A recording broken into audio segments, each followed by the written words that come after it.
Alright guys, BLM here, back, another live stream. Okay, I think everything's good. Yeah, continuing on with Red Dead 2. I will say my internet's being a bit weird tonight, so hopefully it stays stable. Yeah, we're kind of nearing the end of Chapter 6. I mean, we might finish Chapter 6 tonight. We'll see. Maybe not.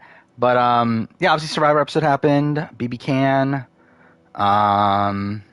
World Championship, I guess. That was such a boring fucking episode, though. But what else was there? I watched all of Physical 100. That's something I did. I finished the Callisto Protocol. And I recorded my year in gaming video. I did all those things. So that's kind of where I'm at.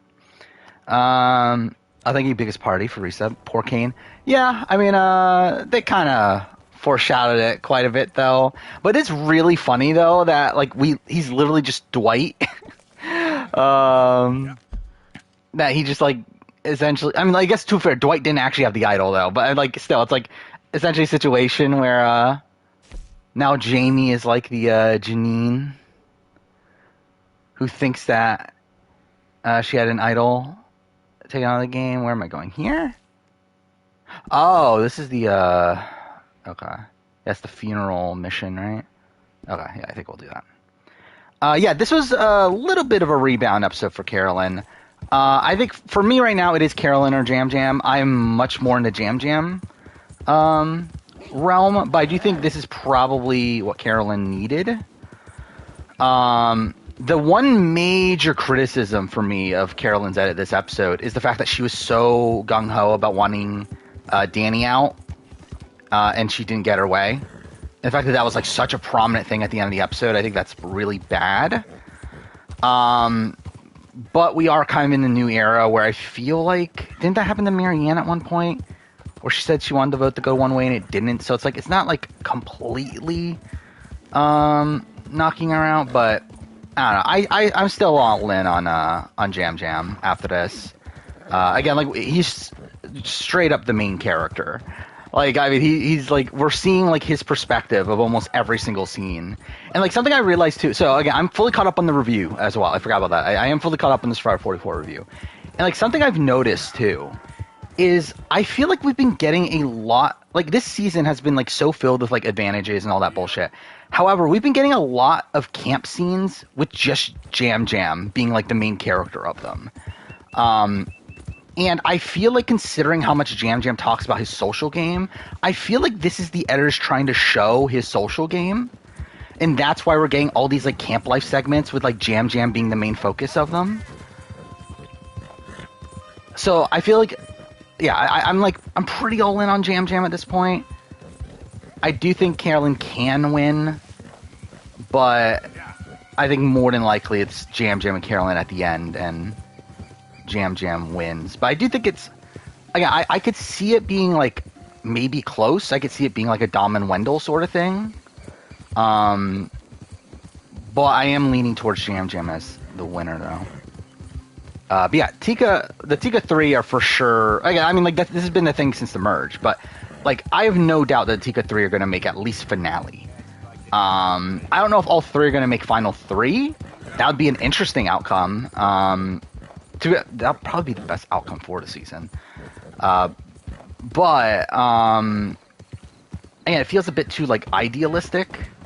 But, especially with Forced Fire Making being involved in everything. But it's not out of the realm possibility. Why did Ratu go Heidi? They didn't. They were splitting the vote. Because again, like all the... Like, I mean, those were the split votes on Heidi. It was going to be a split between Danny and Heidi. That's why Kane voted Danny. It's just that the rest of the Tikas were supposed to vote Danny too. And obviously they didn't. How do you feel about the previews? What was the preview? I don't even remember it at this point. I'm legitimately trying to think. I legitimately have no memory of the preview from this episode.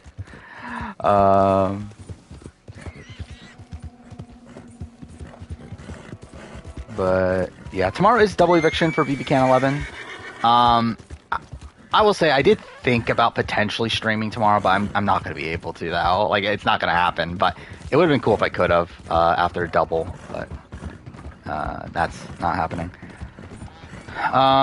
Yeah, so Kuzi's going home. Really, like since the last stream, just everything's gotten worse and worse with Kuzi. Like I feel like this is like so warranted that she's going home at this point. But yeah, who the other person will be though? I mean, like obviously Ty is the number one target from. Actually, is he for most of the house at this point? It's kind of like I really am kind of enjoying this season, to be honest, in terms of like how this end game is playing out. Where I feel like there's like so many different paths that can be taken here. Lauren O'Connell replied to you. Yeah, Bryce is gonna be upset. Franny has fifth. I don't necessarily see.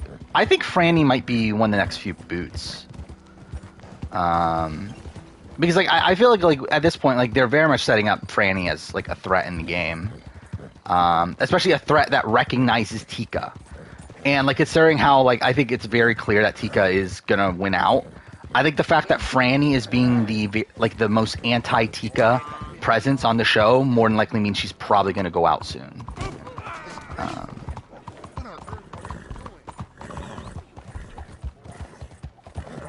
Thoughts? Oh yeah. By the way, also I listened to Jeff Probst's podcast. I legitimately got pissed off at their talk about Final 2 versus Final 3. Like, it just really bothered me that they just don't get it.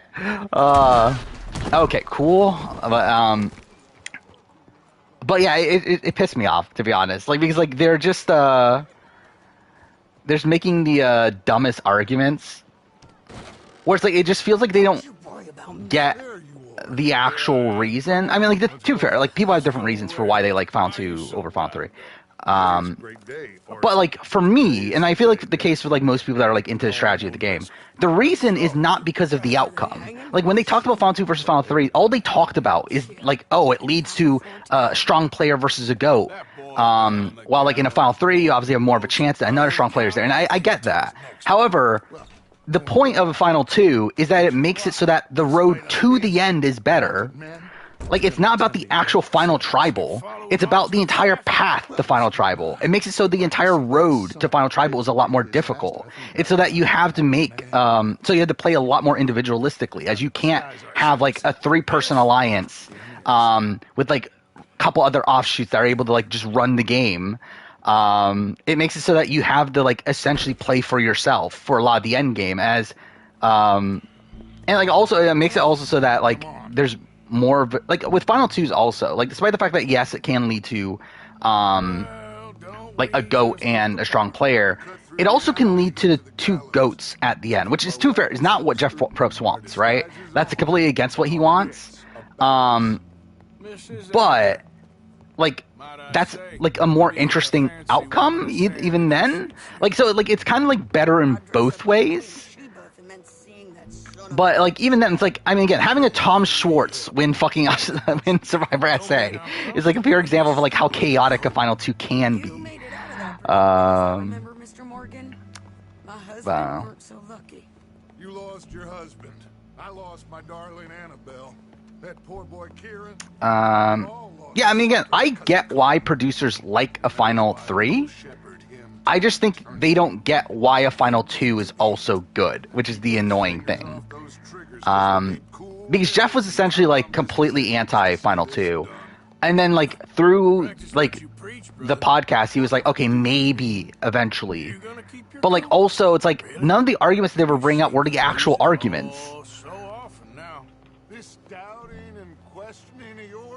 I have no clue what you're arguing about over Kuzi in chat. I think we're going to double. Again, like, Ty is, like, a very likely boot. I think Claudia is pretty likely as well. Anika is a possibility. I would say this is the first point in the game where Daniel could be in trouble. So that's something. Again, it'll still take a pretty niche situation for him to go. Two for one, I don't even know if it's even really possible, but there's at least danger for him. But yeah, like I think more than likely it's Ty. If he doesn't win a comp, is very likely going. There's a chance that Daniel tries to save Ty. But also, like, Ty is, like, kind of anti-Daniel right now, so it's like, I don't know if that'll even go through. But yeah, beyond that, like, some people are targeting Renee. Like, I mean, the girly pop, like, it's actually funny that at this point, it is the girly pops that are targeting Renee. Which, yeah, I don't know. Then who is the other person? Claudia. Claudia is being targeted by more than likely Daniel and Anika, and Ty can target her. I believe he would. I would have said he was for sure targeting her until just like this last daily, where it seems like now they're back together. So, enjoyed Gene's video today. Oh, thank you. I didn't notice that there, like right away. There's a mistake in the video, but whatever. I should I should be at least like rewatching the beginning of the video to make sure there's no mistakes, but it is what it is, I guess, at this point. Yeah, that video bombed though. I will say, like, I mean, like, I didn't expect much out of it to begin with, but it actually did way worse than expected. To where it is actually my, like, outside of my Burning Shores video that just came out, it's my worst performing video in a while. Even worse than my Mighty Morphin Power Ranger video. Like, I thought it was going to be around what my Road Rule All-Star video did, which even that's not good, but, like, I thought it would be around there. It's 120 views below that, so, yeah, not performed the greatest, but really it doesn't matter, because I'm still going to do the other Genius retrospectives anyway. I do need to watch Season 2 soon. I'm kind of holding off on that, just because I've been editing videos, which is hard to, because for, like, Genius, like, obviously I have to pay full attention because it's subtitled and everything. And even then, I'm taking, like, extensive notes. Does Carson have a chance of winning? I was, coming into this episode, I was still looking at Carson as, like, a semblance of a chance. After this episode, I think I'm pretty out. I think at this point, it's only Jam and Carolyn that have a shot. The reason I'm out on Carson is because the fact that Kane goes home here, and we have no input from Carson on taking out Kane. Despite that being, like, one of his only, like, set-up relationships outside of Tika. I think he's out.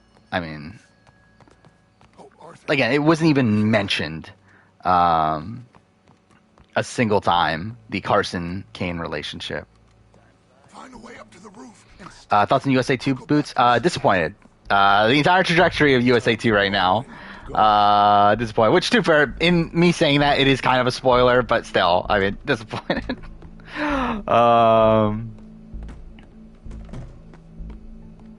I don't know where Kane is on the player rank. I'll be honest, like, I'm a bit, like, unsure on where, like, the top people are right now. Where, like, you have Matthew, you have Matt, you have Kane. Actually, I think those are the three that are, like, in the top 3 spots. And I think they're all, like, good for, like, different reasons. Or, like, have good aspects to their games for different reasons. Well, Kane didn't vote incorrectly the first time. He had an idol. Like, he technically voted correctly. It's just that an idol got played. Wait, where am I going? Oh, I have to go on the rooftop, don't I? And, like, I think the thing that's, like, holding me back on Kane is the fact that supposedly he would have probably gone home if they did go to another tribal. Or according to Matthew, it was him and Kane versus Brandon and Lauren, with Jamie as the swing, and that's why Matthew was fighting so hard to get Jamie's vote, is because supposedly, like, Kane was the target and he wanted to try to save Kane. So I don't know, that's kind of like a weird thing. But then, like, I think post-merge, like, he's played, like, fine. But then you get to, like, Matthew, who obviously was playing, like, very well until he gets, like, medevac. It's hard to assess that. And then Matt, you have obviously him being screwed by the twist, and we just don't really know where the game would have gone had it not happened. So I don't know. They're all, like, have good aspects to them, and I don't know, like, what to prioritize over what. I'm leaning towards Kane probably being below the 2. Who am I shooting? Is it him?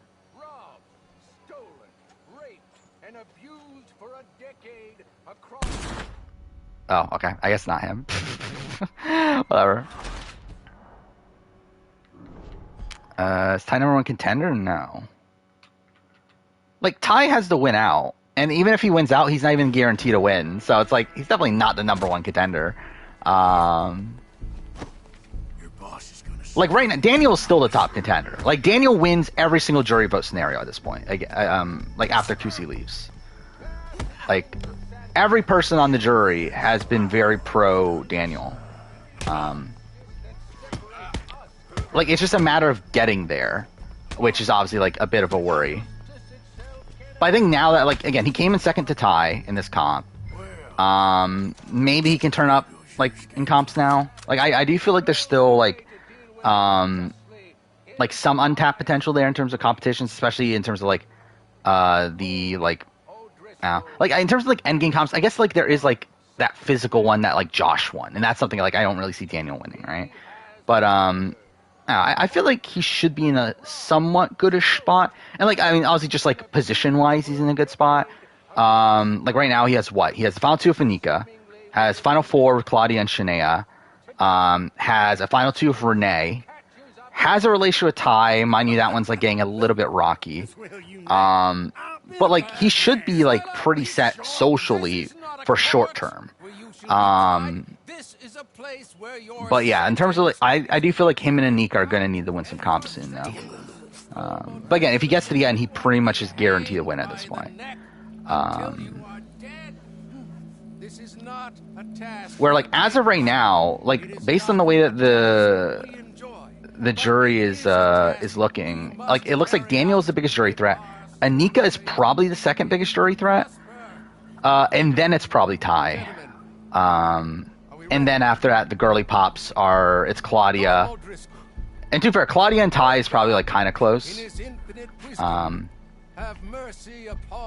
But yeah, then after that, like, Shanae and Renee are at the bottom. Probably Shanae over Renee as of right now, but who knows what happens with, like, the like, Renee getting credit for taking out Kuzi and all that stuff. Yeah, Renee and Shanae definitely lose against Ty. Claudia can win against Ty. Because she has... Actually, wait, what is it, actually? Maybe would Shanae have a shot, too? Because, like, she would have Dan, right, in that situation? So I thought put her, like, a step closer. But... yeah, Claudia, like, is one where, like, I do feel like someone like a Jonathan could probably go Claudia over Ty. Wait, where are the other ones? Or am I... wait. No. Okay, that is a bad guy. But yeah, like, Ty, I think, is, like, someone that, obviously, like, if he gets to the end, like, he's gonna have, like, the underdog story. I think some people are gonna respect that. It's just that I feel like against a Crown member, I just feel like the Crown is still gonna vote for a Crown member. Especially with Daniel. To be fair, I guess Ty versus Anika, especially with how, like, Kuzi is, like, anti-Anika right now. I could see a world where she's like, screw it at the end and just votes for Ty over Anika.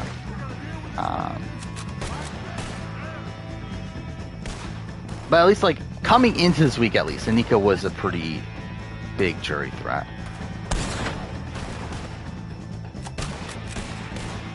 Thoughts of Physical 100? It was fine. I feel like it's the type of show that I would have loved when I was a kid.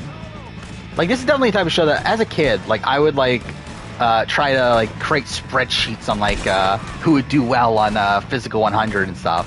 Because I used to do that sort of thing with fucking Sasuke when I was a kid. Like, I feel like Physical 100, like, is definitely, like, a type of show that, again, like, it's, like, kind of like Pro Sportsman, which most people don't know what that is.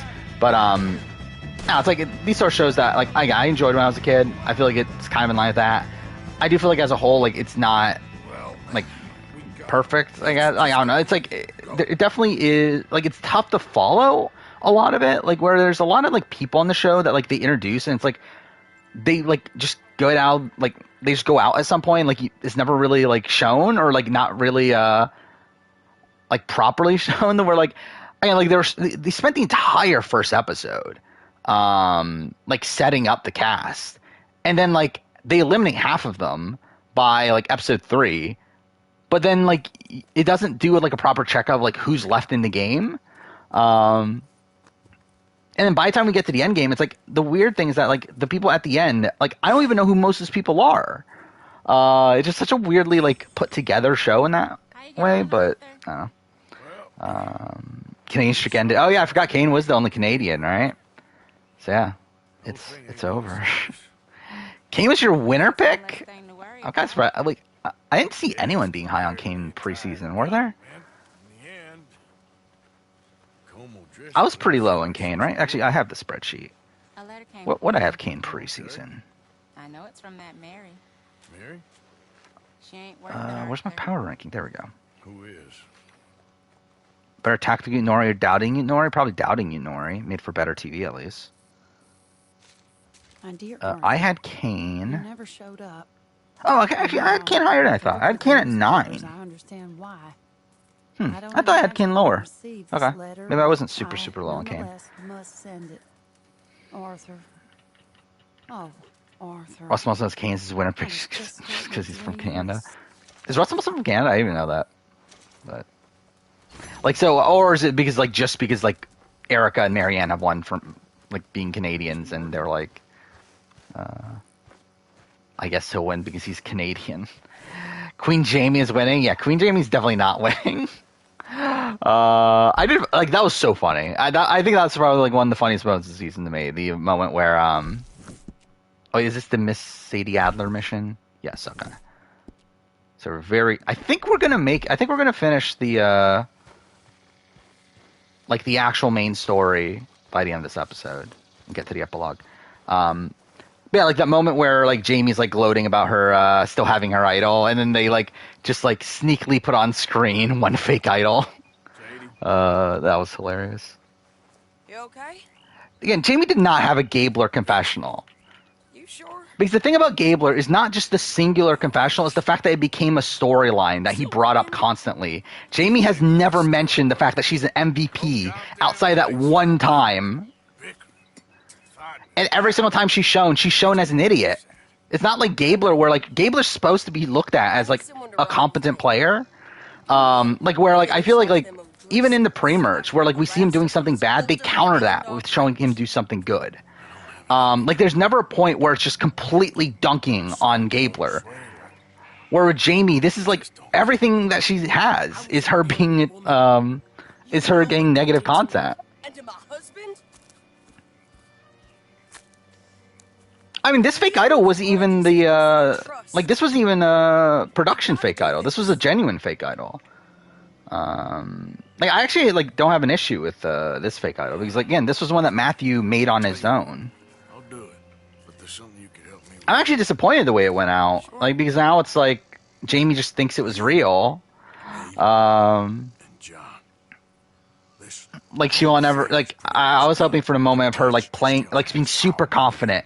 She's about to make a big move, and then it turns out the idol is a fake. You mean? I mean, if we can get out of here. What I think the Wendy's points would do, probably like advantage at Final Four immunity or something, or Final Four HOH. It'll probably be something like mostly pointless, because that's what they typically are. Jesus. Okay. I'm with you. Oh yeah, it's 100%. It's Jam Jam or Carolyn. Like no chance it's anyone else. I would say like 70-30 Jam Jam. You want to ride with me now? Or Maybe 60-40, I don't know. But oh, go. Okay, I was gonna say like, why are they making me choose again? Yeah, like I'm pretty like I feel good about Jam Jam. I would say I would have been like if this was pre Survivor 40 or pre like New Era, I should say.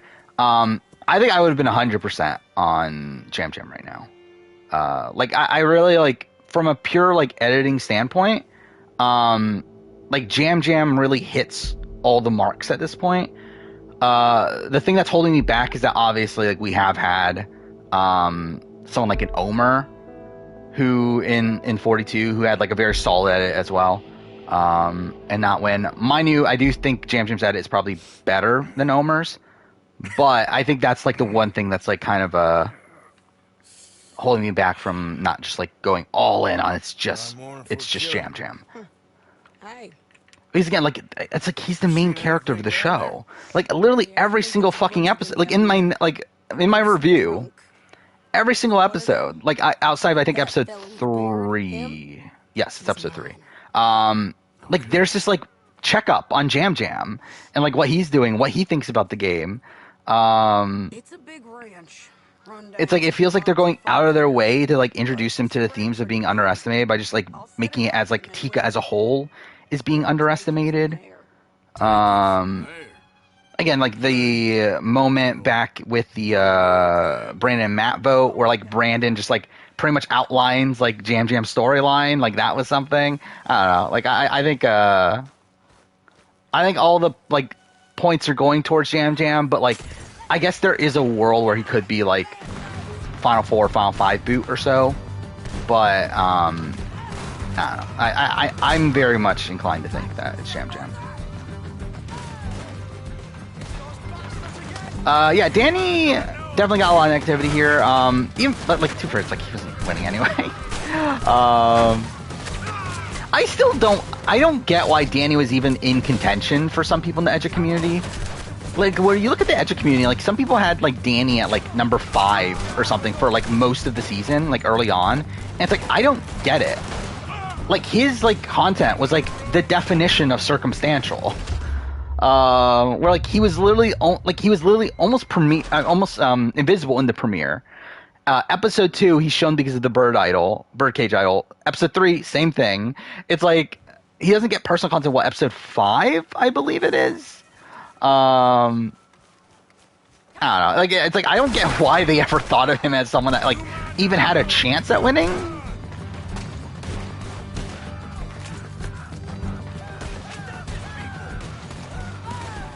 Why is there too? Yeah, I don't know. That's something I did find funny too. Yeah, is that you do go here twice. Actually, is the other time in a main mission though, or is it a side mission?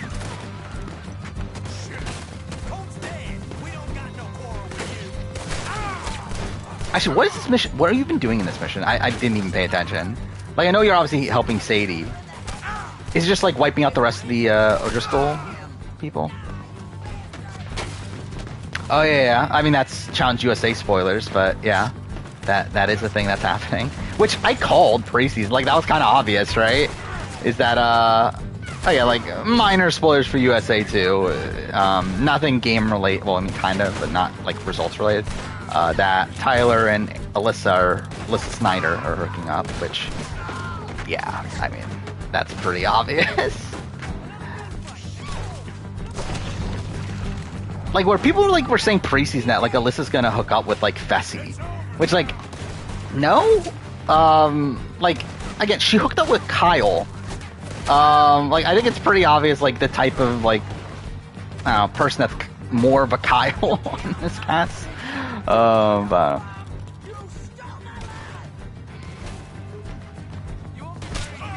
Alyssa and Angela, like, they don't look that similar.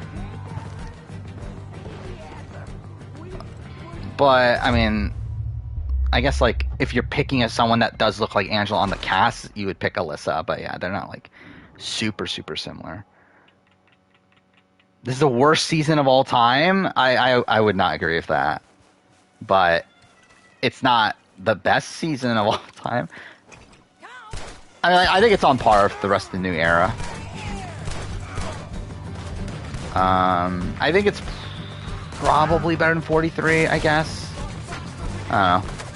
43 is like still a weird one to me. Where it's like, again, I enjoyed it at the time. However, like when looking back on it and looking at like how the story was told and everything, and like overall how like the strategy was displayed and like all that stuff, it's definitely like not as good. Where like at least this season, like there's a lot happening. Where like with 43, it felt like almost nothing was happening, like at a point. Where it's like this season, like we don't have that like stretch of like Janine getting voted out, and then what was it, like Noelle getting voted out, and I don't know, these like more like mundane vote offs. I guess we had the Josh vote off, which is probably like the closest thing. But like I don't know, I feel like the strategy has been like more consistently entertaining this season. The problem is that like it's not being portrayed as well as I would like it to.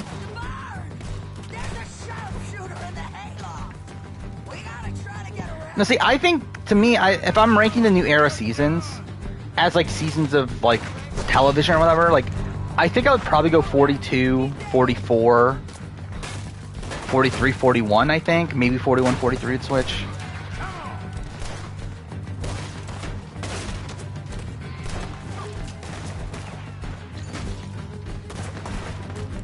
Where like I think like this and 42 kind of feel about the same, and then 41 and 43 kind of feel like similar-ish, I guess. I guess they're like pretty different though. Like it's kind of weird where like actually this season's like more of like a mix of 41 and 42. Where like 43 is just kind of like, I guess like its own separate thing. I mean like I think 41, I wouldn't necessarily agree that it could be a better season if it was re-edited. I think it's more, I mean like, because like, well actually no, it could be a better season. I don't think it would be a good season though. Because I think the fundamental issue of 41 is just how like involved the twists and advantages were, not just in the edit, but also in how the game played out. Where like we had like the Hourglass. By the way, thank God Jeff Probst confirmed that no more Hourglass, no more Do or Die. That those aren't coming back. He did say though the Edge of Extinction is coming back if they have a returning season, which that's like fuck you, but whatever. Like Jeff Probst literally said, Edge of Extinction, we're probably not going to do it for newbies, but we have like a special season, it's coming back. How do you love Do or Die? So essentially, like, if we're getting Second Chance 2, we're getting Edge of Extinction. Thank God. By the way, he did also confirm that 45 is 26 days.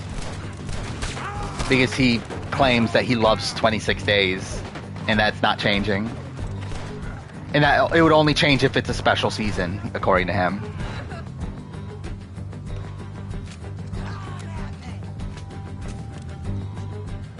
Yeah, yeah, that's not, the Edge of Extinction stuff's not great.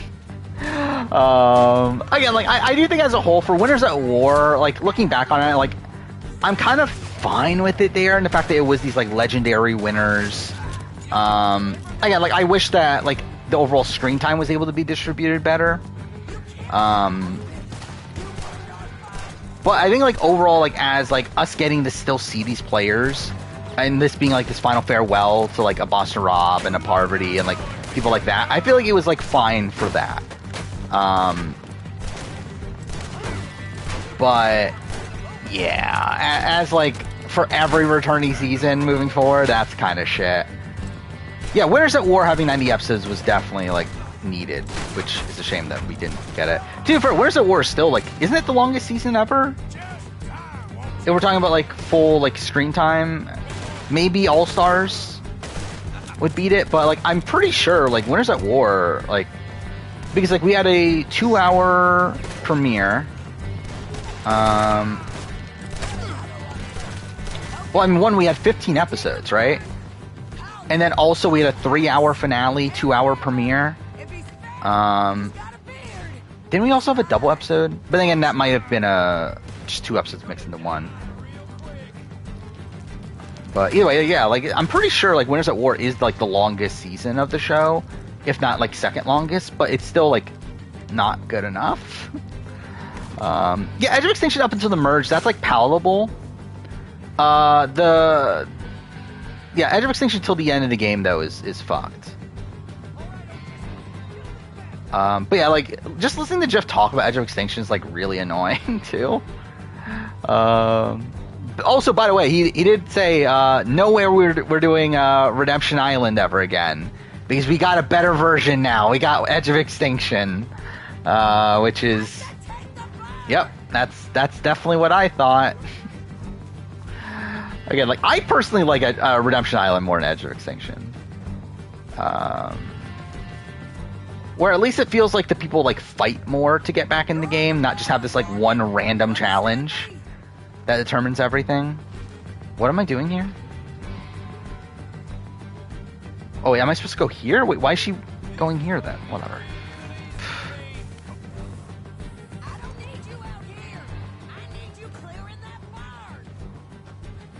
If they do another All-Star season, you want it to be 50 new era, 50 old era. I mean, that would be cool.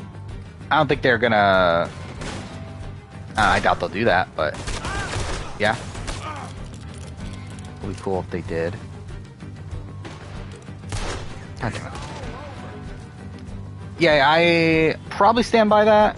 Redemption Island, then Edge of Extinction, then Outcast. The thing is, like, Outcast probably led to the best, like, TV of the bunch. But it's the worst, like, game twist, for sure. By the way, like, I will say, like, at least Jeff does admit that he was wrong about, like, Hourglass and Do or Die.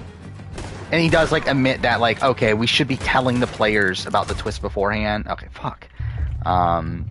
So it seems like he's learned a lesson there, at least. But, yeah, again, listening to podcasts, that was still, like, bothersome. Fuck off! I have to go all the way to, you know what, no. If I die again, I'm skipping checkpoint. I'm not gonna bother doing that entire fight again. Oh, he called Change History is the official name of Hourglass. I'm never going to call it that, but that is the official name. Which we've known about, like he's called it that in the past. But again, the Hourglass twist just sounds better to me. Worst Hourglass or Dan Spila? I'm Dan Spila. Oh, but chances of Kuzi being saved by Wendy's points? Not particularly high.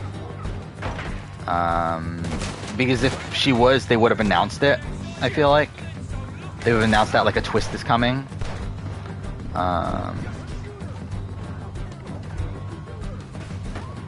Really, I think, like, Wendy's, the Wendy's Twitter account's probably just trolling, the fan base. Fuck. Well, I'll just skip checkpoint, I don't care. Is Ty comparable to Michael Byrne? Not really. Michael's definitely a much better player. I mean, like, it would be so funny, though, if Ty wins this season. Like, what a fucking disaster this would be. Because, like, it's 100% people are going to go on revisionist history of, like, talking about how great Ty is. They're already doing it. People are already talking about how great Ty is. I do also find like Kuzi literally in the DR talked about how, I want to go to the Ty because Ty deserves it the most. Like, Ty, the guy that wanted to quit the game in week 3 because him trying to get Hope ejected for a letter didn't work. Like, this is the guy that we want to win. You want a 12-day trip to Europe? That's pretty cool.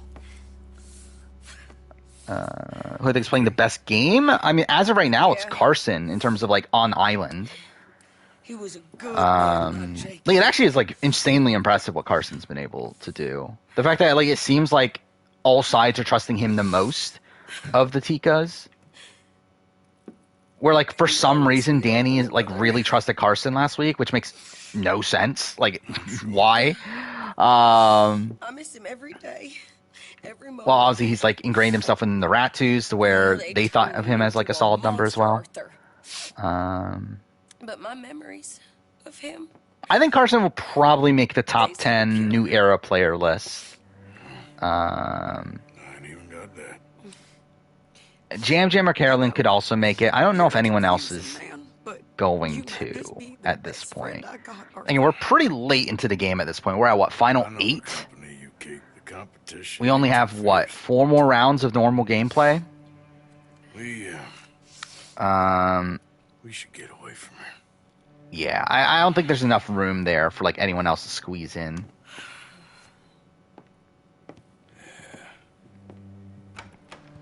What's the point? Again, like I said this earlier, I think Franny's being set up to be a target of Tika. I think I need to be alone for a bit. Where, like, I think that's the entire point of, like, her being shown to be, like, the one that's, like, calling out that Tika is a threat, is the fact that Tika's going to find out and that they're going to target her.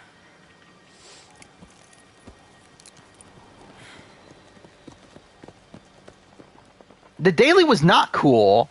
By the way, oh my god, this pissed me off so much. Not pissed me off, but, like, the World Championship, people like the daily? I don't get how. Like, I mean, I literally, like, saw the daily, laughed at how stupid it was, went onto Reddit to see if anyone agreed with me, and I only saw one comment there. And it, like, was bizarre to me that no one was talking about how stupid this daily was.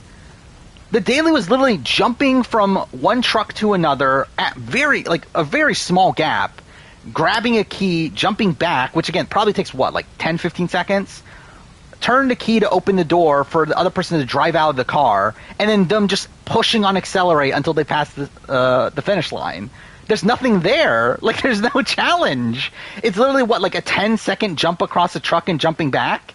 And then, like, for everyone else, it's like, as long as you're, like, fully, like, pushing on the acceleration, like, you're gonna go, like, the same speed no matter what. Like, it's a nothing challenge. Like, it was the dumbest challenge in my mind. Like, like, when I audibly laughed, too, when TJ, like, said, oh, it came down to seconds. It's like, no shit! There was no challenge! Like, what do you mean? Like, obviously! So, yeah, that was my thoughts on World Championship. Okay, where am I going? Is there no mission available right now? Do I still need to do the Indian missions that are, like, up here? Oh, fuck off. Act like a Karen? I guess so, when it comes to reality TV.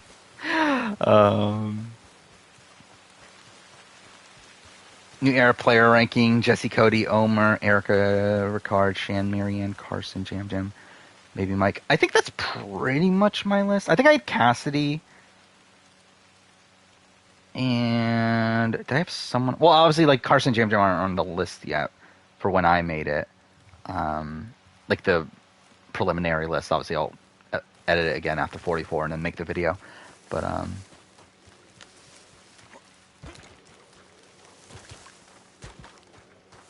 do I want a refund? Not really. I don't think I've ever. No, actually, that's not true. I was gonna say I've never gotten a refund before, but that's definitely not true. But I don't know. I've never, like, complained about a refund before. Streets saying World Championship is one of the best challenge seasons in years. I disagree. I think it's on par with, like, actually, no, I think it's probably worse than, like, All Stars 2.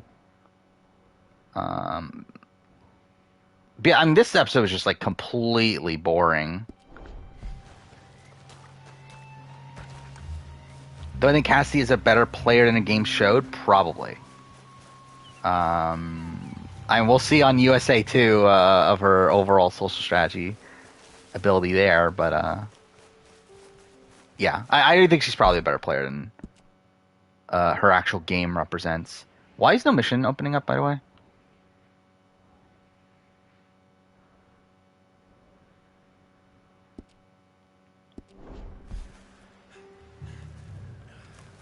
I have not tried to apply for Survivor, nor do I really want to. Weird how low Reddit is on CBS One. It's not that big of a surprise because, like, people just I think, like, people don't like the concept of, like, oh, it's just CBS people, and that, they're, like, taking over, like, our show or whatever. But then even beyond that, I think, like, just the final kind of ruined it for a lot of people too. Which, again, for me, I love the final. Because it's so bad. Well, at least it's, like, fun TV. At least to me, it's fun TV in terms of, like, how much a train wreck. Too fair, I guess, like, technically it's not fun TV in any aspect outside of me, who's, like, kind of sadistic and, like, just find it funny. I'm enjoying BB-Can 11. Like, for what it is, like, I'm enjoying it personally. Obviously, it sucks to not have all the information and everything. However, as someone that hasn't really, like fully watched live feeds consistently, especially for BB-Can, I don't think it's really, like, changing my overall view of the show that much. Where it's, like, with BB-Can in particular, like, usually all I did is just, like, listen to Terran's updates and then see clips on Twitter. That's essentially still what I'm doing now. So I don't know. I feel like with BB-Can in particular, it hasn't really changed much. I think if BBUS were to do it, then it would, but also it's like they're not going to. I have seen the format of USA 2. It's bad. Should I talk about it? I guess this isn't spoilers, right? Like, it's not, like, game spoilers, so I feel like this is, like, kind of fine. Because, like, if, like, we learned the format for, like, 45, I'll probably like talk about that. So yeah, I'll talk about like the format spoilers for USA 2. So yeah, it's supposedly 3 teams of 8. Where we have 24 people. They split them up into 3 teams of 8.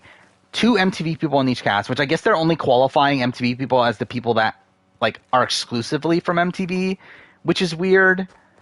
Because obviously, like, you have, like, Fessy, you have Josh, you have Paulie, you have Michaela, Michelle. Like, you have all these people that have been on the challenge, but, like, they're not considered MTV people. But either way. Yeah, I guess that's how they're breaking up there. And then also, like, I guess the eliminations are genderless. Which probably not the best thing in the world. Especially if they're going to keep the same style of eliminations. Definitely not an ideal format there. But yeah, I mean, it sounds bad.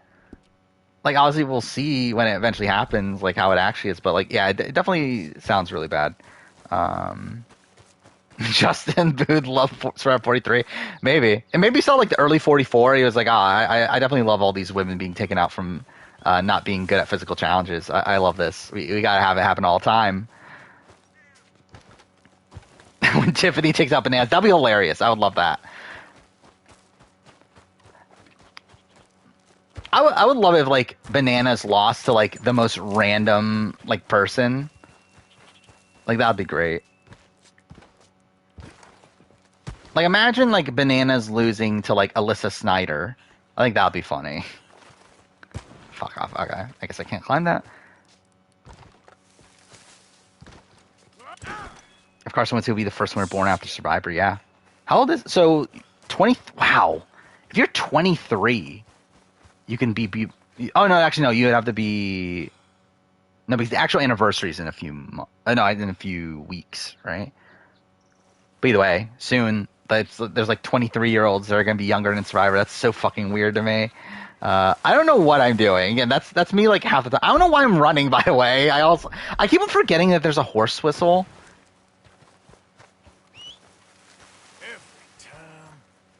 Oh, fuck. Okay, I guess he's not even anywhere close, so that's great. Well, I guess we're running. Where am I?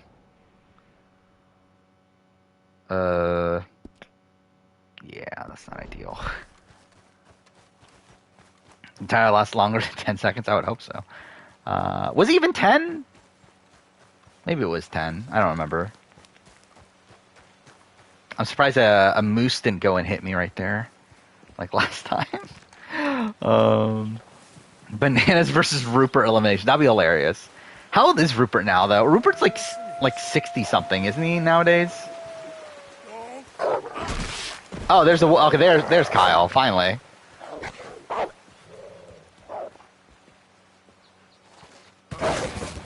God damn it.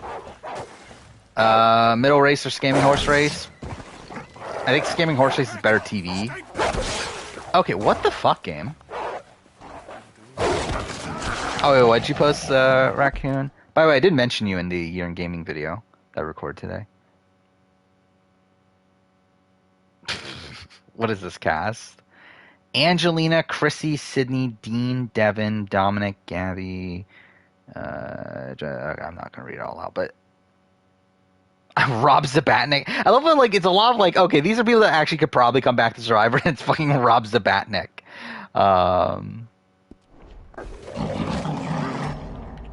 Cool, I actually died. That's great. That's fine. I wouldn't mind it. I mean, like, I would probably like. I don't need Dean back personally. I don't need Jessica Lewis probably. And yeah, I mean the rest are fine. Clip that. Yeah, Kyle just came out and killed me. I mean, I guess that's what you get for talking bad about him.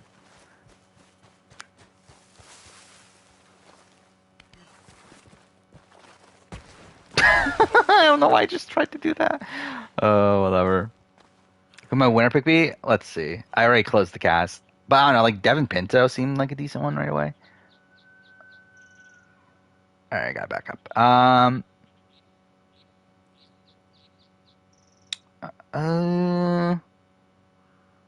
Yeah, I'd probably say like Devin Pinto.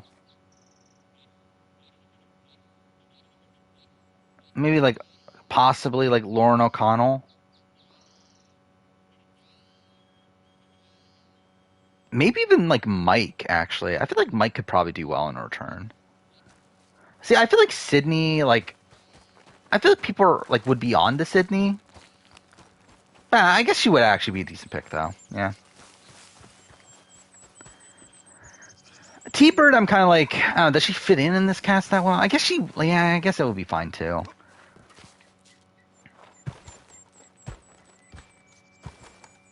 Reed, I feel like is too obvious of a threat, especially by endgame. Let's try to do Legends for 50. I don't know if they would do Legends.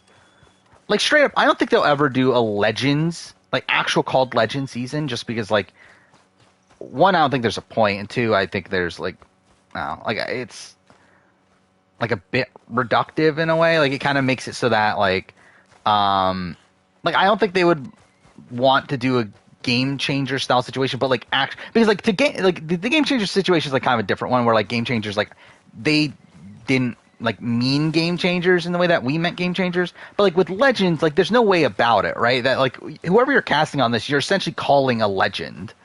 And it's like, are they really gonna like put like, I don't know, like Gabby Pascuzzi on and call her a legend? I think it'll probably just be a general All-Star season. They'll come up with a dumb name for it, like Game Changers. I think it's probably what they'll do. Or again, like to them, Game Changers didn't mean anything. Like where the fan base, like obviously like got like pretty insulted over like, okay, this is called Game Changers.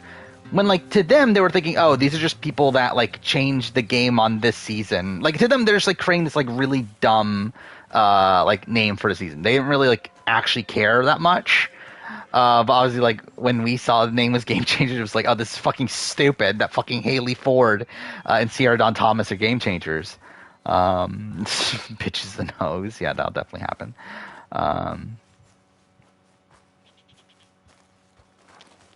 Raise your favorite character in someone, sir. He's like not even there that much, is he? Like, what moments does he really have? Like, obviously, he like creates the plan that gets ruined by Keith.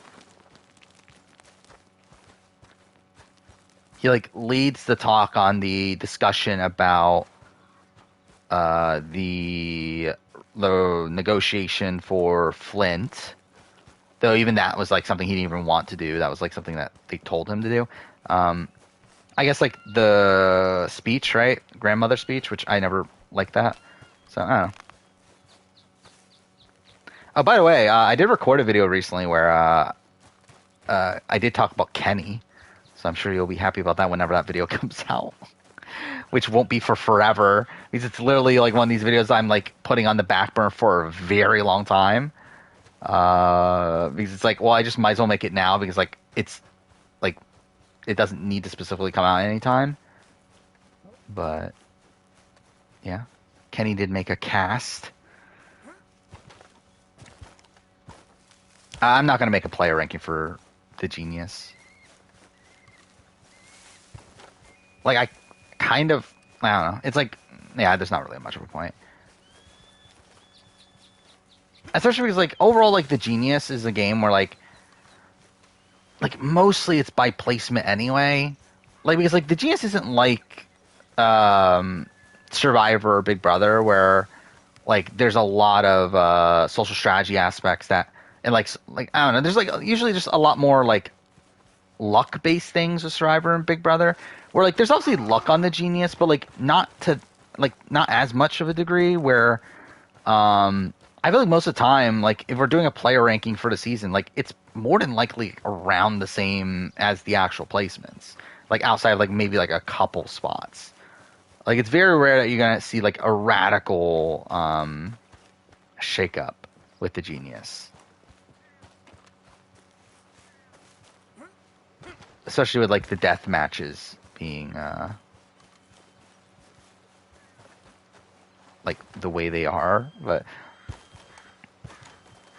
What Survivor winners are smart enough to win the Genius? I mean, what is the rest of the cast? I think is the question. But yeah, like Sophie would do well. Adam Klein would probably do well. I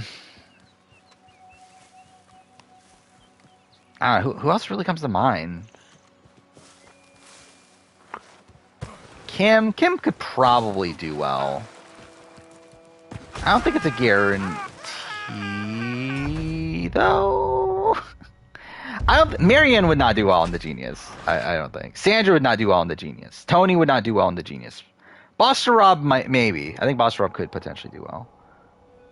Bob, maybe. Probably not. George, I think George could probably do well. Tommy, not really. What am I doing in the game? I don't fucking know. I'm just like walking towards whatever objective marker. Like, I'm not even like paying attention, really. Rich, potentially. Kenny Boatwright would not win the Genius. I don't even know what the prize was for Genius Netherlands. If there even was one. I still don't even like fully get what the Genius Netherlands even like properly was. In terms of like, so like, was it actually on TV or was it just an online only show? I think it was just an online only show, right? Imagine Liz on the Genius, that would go terribly. Okay, cool. Yeah, this is just like really going terribly. Is my horse nearby? Okay, it is. Okay, cool. Let's just get on the horse then.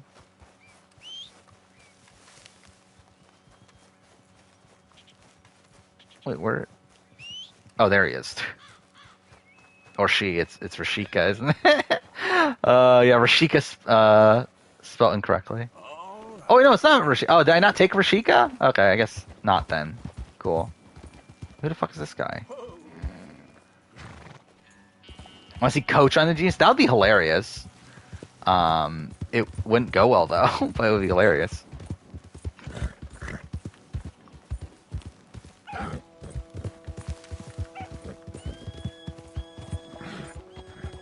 I'm not dreading it because I kind of want this game to be over with at this point. Yeah, like, we've been playing this for over a month now. Like, this is already officially the game I've streamed the longest amount of time on Twitch, which is funny. Where before, like, coming into the stream, I erased streams for 44 hours. Which the next highest was AC2 at 43. So, yeah. I feel like we should probably finish sometime soon. Oh yeah, that's something I didn't talk about, is that I did end up, postponing my Don't Nod ranking. I think we'll still play the games, though. But, yeah, I decided to just delay it because I didn't realize that Don't Nod, is having, like, a new game come out in, like, June that I didn't even know about. Is this where the mission is? In Valentine? No, it's past Valentine. Fuck off. Kane is above Brandon. It's not even close. Like, Kane is just inherently above Brandon.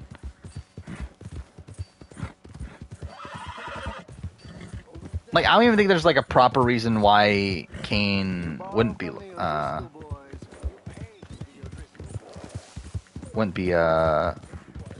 higher than Brandon.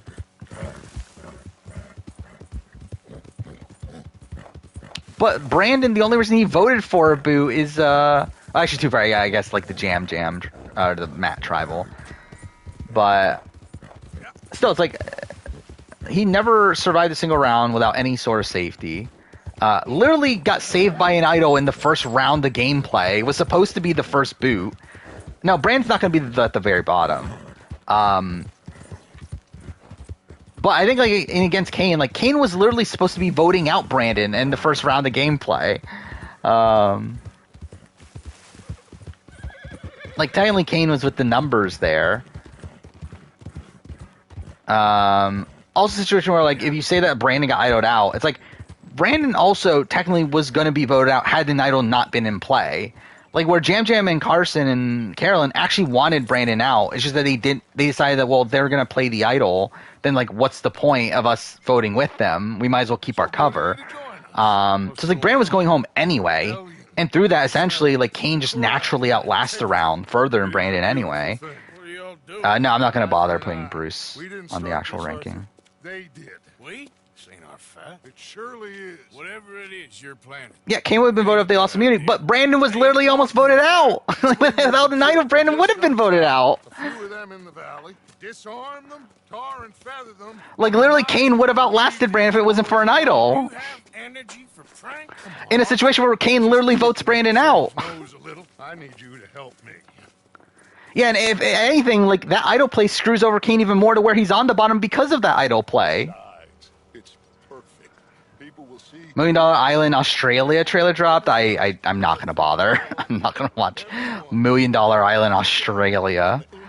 Will disappear up the river. But first we need to trap them. Yeah, like, the thing with Bruce, like, I think I could even, like, put a Maul on a ranking before I even put Bruce. Where, like, I just legitimately, like, couldn't even tell you where Bruce's game would have gone at all. Because, like, he just legitimately, like, never got a chance to play. What is this? Someone just texted me something. What is this? These are good people, but their situation is real complex. We ain't helping them. Sure we are. Come on. Okay, Let's whatever. get this.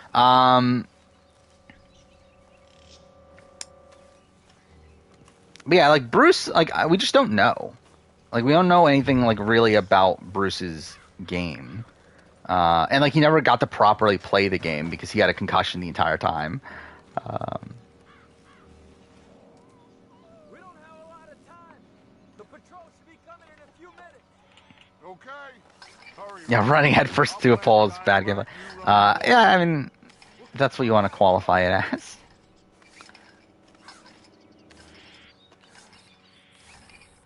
Watching BBAU and not $1 Million Island, but at least, like, BBAU is Big Brother, a show that I, like, fundamentally cover. Where it's like, $1 Million Island is like a shittier version of Survivor. Van Horn. Good work with that, by the way. They'll play drunk. The perfect man for the job. No, I don't think Brand's a bottom 10 player to make merch, probably. Because again, Brandon, like, again, like, obviously I'll call out the fact that, yeah, he didn't survive a single round without some sort of immunity. But also, like, he wasn't getting voted out anyway for a lot of those rounds. But yeah, I think in comparison to Kane, I just think Kane is just all around, like, a step above Brandon at every opportunity.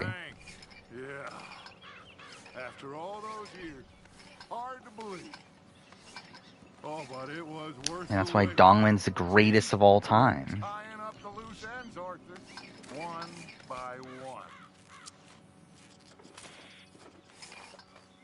I can't believe they kept using the clip of him hitting his head in Spark commercials. Have they?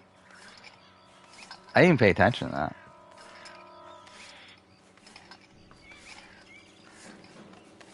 By the way, I also feel like, in retrospect, them doing the slow-mo shot of him hitting his head and everything, that does feel a bit, like, gratuitous, doesn't it? Like, like, and the fact that, like, this is literally, like, an injury that got him, like, taken out of the game and everything. Like, the fact that we have to, like, slow-mo on him hitting his head and the blood gushing off his face and everything. It's like, I don't know. It felt a bit weird looking back on it. Danny next. I think Danny or Franny is next, if I were to guess. I would probably lean more so towards Franny due to the setup in this episode. But it could also be Danny too. It's definitely one of the two, I feel like. I feel like it's going to be a Ahsoka member. Quick now, Arthur. Everyone into position. My spotter will let us know when they're near. MVP's not winning. I haven't 100% decided on Kane. He's in the top 3. But I don't... Okay, cool. What the fuck? A lot larger than we thought. Whatever. But yeah, Kane's in the top 3. I haven't fully decided on where he is in comparison to Matt and Matthew. And quiet. You sure you don't want me to man that plunger, Arthur? No, I got it. Okay, game? Oh, remove What the is weight of the crouch? world from Okay, your there we go, shoulders for a L3. minute. Like I said, we're just going to give them a bit of a scare. The rewatch of Genius Rules of the Game changed my Genius player ranking? Probably not Looks that like more much, than at we least. thought. It's fine. I don't think my opinion on any like player really Administer changed. Good old-fashioned humiliation. You're owed that, son, at the very least. Like, I think just in general, like, some things in the player ranking might, like, change a little bit, just due to the fact that it's been, like, when was that video even made? I don't remember it. Was it, like, mid-2020? Something like that? Like, it was made, like, a ridiculous long time ago. Like, it was in the back burner for so long. Put your hands up. And the only reason it, like, came out when it did is because, like, I knew I was doing this Genius Season 1 retrospective, and I was like, well, it needs to be out before this. Quite enough. This ain't a good idea. Put down your guns. You are making a mistake, boy. Bad episode of World Championship. Terrible. I already talked about it. Fucking bad. Like the worst daily of all time in my eyes. Mind folks alone. Who are you? A concerned citizen. Is that so? What now? What's more heartbreaking, Bruce getting mad at or Olivia Horacio? I think Bruce. Your friend's gonna tuck tail and run off. Run!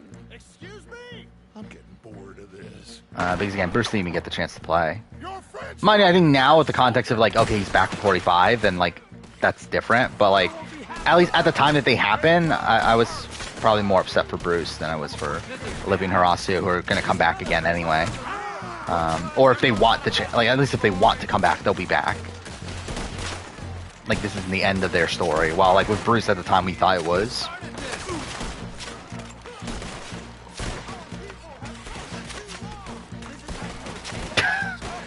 Find out you've been Ruiz.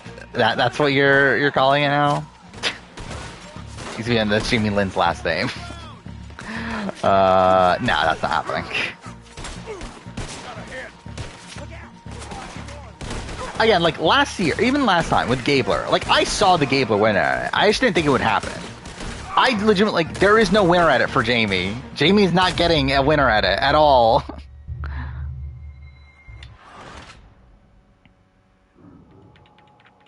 Like, if anything, it's the complete opposite, where she's getting, like, a complete loser at it. So, like, there's no way she is winning. Watch your head. Actually, I want to look this up right now. Where's my power? Oh, fuck, I closed the power ranking. I don't know if Jamie's been above, like 7 or 8 on the power ranking this entire season. Yeah, this is literally the highest. She's at the bottom of my power ranking right now at the final 8. And this is the highest she's been the entire season. She's been 14, 15, 13, 13, 12, 9, 9, 9, 8. So, yeah. Yeah, I don't see it. And I don't get how people do see it. I think I think that's, yeah, I think if she even gets to the end, she's probably, like, a losing finalist. But I don't even think she gets there.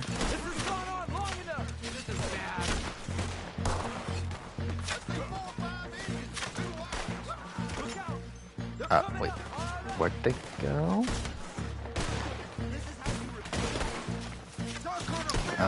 Worst Amazing Race Australia 6 or Family Edition? Again, I would rather watch Family Edition again than Australia 6 right now.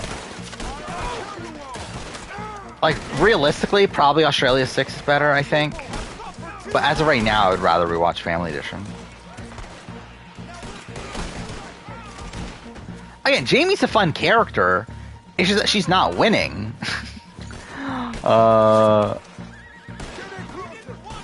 Again, like, the entire moment of her, like, gloating about her idol is, like, probably one of my favorite moments of the entire season. But, like, also, she's not winning, though. You fools, you damn fools, it's the army. It is one regiment. Kellyanne and Tristan's run. I thought Kellyanne was fun. Tristan's still boring, but he at least was paired up with Tristan, or with Kellyanne, so at least that was something. Move now. We have to move now. Search these men quickly, then we move. Canada 6 or Australia 6? Canada 6, I would rather watch Canada 6. Australia 6, I would rather watch Genius Netherlands. They might have information on them that'll help our friends with their cause. Which I just want Tristan back. Father I don't see him being like a high priority, but I could see potentially him being asked back. But I doubt he's going to be someone that, like, if they're getting some for World Championship, I don't think he's like the top pick. Like, I would guess they would go for like Kiki, maybe Zara. Knowing how they like boring people, they'll probably want Kaz back.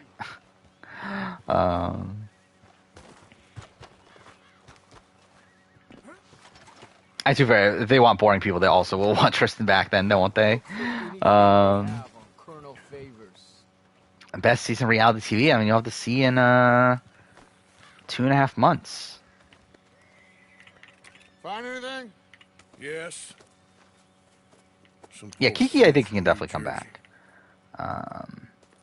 Again, like they're definitely giving her like a very sympathetic edit on this season, to where I do feel like that's definitely someone that they're liking, I would assume. Shit! Everyone, keep your heads down. We're gonna get out of this. Yeah, I don't like it either. We're essentially at a point where like we're getting non-stop challenge. Cool. Actually, I'm surprised we haven't gotten a All-Stars 4 date yet. Actually, are we getting All-Stars 4 right away then? Because again, like, we're supposedly only like a month out from when All-Stars 4 is supposed to start, right? According to like the rumors that were online. So it's like, I don't know. Like, you would think we would have heard about it by now.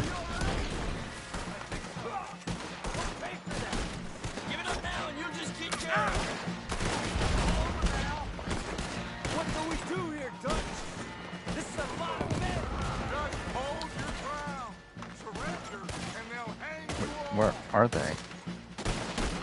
Fuck. Is QC comparable to Shan? Kinda. They're gonna get the same place. Actually, are they? What place are we at? Yeah, we are on. No, wait, we're at 7. Yeah, we're at 7th, aren't we? So never mind. I guess it's a different placement. But either way, yeah, I think the comparison could be apt. I think like Kuzi's made a lot more like blatant mistakes in my mind than Shan. Where I think with Shan, it like came down a lot to just like the natural position of things. Where I feel like Kuzi's like made a lot more like active mistakes to get her in this position.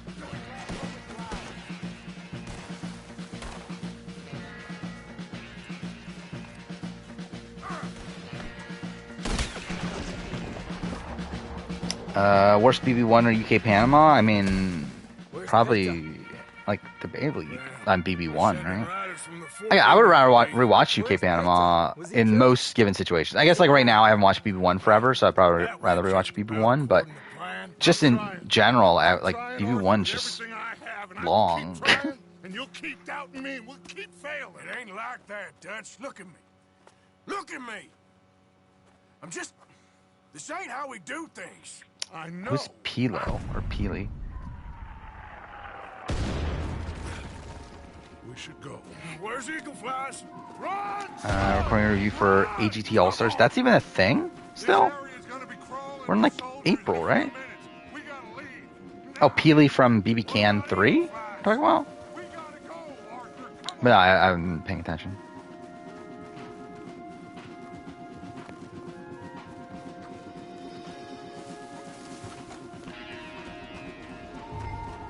Can the horse just there we go. Cool.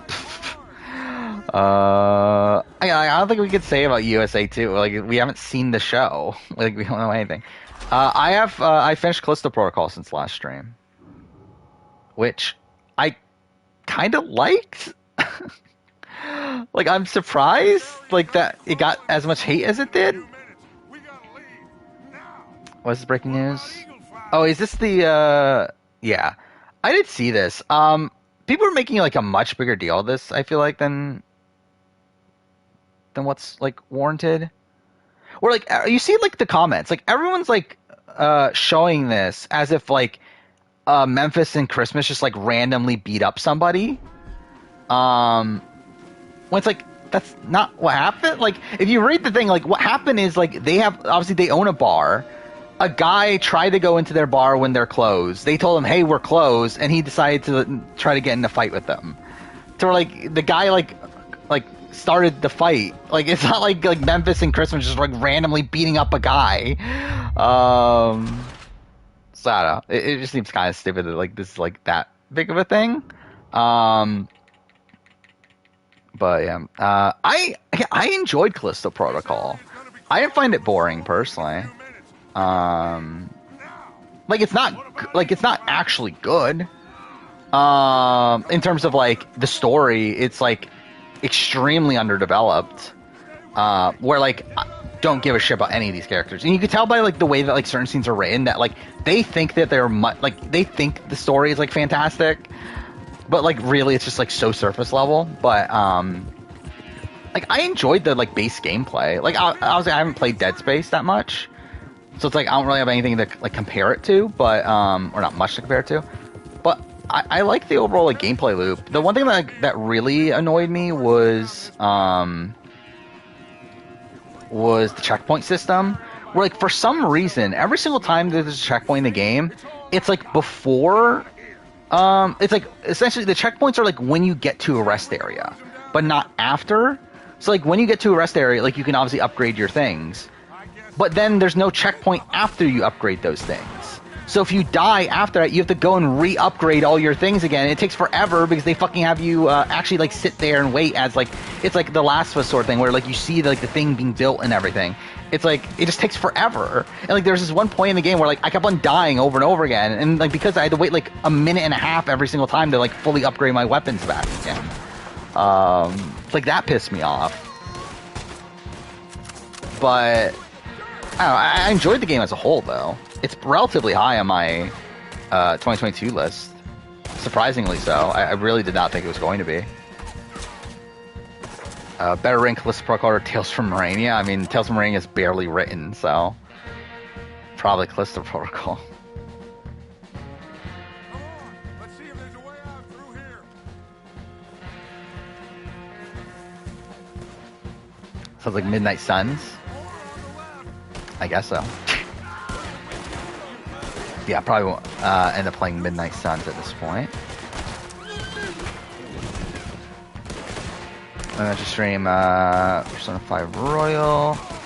Immediately stream Strikers and Dancing. Oh yeah, do all of them. Why not? I've never played Dancing. I do own it. And I did plan on... So what I was going to do initially when I did the Persona 5 video was just do this like series of Persona 5 like related videos and like doing... like a video on the dancing game, and then doing a video on look at this. Yeah, why am I using this gun? And then do a video on the anime. Obviously, I didn't get around to doing that, but I wouldn't be opposed to playing the dancing game at some point. I forgot Q2 is a thing. What is Q2 on? It's not on PlayStation, is it? There's like one comment in the Genius Rule of the Game video, yeah. No one fucking watched it. Yeah, I believe like the one comment is also, it's literally someone saying, I wish I could watch the Genius or something. So it's like, even that's like someone that didn't even watch the show. So yeah, it is what it is. Is it 3DS? Okay. Yeah, again, like, I probably won't get around to playing it. I just still have it for the 3DS though.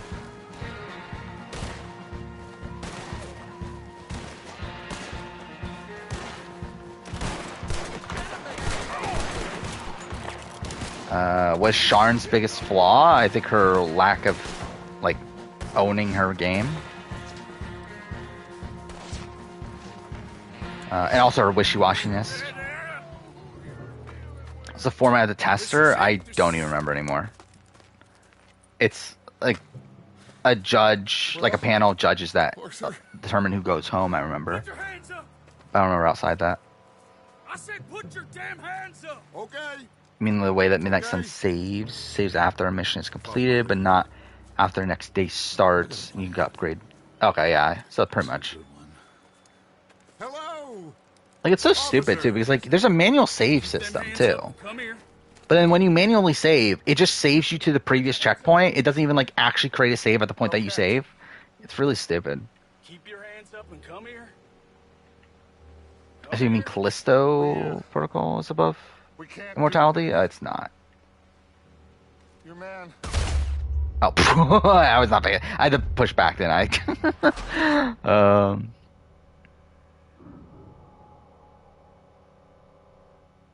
I think Jungmoon was cast in the grand final because they needed more women, Hello, Captain.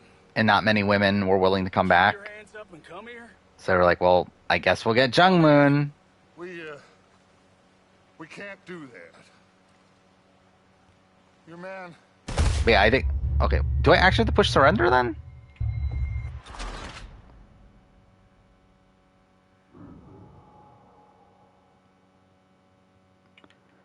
I think Danny wins if he ends up... I mean, maybe, but like he's not going to, though. Like, Danny's definitely not making the end. We can't do that. Your man.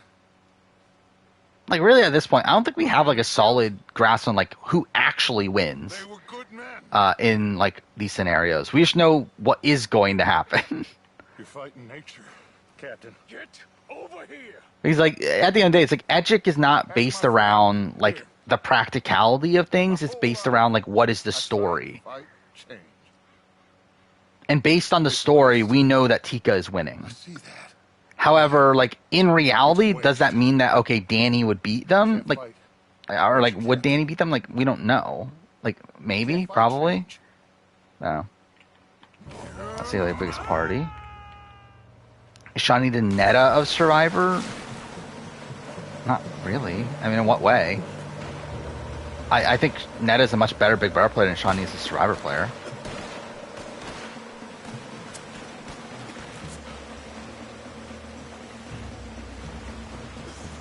What would set up a Carolyn win if the edit turns around Jam Jam? What do you mean? Like, I think in terms of Carolyn, it's like, I think she would need to get, like, be shown to be, like, the leader of a couple votes moving forward. Or I think to me that's kind of, okay, what? Okay, cool. I think that's kind of like the issue with Carolyn, is that she keeps on talking about how she's an underestimated player, but then, like, doesn't really have much to show for that right now.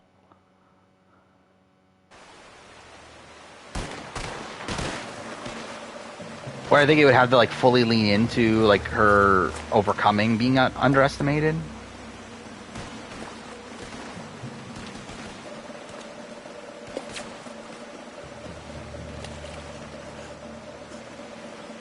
Hey, I don't even remember the Genius Player ranking. And also, I'm pretty sure, like, I did look back on it, and I was like, I'd probably have Jungmoon, like, around the same. Like, maybe, like, a few spots lower, but, like, I don't necessarily, like, completely disagree with my decision there, where I put her. You're okay. I think Danny will come back, for sure. Like, by the way, Jeff talked about him in the last podcast. He was very, very high on Danny. But a mess is what we need. And, yeah, I think, in general, they do look at him as Eagle flies must have been taken. a big character.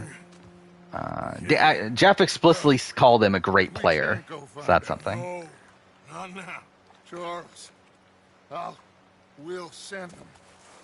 Where is it? He's probably back at camp. Let's split up. I'll go tell him. You rest up, then go meet him up at the reservation. Started both Final Fantasy 6 and We are gonna make it, Tachia. What is that game anyway? I remember I've seen like the trailer for it at like events and stuff, but what actually is that game?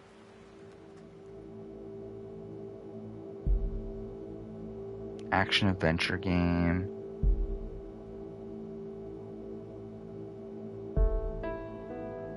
Yeah, that's like a type of game that like I probably won't end up playing unless I see it for like really, really cheap. Wow. But yeah, Final Fantasy 6 is obviously a good time. What I want a sequel is the Once and Always. Not really. I think I'm good. I wouldn't be like opposed to it, but I'm also like not dying for it either. Yeah, it's like Breath of the Wild. Yeah, that's not really my thing then.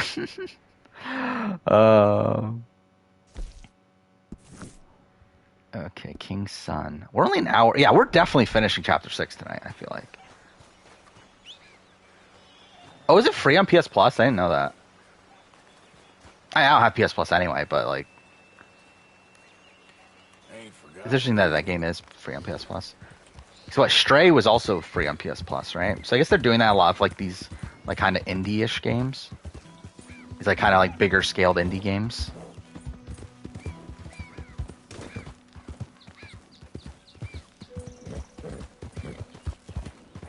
Why call him Jimmy Cha? Because everyone calls him Jimmy Cha.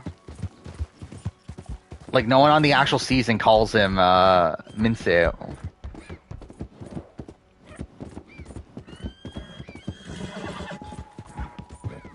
Or technically they call him Teacher Cha, don't they?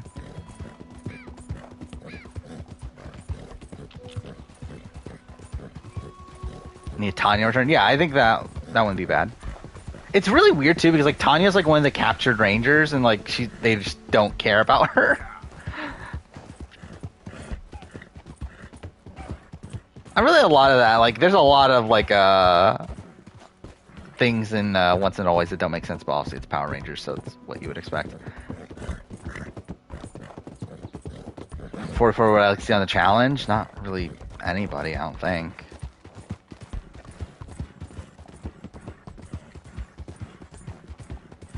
Yeah, I don't even think it's like really anybody that I care enough to see on the challenge.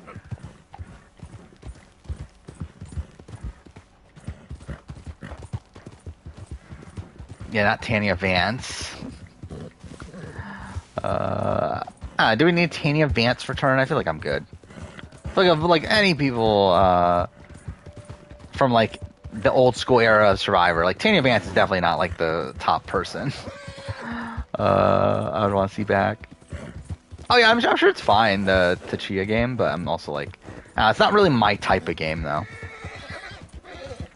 Any schedule changes? Not for the near future, but like I canceled the Donut ranking. Oh yeah, I forgot. That is something I decided to do. Is that? Well, I think I'm going to decide to do. I don't know. It's kind of a decent amount of work, but I might do it. And that is so Black Mirror got announced for season 6 today. Like the trailer came out and everything. And it's in June. To where like I talked about this before. That I did want to do a Black Mirror episode ranking. So I'm thinking maybe that's what I'll do after season 6. Is just rank every episode. Especially now that I have to cancel the Don't Nod ranking anyway, so it's like, well, there's a slot there.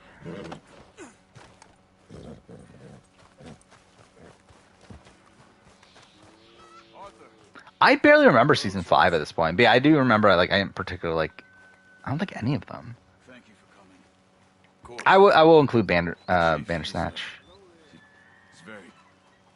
Mine wouldn't be like particularly high. Yes, yes. I do have that list, right? I'm pretty sure we talked about this before. But I do have an old ranking that, again, I'll rewatch every episode for the video, but...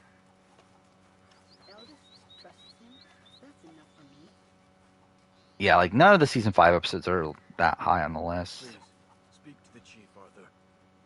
Bandersnatch is actually higher than I thought it would be. I think Nam will probably be on Challenge 39, yeah. I think they'll just continue to bring him back until he like gets a decent-ish run. Co-star is a bisexual person's dream? In what way? Like, what, Michael Yerger's on there, right? Was there, like, anyone else? Striking Vipers? I'm pretty sure it's, like, right in the middle. Mr. Morgan. I'm pretty sure that's, like, right in the middle. So glad you could make it. 5, 6, 7, 8, 9, 10, 11. Number 11, it looks like. My son is foolish, but he's still my son. Oh, Evil Dead Rising came out. I didn't even know that came out yet. A little. He's very brave. Very angry. I did see that Scream 6 just got put on Paramount Plus. He's dead. So maybe I'll watch it. He lived a lot longer than was good Wow. for any of us. My son. Now it's called for All Stars 4. Why? About that. I want peace. I need my people to be safe. All my life I've Yeah, tried to Rachel, be Jack, and Ashley 2. That's third from the bottom for me. I have no memory of what these episodes are. Like, I'm looking at, like, the episode titles, and, like, some of them I remember. But, like, some of these I also just don't. How could he Um, treason? People who have lied to my people for Like, what is 100 White years Bear? or more, I that's have no treason. memory of that episode. The Waldo moment, no memory of that episode.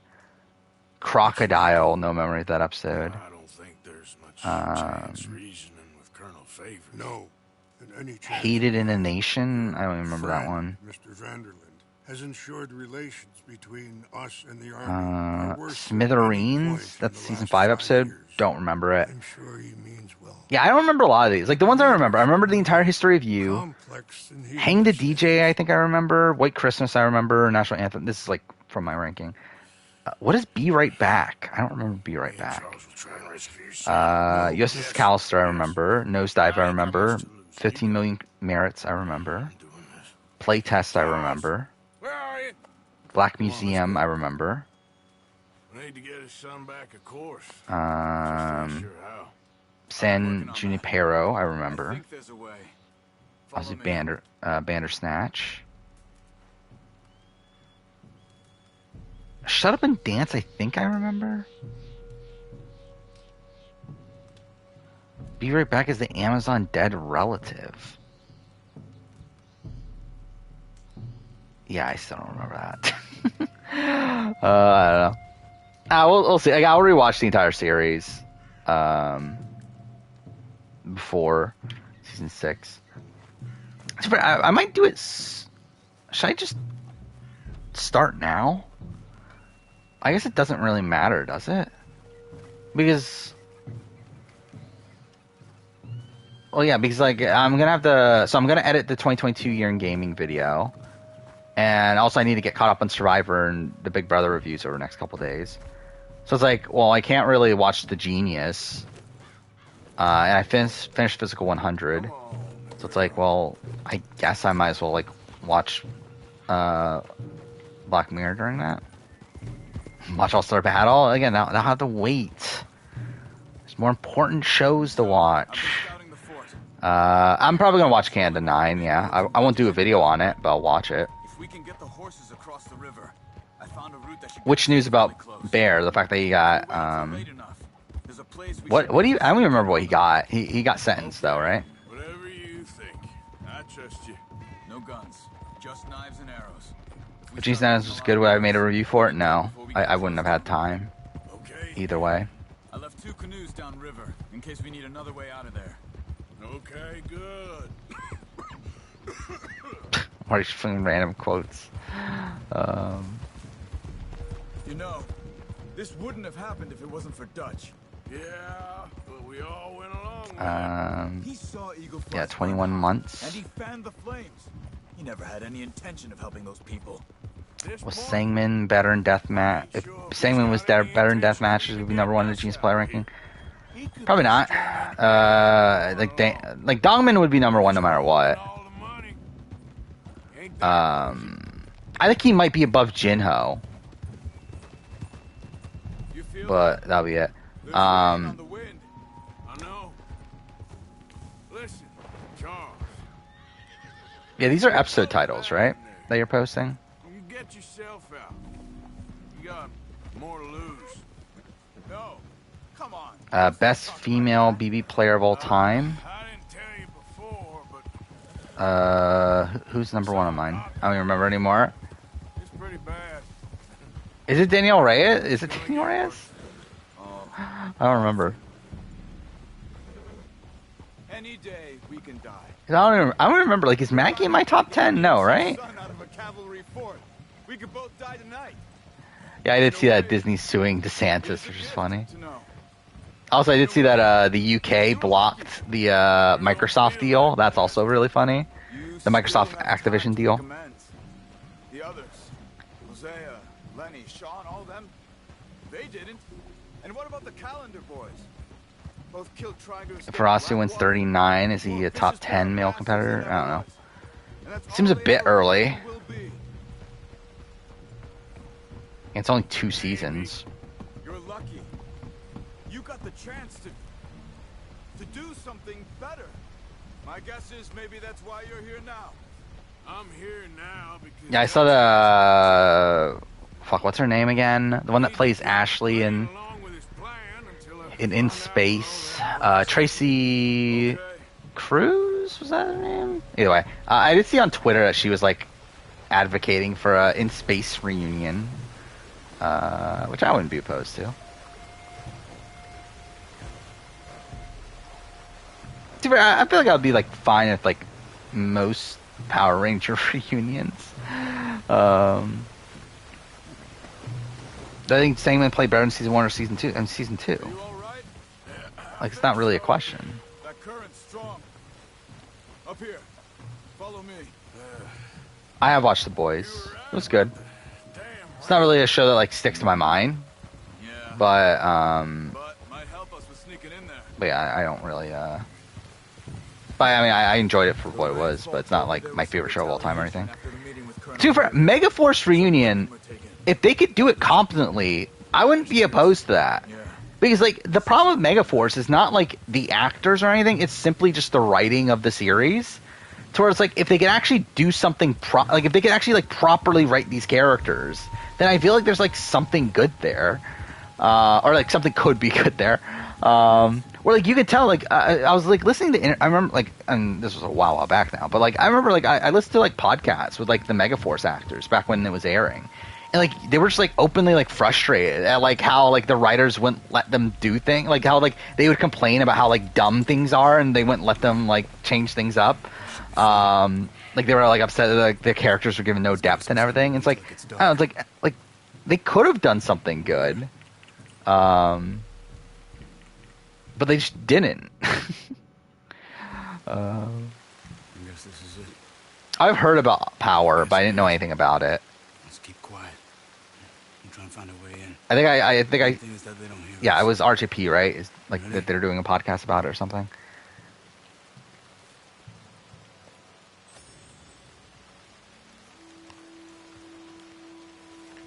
Patrol group. Hopefully we'll be in and out before they can come back around. Yeah, Megaforce Stan, obviously. I'm Megaforce got me back in the Power Rangers for the 10-year or 20-year anniversary.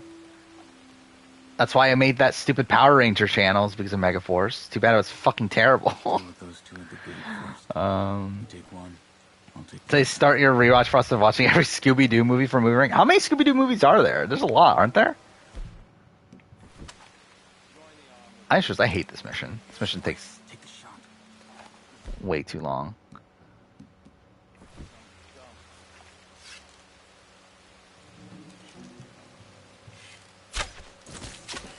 There we go. Let's make our way around the back.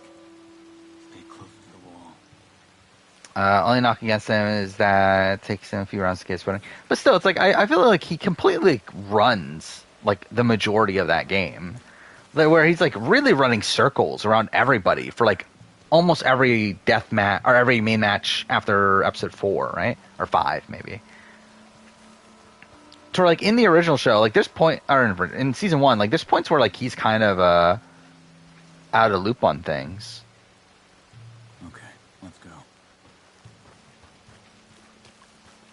There's 40 Scooby-Doo movies? Yeah, that's kind of a lot. Okay. I do have a BB Can 1 player ranking. It's just not out yet.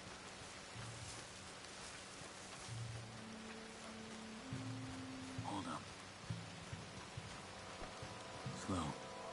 We got 2 more ahead. One down here, one up No, that's not the case. Like the Power Ranger thing is just like, Don't shoot. You'll alert Oh. the others. well, shit. But yeah, the Power Rangers, like, to be fair, my life probably would have been better if I didn't do the Power Rangers thing. Then I wouldn't have that shit channel up. But that was always like a side channel to the pickup channel, game pickup channel at the time.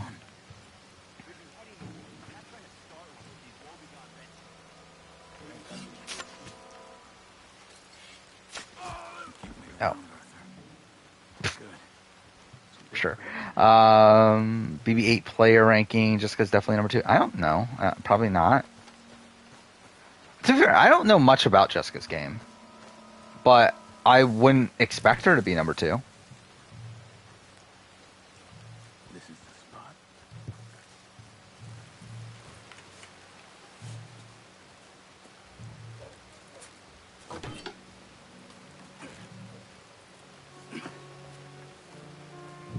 So, I don't know. That's such a weird list, isn't it?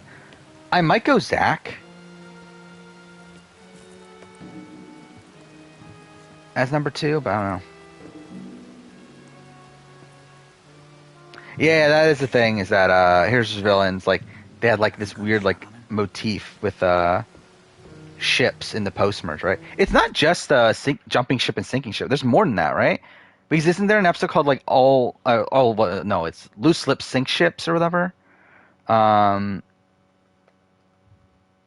yeah, like I'm pretty sure like the entire like Heroes vs. Villains like post-merge had like this weird ship thing. Let's see. Oh, I guess it's 3. It's just 3 episodes. But yeah, jumping ship, a sinking ship, and then loose lips sink ships. So yeah, it's kind of weird that they did that. It's so random.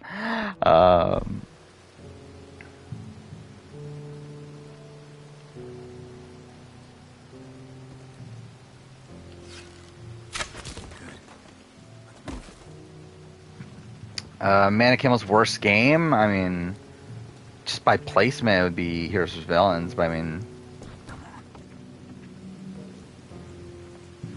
actually, no, either way, it would be Heroes vs. Villains. There's a Scooby-Doo and Supernatural episode? Like a crossover? You got this one. No need to waste an arrow on him. Use your knife.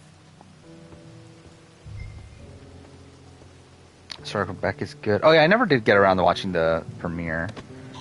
But also, I'm probably just gonna wait until like the entire season is done, just binge it all at once, I think.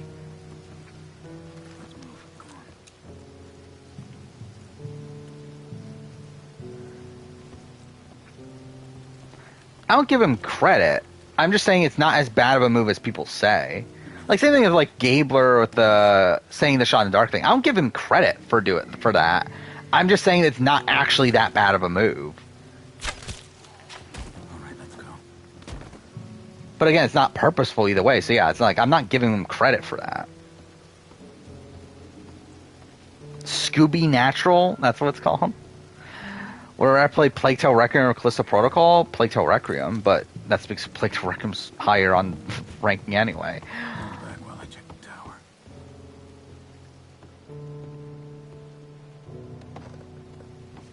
I think the bigger question would be God of War Ragnarok or Callisto Protocol. You take him. 'Cause I think that might be a bit tough. Well, I think I would rather replay Callisto Protocol right now than play God of War Ragnarok again. Cool.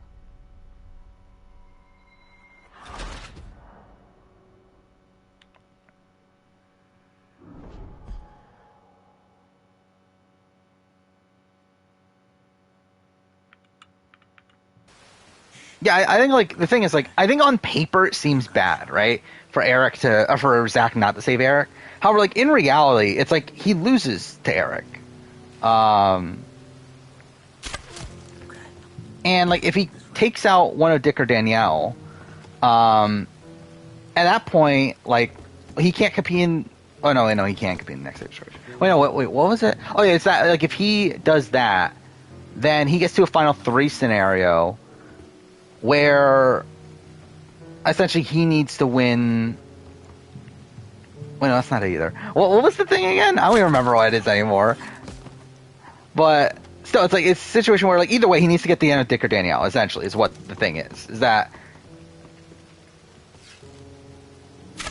he can't win against Eric or Jamaica anyway. So like at that point he needs to comp out. Anyway, so it's like cool. That actually fails the mission.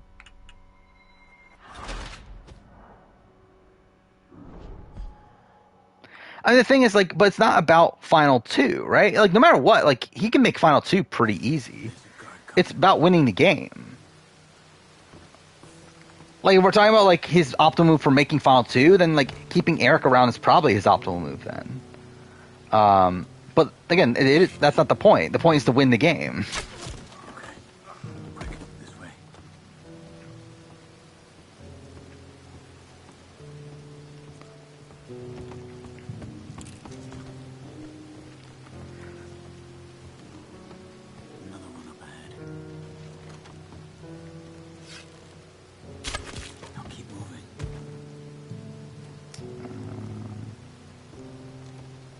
He needs one of Dicker getting out 4. Kind of. I mean, like, obviously, like, we see how the game plays out and he doesn't win Final Immunity. But, like, I don't think it's necessarily like, the worst thing in the world for him to just bank on winning Final HOH anyway. And, like, technically, like, he kind of won the Final HOH.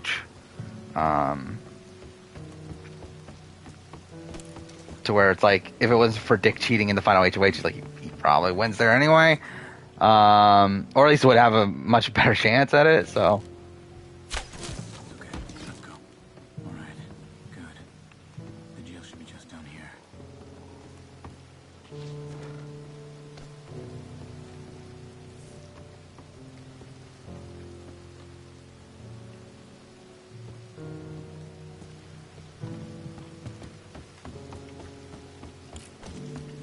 Yeah, so it's like if both Eric and Jamaica are there at 4,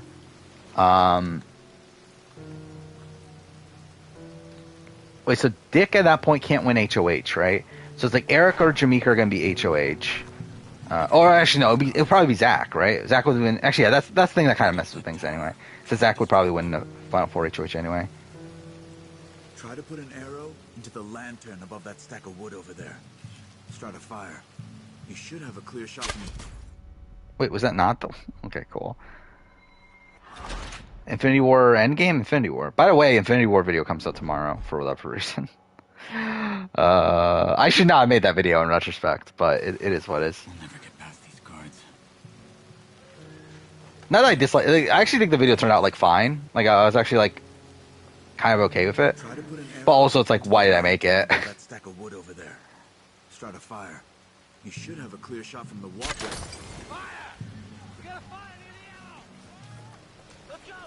What's the most complex BB Final 5? I don't know, is it BB 21?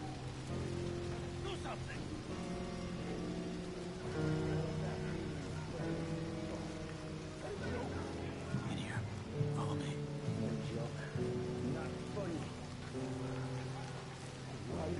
I wouldn't say it necessarily like it does. Like I don't mind what Endgame did in terms of like reversing the events of Infinity War, except for like Gamora and other person who dies. Anyway, I think like on paper, like the fact that it reverses everybody but the people that actually died during Infinity War is like a nice compromise. However, I think the fact that they obviously bring back like a different version of Gamora is bad. Check the body.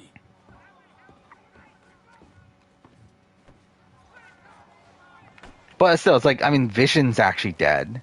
I guess Loki, they bring back Loki too, don't they? Okay, I guess that is dumb. Wow, Heimdall's dead. That's something. But like, I think like the fact of like bringing back the people that died with the snap, like that's not bad. Like I think that's kind of what you had to do. Like, or else like what would be the entire point of the story? But I do think, yeah, in retrospect, like the bring back of like Loki and whatnot is like, yeah, that's not great. BB9 had a good Final 5. Kind of. I mean, it's not like an elite one in my mind, but yeah, it's a solid one. But I think like again, like BB21's is better for sure. Damn it. There's more out front. Go up the tower and see if you can cause a distraction. Try to put an arrow into the lantern above... Avengers Endgame doesn't even have like a happy ending. Like fucking Iron Man dies at the end. I agree that I like prefer like nuanced endings and everything, but like I don't think like Avengers Endgame is like the best example of that. You blew our cover. Go on, get up there. What are you doing, Arthur? The whole fort is on lockdown. Oh, I know. Yeah, it's a technically different Loki and Gamora, but it also like doesn't matter though, does it? It's the same like character. Should I just skip checkpoint? I think like it's essentially like the exact same character, just it just so happens to be that they're from like a different universe or whatever. Like it definitely like lessens the impact of their original Stack deaths. of wood over there. Start a fire. You should have a clear shot from the I'm afraid Guardians of the Galaxy 3 will be a flop. I think it'll still be good. I'm probably not going to watch it right away, though. But again, it still is James Gunn. I'm a bit worried in terms of, like, how much of it is going to be repeated material from... okay, well, this is great. I'm just going to skip Checkpoint. I really just don't care. But yeah, like, because, like, they're doing the entire, like, Rocket and... I forgot the character name. But anyway, the Rocket's girlfriend thing, storyline. So, like, that was, like, something I'd already seen in the Telltale game. So, like, I don't know. I'm really just going to do the same thing. No, he didn't say that. Of course not. At Final 5, BB24, you generally thought Alyssa could win. I don't know. I thought it was a tough road by that point. She needed to get to the end with Brittany. But I guess theoretically she could win. Favorite challenge competitor? I don't know. I don't know if I really have, like, an actual solid pick there. Yeah, I watched Deadpool 1 too. I enjoy them both. Do I own them? Yeah, I own them on Blu-ray.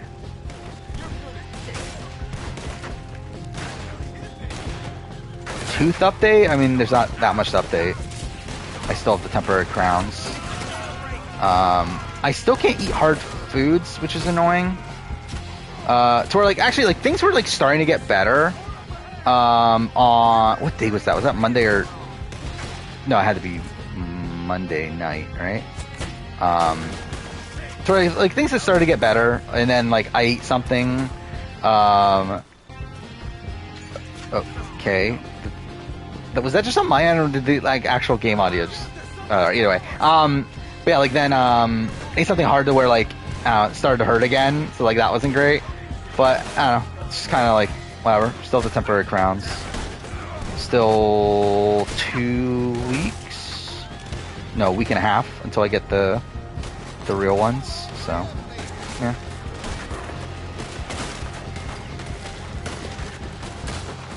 If Kuzi goes home, is Ty gonna win out? Or for sure? Not really. He has a decent chance to, but, like, he's not for sure going to. Like, we're at what, final 6 after this? It's still a good, like, it's still decent ways. And, like, Ty has never shown himself to be good at, like, mental competitions. In terms of, like, quizzes and stuff. So it's like, I don't even know if he would win final HOH. Even if he would get to part 3. And obviously, like, just the other comps that are there along the way. Like, even this last comp, he barely won. Like, the only reason he won was because the, Kuzi and Daniel, like, spent more time with their temptations. Sounds like one of their patrols is on its way back here. We need to move fast. There's no time to wait on this. Wait, that's a thing? Peter and Mantis are confirmed siblings in the Christmas special? Yeah, I didn't watch the Christmas special. Come on. Let's use this thing.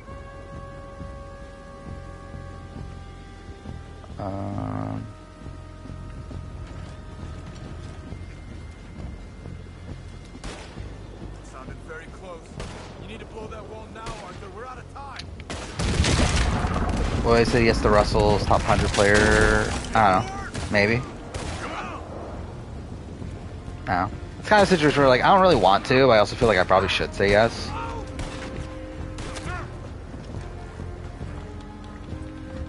Here, come on. Get on. Yeah, I knew Ego was his dad, but I guess she was with Ego, right? The first time around, but, like, yeah, I didn't know Ego was, like, his daughter, or that Mantis was Ego's daughter. I remember seeing a Oh, fuck off! I have to go to.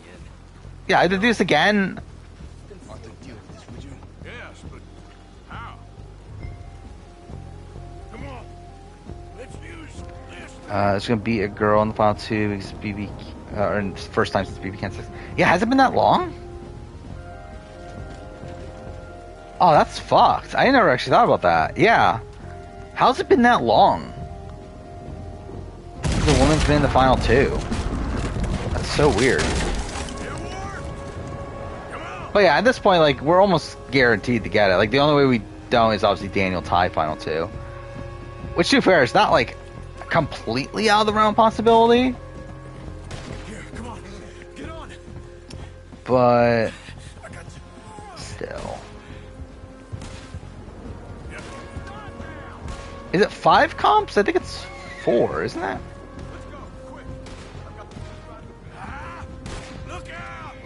Because like his first win was in week 1. But then I believe it's been 4 weeks now of him being safe. Cool. I don't even know what just happened there.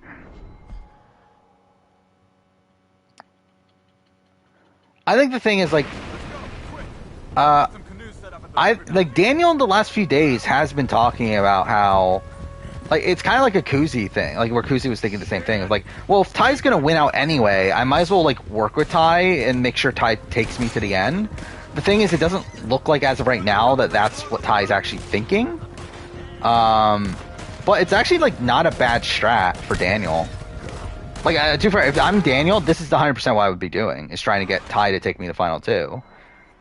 Because yeah, if Ty's gonna win all the comps anyway, it's like, why not take him to the end and you beat him at the end? Like Ty's more than likely not gonna beat Daniel. Like Ty wants Claudia out, last we've heard. Again, they are getting closer again now, but like for the last like 2 weeks, Ty's target has been Claudia.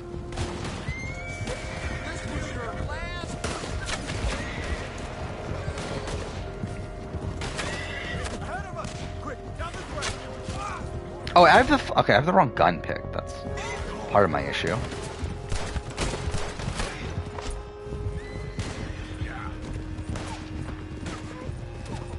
Yeah, like I don't think Ty would take Renee or Shania. I don't know. I think he could take Renee, actually. I don't think he would take Shania. But I could see him taking someone like Renee. I could see him also to try and take someone like Anika. But also, didn't he? Yeah, he wants Anika out this week, though. That's also the thing. So I don't know. I don't know what Ty's endgame is. Like, I don't even know if he like properly has one. Wait, why can't I get on the fucking boat? No, get on the fucking boat! What is going on? Like, just get on the boat, please? Okay, get out of the cover.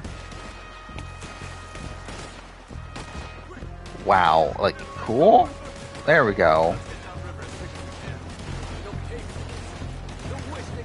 I don't know if he only wins against Ty, or against Renee and Shania. I think he beats Renee and Shania, and I think against like Anika and Claudia, it's like close. But I think against Daniel, he more than likely just handily loses. Well, I mean his endgame in terms of like who he's gonna take when he wins all these competitions. Sorry, episode. It was fine. I mean, I think it wasn't as good as last week's. But I don't know, there's some like decent character stuff here and there. I'm gonna hold on Stockwatch because I just don't think there's much of a point in taking a risk when like so much of the game is up for grabs. So yeah, I'm just not putting any money into anybody. Because again, Kuzi's more than likely going. We have no clue who the next boot is going to be.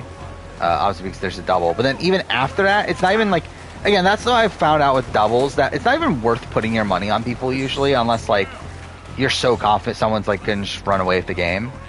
Or if you're like I don't know, you're in a bad spot and you wanna try to catch up. But it's like, again, this is where I lost it with, actually, wait, no, what season was that? It's not, I lost my money some at one point due to the double. Not because the double was actually... Oh, it was BB Can 9. Yeah, it was BB Can 9. Because Tina... Not because Tina didn't survive. Because like at that point, I went all in on Tina, thinking that, okay, Tina's the safest in the double eviction. But it's not just about who's safest. Because like following that, you also have to think about who's going to be in a good position for the following round as well. Because like essentially you have to pick who is going to be the best positioned person after the veto at the final 5 round. Which is like so far away that I just feel like it's not even worth risking it on anybody. But again, Claudia could go home. Like, people are targeting Claudia for the double, let alone would also potentially be a target for Final 5. To where I just don't think it's worth it. Well, I've betted on Dan to win BB10 at any point, at almost every point after like week 2. Maybe week 3. I think Daniel is a good player. I think he's like really the only competent player of this cast. Colonel Favors won't be too happy with your rescue. Like, I don't know if he's like a great player. I think we'll have to see, but like again, like he has done very good work in terms of positioning himself. You won't win. So at least there's that. No big fight with them. All the exit interviews have like Kuzi 1, Daniel 2. Literally every single person outside of Dan, but even Dan was also still very high on Daniel. Thank you. No mention. Plus, also when we're looking at the rest of the people in the house, the girly pops love Daniel. Ty has a connection with Daniel. I don't know if it's necessarily to where he's his like top pick to win or anything, but like they at least have like some kinship there. Obviously, he'll have Anika's vote at the end. Kuzi seems to be very pro Daniel as of like a day ago. This last day like was kind of a bit more rocky, so we don't know. But as of a day ago, she was like telling Daniel that she's going to fight for him in jury. So it's like he should have the game on lock if he gets to the end.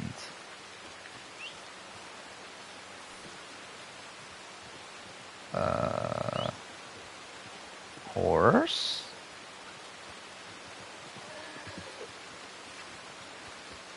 Oh, she's a likely 2-time winner, but she's a possible 2-time winner.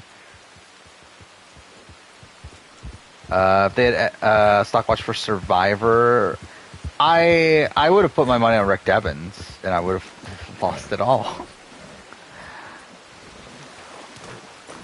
I don't remember, like, who did I think was winning Edge of Extinction for a lot of it? I don't even remember anymore. Because, like, I remember I was, like, very high on Eric for, like, the first couple episodes. And then, like, his edit just dies. I don't even remember if I was that high. I feel like I was always low on Lauren, and everyone else was super high on Lauren. I remember that being a thing. Okay, this is the penultimate mission, I believe, right?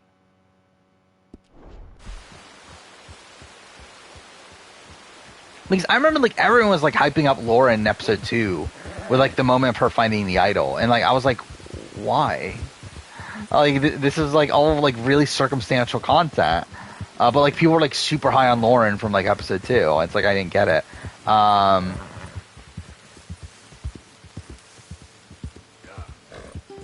Yeah, I really don't even know who I was thinking was going to win. Yeah, I remember, like, I was probably, like, high-ish on Victoria early on, but then that kind of died.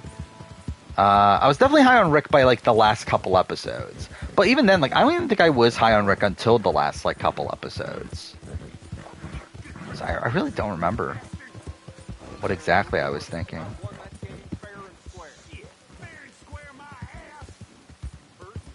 Kagian? I probably would have gone in on Spencer, I think.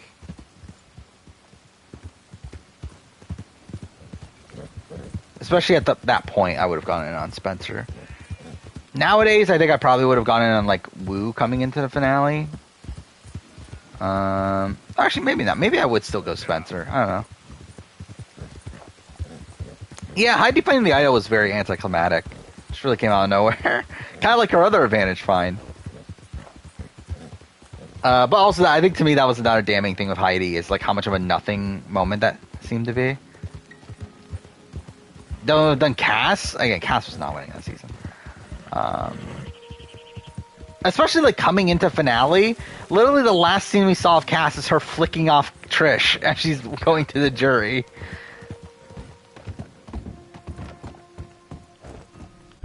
Like Cass actually had like a solid-ish edit early on. Where, like, I remember like coming into the merge, I believe like Cass was the #1 contender. But then just everything goes downhill. Has there ever been a season of Survivor spoiled them before watching? Most? I mean, like, so when I got back into Survivor, like, I knew all the, like, results when okay, cool. Stream's not buffering on my end. But, yeah, like, when I got back into Survivor, I knew all the results when I was rewatching all the seasons, or when I was watching all the seasons for the first time. And then since then, like, again, I followed the spoiler community up until IOI. So it's like if the season was spoiled, I knew about it. And then Winners at War, I got spoiled like mid-season. But then since then, no. But and to be fair, I guess technically I got spoiled in 42 at the very end, but that's because of Bryce. But to be fair, I already knew. What made me stop doing the channel and doing like mid-season power rankings and doing streams and stuff.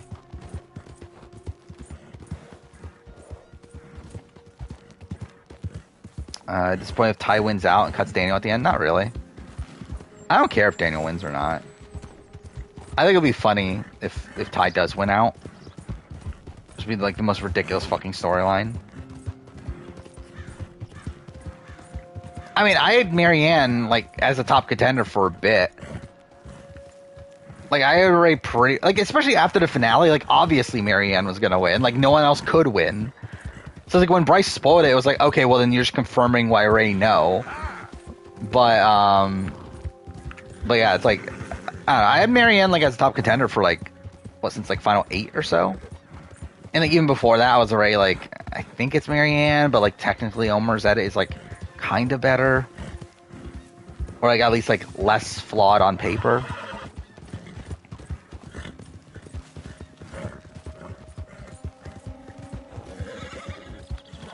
Before you're my end. Go wrong. I was all in on Michelle the entire time.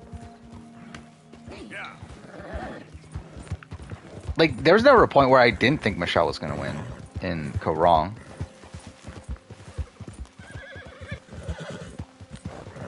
And again, Go Wrong wasn't even spoiled. Like, I was just, like, super confident. Like, Michelle was the winner. Like, I just feel like her edit was just, like pretty obviously, pointing to her winning. Oh, hey, you there. Think you could help a lady out? Do I enjoy the Tika story or the Taku story? Probably Taka's. Or Taku. Because again, Tika's just too obvious. And I've talked about this the last few weeks, but it's like, I feel like to me that's kind of like part of the issue of this season is that it's so obvious that a Tika member's going to win. To where I feel like it takes away a lot of the appeal of the season to a degree. Or I feel like that's probably why Jeff is so high on the season, is because to him it was like this big surprise that Tika would go away and win. But it's like for us it's like really obvious because like that's the only storyline on the season. Actually, when you look at it, it is ridiculous the way they decided to tell the story of this season. When we're looking at like who's left outside of the Tika members, and like how dead they all are, like we're essentially anyone else that like could have had a winner's edit outside of the Tika members are like went in the mid game where you had like Matthew, you had Matt. Actually, that's pretty much it, isn't it? But still, it's like I don't know. It is like kind of dumb the way they like ended up telling the story.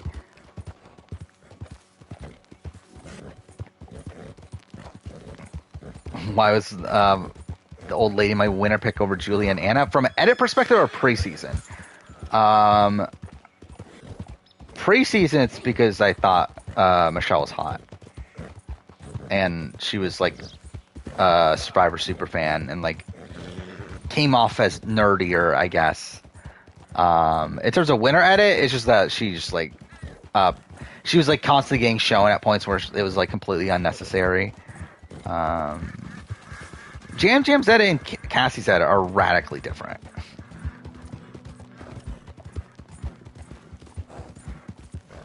Like, I feel like there's almost like no similarities between the two.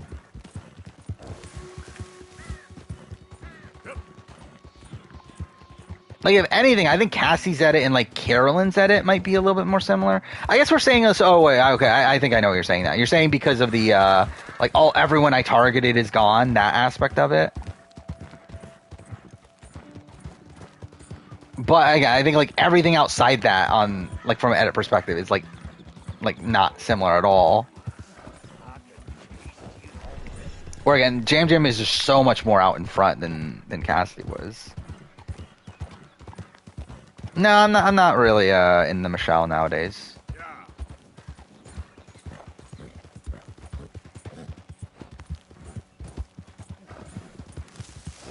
Nah, I think like just yeah, not really my type at this point. Stockwatch for here's his villains within iconic. I mean, like from an Edgic perspective, it's like, well, it's Sandra, but I don't know. Because like storyline wise, it's like it had to be Sandra by the time of the merge, if not even like a little bit, by the time of coach vote or so. But I'm sure there would have been people that were like high on Parvati and that sort of thing.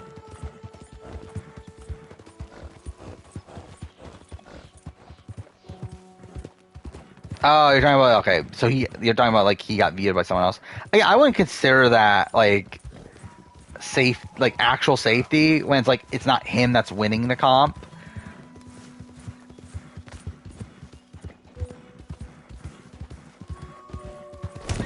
Okay, cool. Fuck up.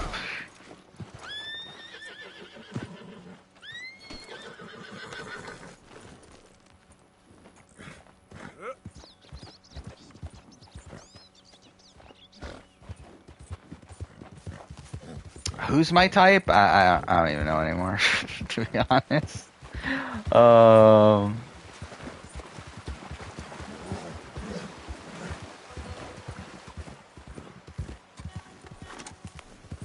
Yeah, like really, like I feel like Survivor wise, like post New Era, I don't know if there even is anybody.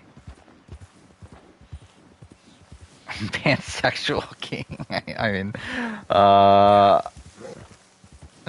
I'm pretty much straight. I mean, I don't like. To be honest, I don't really care that much. I don't know.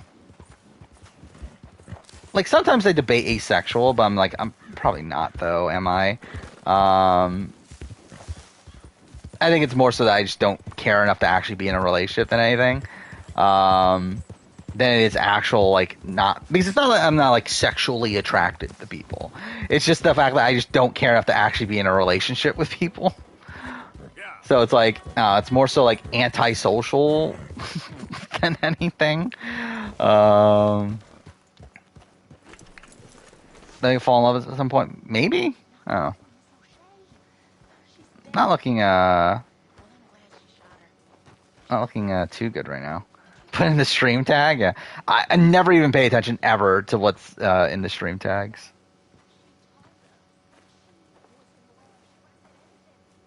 Okay, not sleep. That's I want to. That's a letter, right? I can look at. Yeah, there we go. Cool. Dear Chanel. You were once very kind to Bo and myself, and it pains me to ask you to show us further kindness. But I have nowhere else to Actually, I turn, did find and Claire no one else attractive. upon whom I can impose. So that's something. I will, of course, pay you handsomely. I don't know if personality. Like, I think that's the thing. It's like, I think when I like talk about like who's my type, I would like include personality and stuff into it. And it's like, I don't know. When we're like putting it like all together, I don't know if there's anyone. So why these two still here? Old pals of Micah's. They're getting real comfortable. I really What's like coming? the story on Ty winning out, and somehow not like the Zach one. Which Zach one are we talking about? What is going on, Dutch? What is happening? Like, I think Ty winning would be a terrible outcome, like, personal, like from a personal standpoint. Mr. Morgan. I think Zach with BB-8. The thing is that Dick and Danielle have a much better story. Today we ride once more. Ride with me. Ride with us. Ride with us against the factory. I love your courage, son. It is a thing of great beauty. Yeah, Sarah Wilson.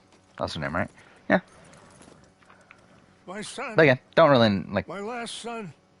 Don't. I don't think it goes beyond that. When I was your age, Maddie, yeah, maybe. I saw death. I have killed.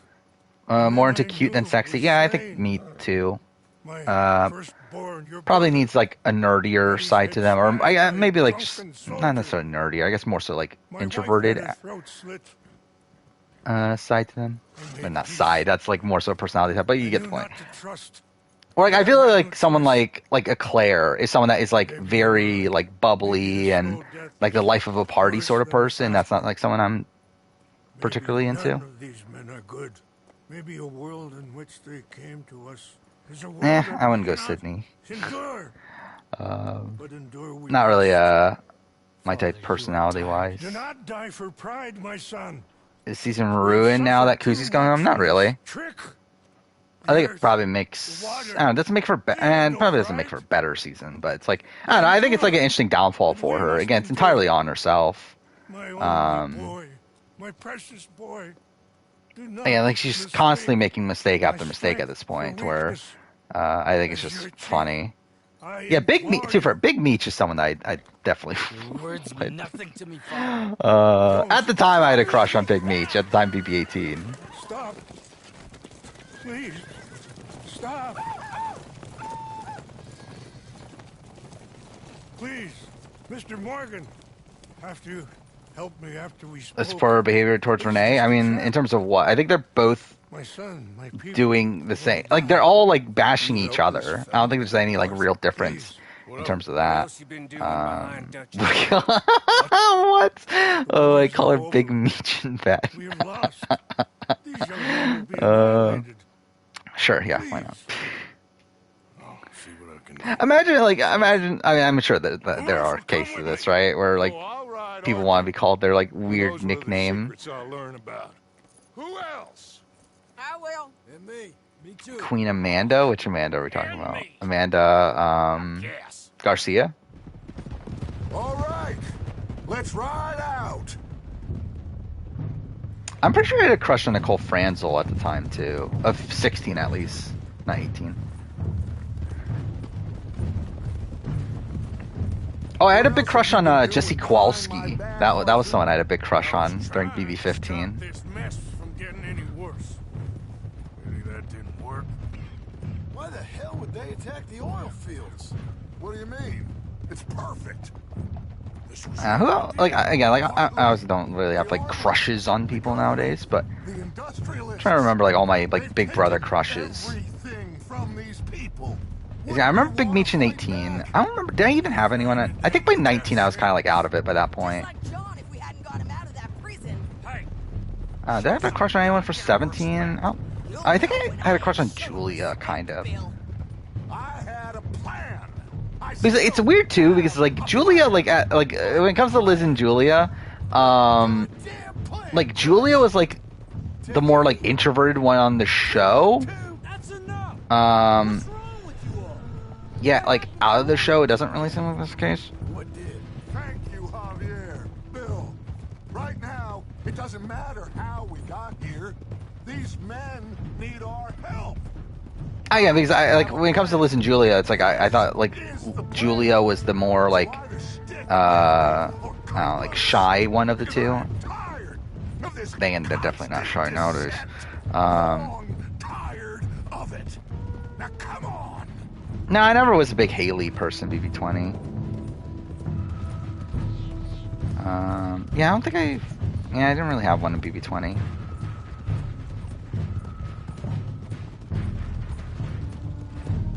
Well, that's what I'm saying. Like nowadays, they're not exactly like what they were. But at the time, He needs help.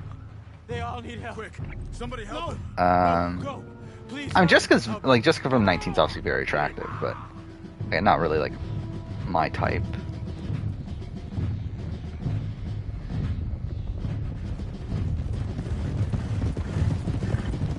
Name a video where I said shit. I have no clue. I know I've said I know I said fuck in my challenge season ranking. I said fuck you and fuck your alliance. I did say that. Where else have I said fuck? I know I've said fuck a few times. And there's like points where like I accidentally say it and then I like edit it out. But We gotta help these men. in terms of like purposely saying it, I don't even remember. There, going across the walkway. Yeah, it's the Nolan sister thing's they have it's on their OnlyFans, right? You come Yeah, I'm over pretty here. sure it's confirmed. I'm pretty sure. Save him. Fight us out with him. Um, You go and distract them and let me get to him. is Vanessa a better player than Steve? Probably. Ride with me. But Meet up at the factory. Steve obviously outplayed her on that season. Go with him. Try and help there. Yeah, that was a scandal with Jeff Weldon.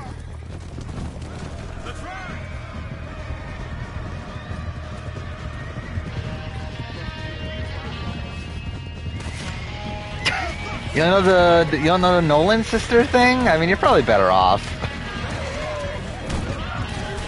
I said fuck their brand. I mean, the Brand Steel like weren't like actual videos. Those were like essentially just glorified live streams. So it's not a surprise I say it there. No, not Big Jeff. Jeff Weldon.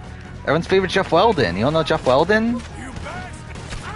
Like, how could you not know Jeff Weldon? God damn it.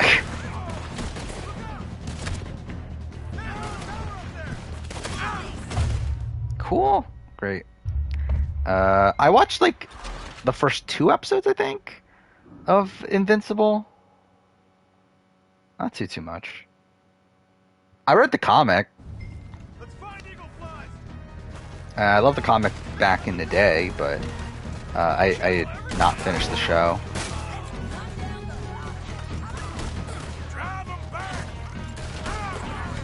It was fine. Like, I didn't dislike it. It's just also like, I don't know. It didn't make me like feel invested to finish it. You can hit every Big Brother player. I mean, so can I. I literally did a Sporkle quiz not too long ago, where it's like the only reason I didn't finish is because like the time limit, but like technically I knew everybody. And then Survivor I just outright finished. Oh, was it Philosophy of Survivor video? Yeah, that's probably not. I I'm straight up, I should redo that video, right?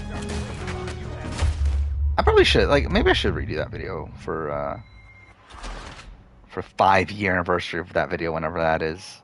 I think it's probably 2025, right? That is a 2020 video, right? But I was looking at like I was just like scrolling through my channel. Was it this morning? Not too long ago. And I was looking at it. It's like it is weird how like certain video, like it just the entire concept of like videos continue to get views. It's just like kind of weird. Like looking at it, like certain videos that like somehow now have over like 10,000 views. Where it's like, how the fuck did that happen? How'd that guy not die, by the way? Okay, cool. So it says Tar, it makes you think of the movie Tar. I feel like for me it's the opposite. When I see someone talk about the movie Tar, I'm thinking, oh, they're talking about The Amazing Race. This regiment is in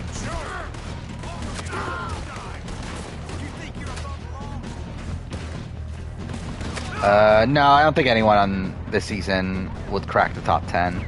I mean, I guess Daniel would have the potential if he like steamrolls this end game, but yeah, more than likely nobody. Yeah, I did find Daniel Donato attractive. I still find Daniel Donato attractive, even on 22.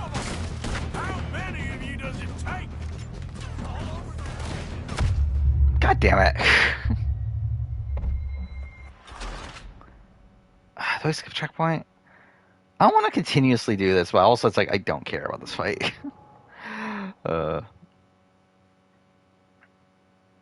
long do I think Ty will win out?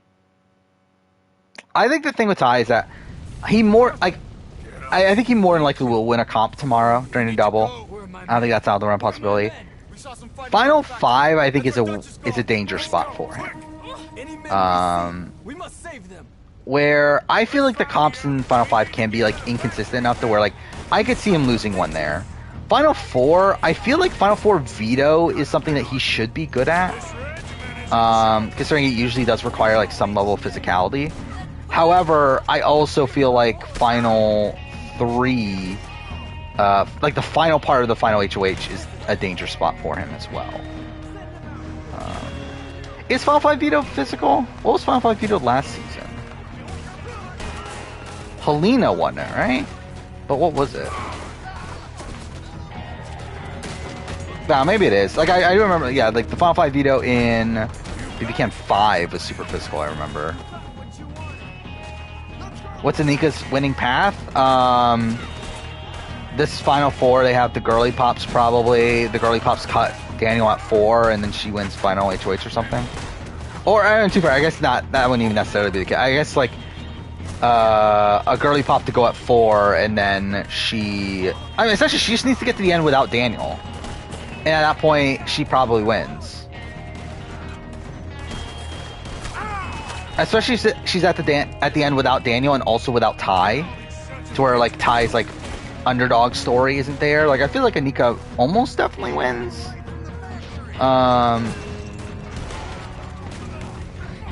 And, like, especially if it's Anika versus, like, Shanae and Renee. I feel like that's, like, 100% she wins. Against Claudia, like, I think there's a world where Claudia can gain enough respect to win. But I don't think there's a world where, like, Shanae can win the respect. Okay, cool. To beat Anika.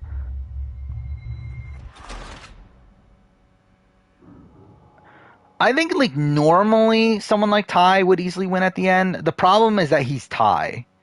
And that he's, like, just a dick. And I feel like that's going to harm some of his jury chances. But I do feel like, yeah, I think, like, by the end of it, I could definitely see a world where, like, the jury perception turns around. The fact that, like, it seems like Kuzi seems to be high on Ty right now is pretty good for Ty. Especially considering, like, Kuzi is probably going to be an influential juror.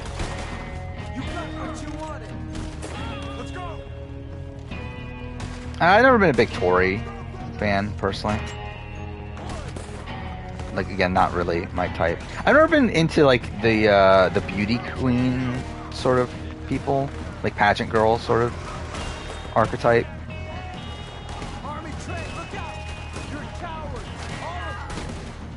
Gutter Pops had bad jury management. Yeah, pretty much.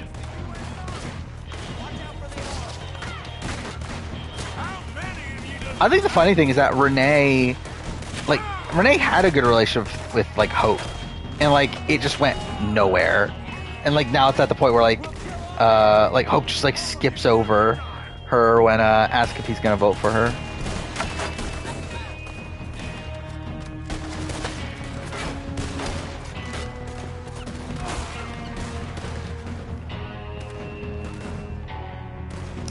Who's my winner pick for what? They have a crush on Taylor? Not really. Like, I think she's she's obviously very attractive, but, like, not really my type.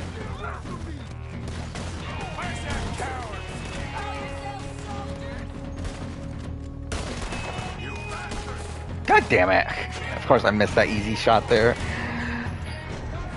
I think I still would vote for Monty, but, it's kind of like a situation where, like, I technically would want Taylor to win. I probably would vote Monty. Unless it's very attractive. I don't know if I have anything in common with her, but she's obviously very attractive.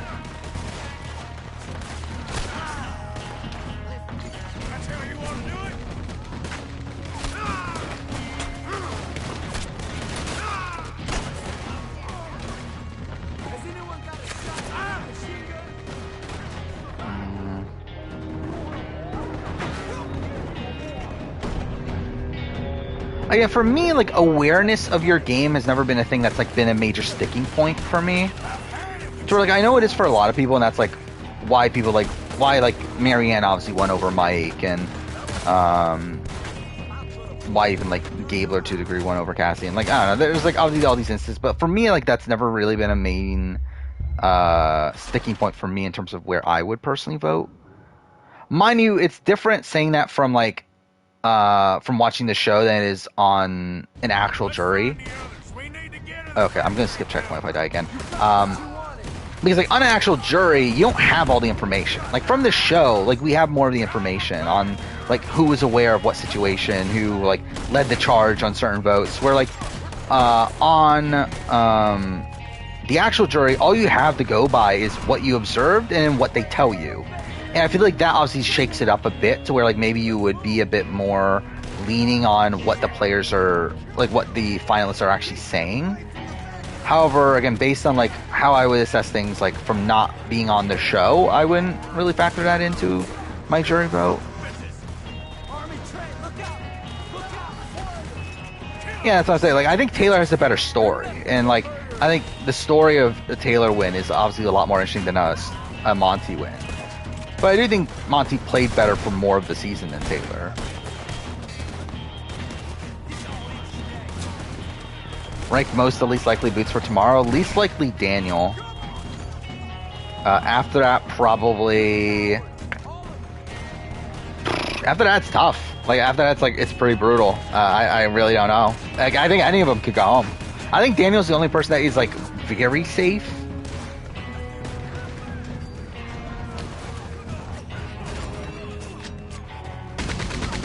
Yeah, because, like, I don't think there's a scenario where Daniel goes home.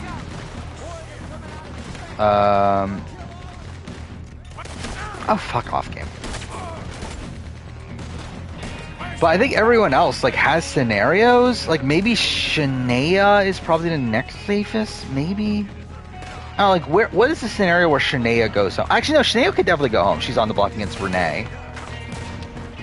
And Daniel and Anika are voting, where they'll probably keep Renee over Shania because Shania and Claudia are together.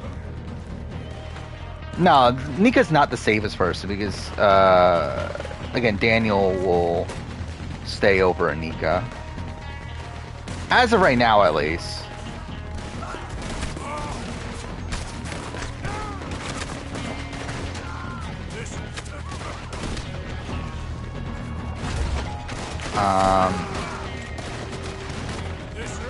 So yeah, if it's Daniel and Anika on the block, again, like, I think, like, Claudia, I think, is someone that could be voting out Daniel. I think that's, like, a possibility.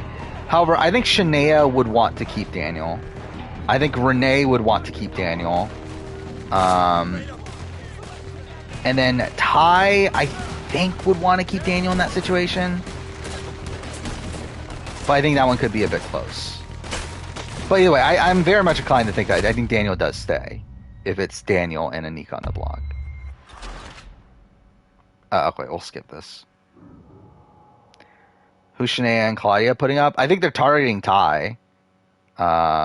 If they can't get Ty out, then again it'll probably end up being Renee. Actually, no, it might be Renee. Now I think about it, they might try to go for Renee. So I mean, who would they put up? They would probably put up like Ty. Actually, they'd probably put up Ty and Renee. I think they would just put up Ty and Renee right away, especially if it's a double. Can Renee win? Not really, in terms of jury votes and everything. So we're like, out of the people on the jury so far, Jonathan, Hope, and Santina all had Renee at the very bottom of their list. Dan was actually kind of high on Renee, but okay, how did I die? But again, like, I don't think that's enough because it's Dan. Like, I think there's a world where Renee, like, taking out Kuzi could shake things up. Also, Kuzi is seemingly, like, very bitter against Renee, to where, like, Kuzi obviously isn't going to be endorsing her, so it probably will be tough. Dan is very bad. like, how the fuck am I dying here? Well, like, obviously I'm not dying, but like, how are other people dying? Whatever. But I love Renee as a character. Like I think like the more and more time goes on, the more and more I think Renee might be my favorite character of the season. Like even like over Cozy even. Like I think Renee's just hilarious. And a lot of that's because of like how bad Renee is. But like it's still like really funny. Like even like this moment, like even in this episode where they played hide and seek, and the fact that like instantly when Cozy leaves the like starts like looking for people, she instantly sees Renee with her butt like poking out of the couch or everything. It's like she's even sucks at that. Like she fucking failed the mission. She failed the Martian, or not the Martian boost mission, but whatever, the mission that production gave her. Like I believe the only time in BB Can history someone's ever failed a mission, to where like of all people she decided to like pick Daniel as the person she has a crush on, which is like I guess she didn't want to go for Ty, and like Daniel's the only other guy, but like shouldn't she just go for a girly pop at that point? Wouldn't that have made more sense than like picking Daniel, which like makes no sense. Yeah, and then what else is there? Yeah, I'm pissed. That's great. I need to unpiss myself. Her reaction to her HOH. Yeah, there's a lot of great Renee. Obviously, her bootay. So yeah, I think I love Renee on this season. Anyway, so we get it. We're done. We're almost free. Yes. By the way, also like something I find so funny too is that like Renee like clearly comes off as like the youngest of the girly pops. Right, she definitely like seems like the least mature. Yeah, she's also like half a foot taller than the other two girly pops, which I always found super funny. Which is like whenever you see like a shot of the girly pops, like she's like way taller than both Shanae and Claudia. I've been here before. And like it just like doesn't like seem right. Like you would think that like by her like personality and everything that she would be like smaller than them. But no. Actually, that's something else with like on the Survivor end of things. I didn't realize how tall Franny was until this episode. But like Franny like has to be like 5'11" or something.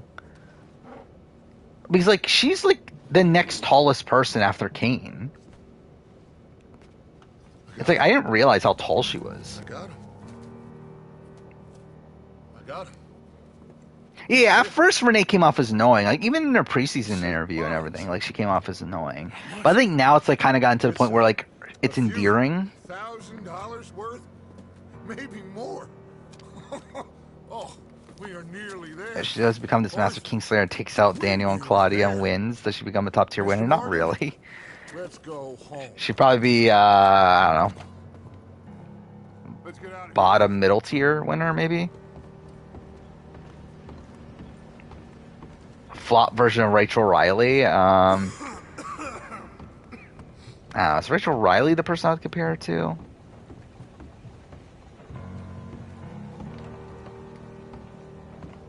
I don't know. Who would be a good comparison?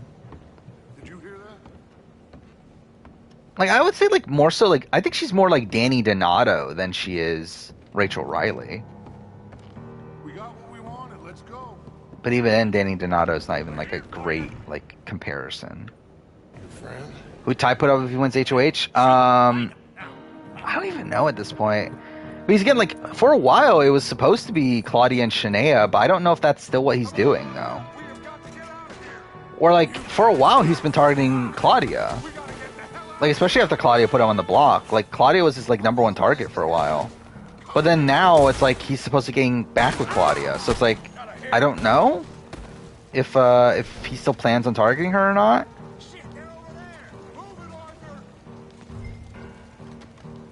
To which, if he's not, then, like, it really just opens up the game completely. Where, like, I really don't know who he would target. Shanae and Renee. Maybe, but, like, also, like, he seemed to talk about, like, Renee as someone that he could beat at the end, though. Which is, like, making me question, does he really want Renee out then at this point?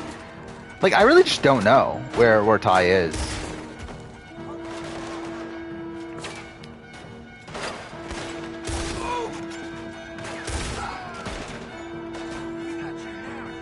Like, to be honest, I don't even know what his optimal move is either. Like, it doesn't really matter that much. It's either way he does need to win out. But like, who should be the person he targets? Like, should it just be Daniel as like the person he can beat, or I think he probably should just target like should he target Claudia? Is Claudia the best competitor left? Yeah,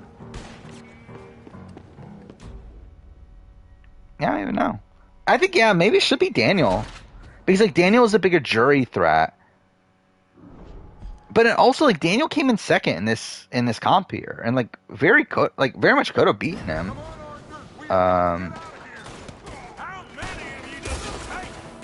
So, I don't know, maybe he should go for Daniel.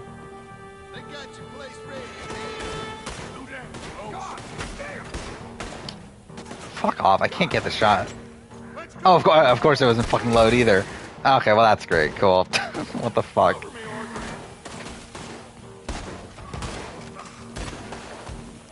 Like, Ty just seems all over the board. We're like, coming into this week, like, he voted for Kuzi for like no reason. And then initially seemed like he was targeting Kuzi, but now he's like working with Kuzi again. Like, he's just like such a flip-floppy player, it seems like. So, like, it just seems like he changes his mind on things like constantly.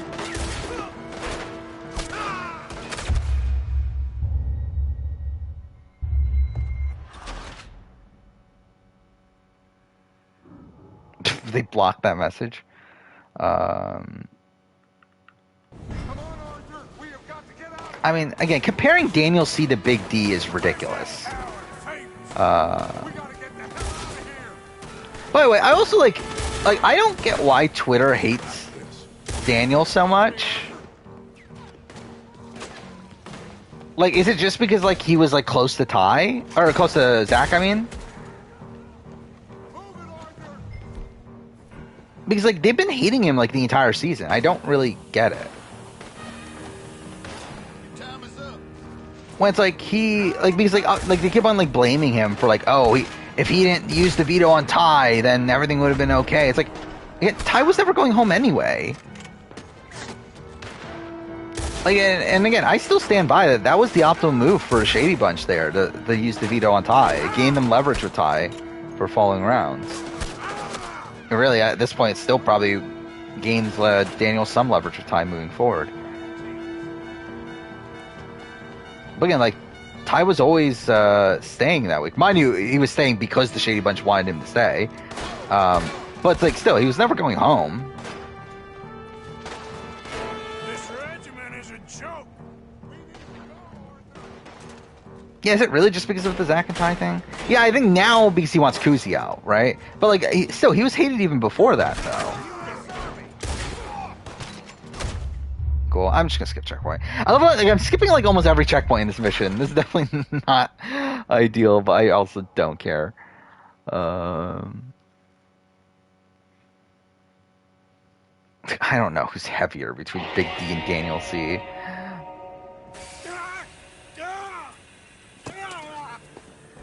I think safety comp counts as around the safety. Yeah, probably. I don't know. I think it would. Oh, look at this big moment. Dutch leaves Arthur to die.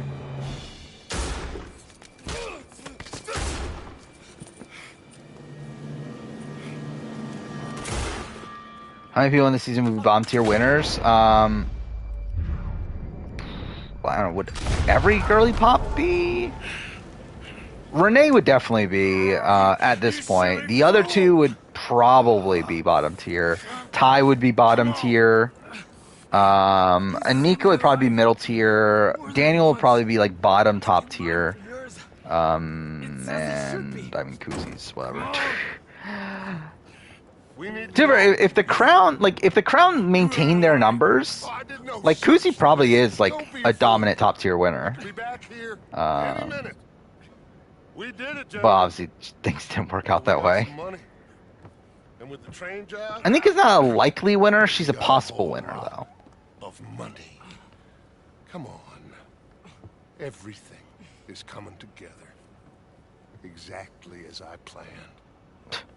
I've got to take the boy to his father. As you wish. And the thing is, Kuzi got unlucky with comp results, but also she herself was like making the incorrect moves anyway. Let's ride. I'll be back when I can. It's like, obviously, yeah, there are these unlucky comp results that got Jonathan and Hope out, for sure.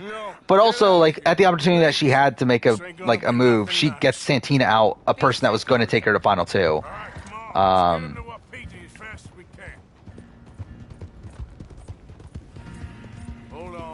And then you have, obviously, her, like, throwing the HOH, or the veto here, like, to take the Temptation. That's really bad. I think Kuzi's better than Victoria. That's not a question. I think Santina and Victoria is a better comparison. Like, Kuzi is probably more like an Erica, maybe. Like, there are good aspects to Kuzi's game. Like, I think Kuzi is, like, very, very good socially. To where, again, like, to have, like, someone like Kuzi have, like, 3 people that are all willing to take her to the end and lose against her, in Jonathan, Hope, and Santina, like, that's very impressive. Mind you, again, she like, is part of, at least she takes Santina out. To be fair, Jonathan couldn't be helped at that point.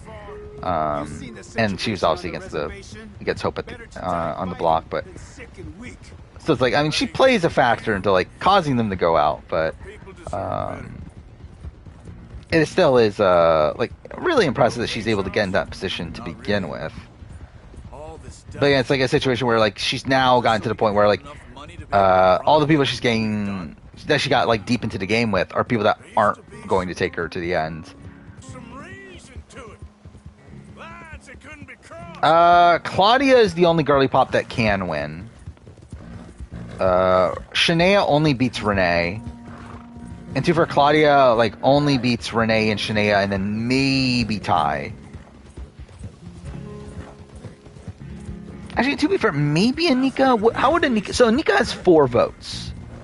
If Anika gets, actually, to be fair, that's not even necessarily the case anymore because of Kuzi.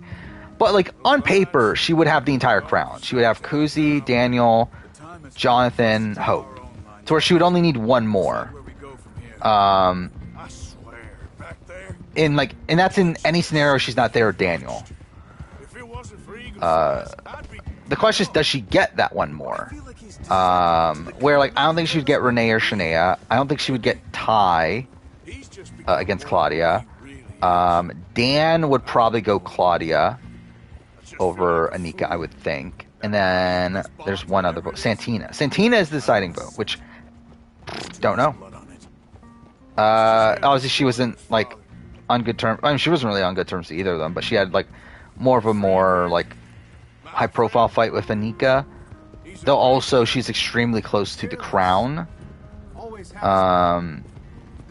To where they're obviously all pro Anika, so yeah, that's what I'm saying. It's like, she technically hates Anika, but she also is extremely close to people that do love Anika. So it's like, I feel like she could be convinced to vote for Anika. Peter. Yes. Peter. It's okay, brother. Save your breath. Kuzi's really just Tiffany, but if Tiffany was playing like that because it was a good idea and not because of the cookout. Yeah, kinda. I think that's kind of a decent comparison. But I think, like, that fundamentally shows, like, the lack of Kuzi's strategic game, though. Like, that shows, like, the issues of Kuzi's strategic game in comparison to Tiffany. Towards, like, obviously in comparison, like, I think Tiffany's a much better player than Kuzi. But yeah, I think in terms of, like, the positions that they find themselves in, yeah, it is pretty similar.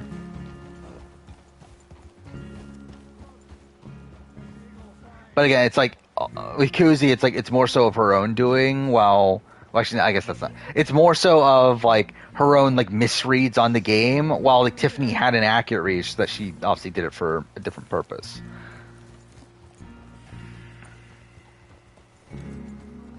CO's cookout. Who would Renee take to the end? I think as of right now, Shania.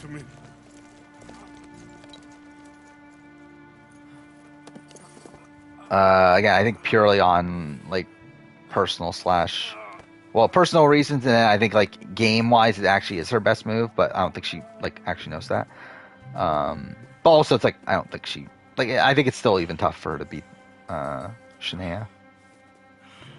Yeah, Daniel has the same votes as Nika locked, but then also is very likely to get Dan's vote in most scenarios. And then is also very likely to get the girly pops against anybody but the girly pops. And then even can get Ty. So like Daniel is in a position where like he could win unanimously if he gets to the end. Where I think he's really the only person left on the board that can win unanimously. Why was Dan your winner pick? I don't know. I thought pretty highly of Dan too early on. I think he was number 5 on my preseason power ranking or something like that. My son. Yeah, that didn't go well. Sinead's a forgettable player, yeah. Yeah, that was my winner pick. I don't know about Daniel in the endgame comps. That's the problem. That's what I've been talking about. That's like kind of his issues. That he wins if he gets there. It's that I don't know if he has the comp ability. It does seem like he knows his days at this point. So at least there's that.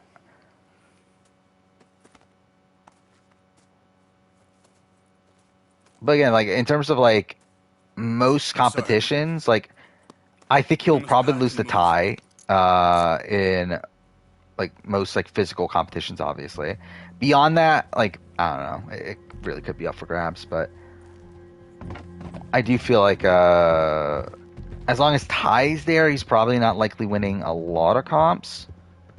But I do think there's a world that if he's in Final 3 with Dan or with Ty, I think Daniel could beat Ty in Final HOH at least. No, I did not think Dave Bond was going to vote for Nicole. Oh yeah, 100% thought Paul was going to win DB18.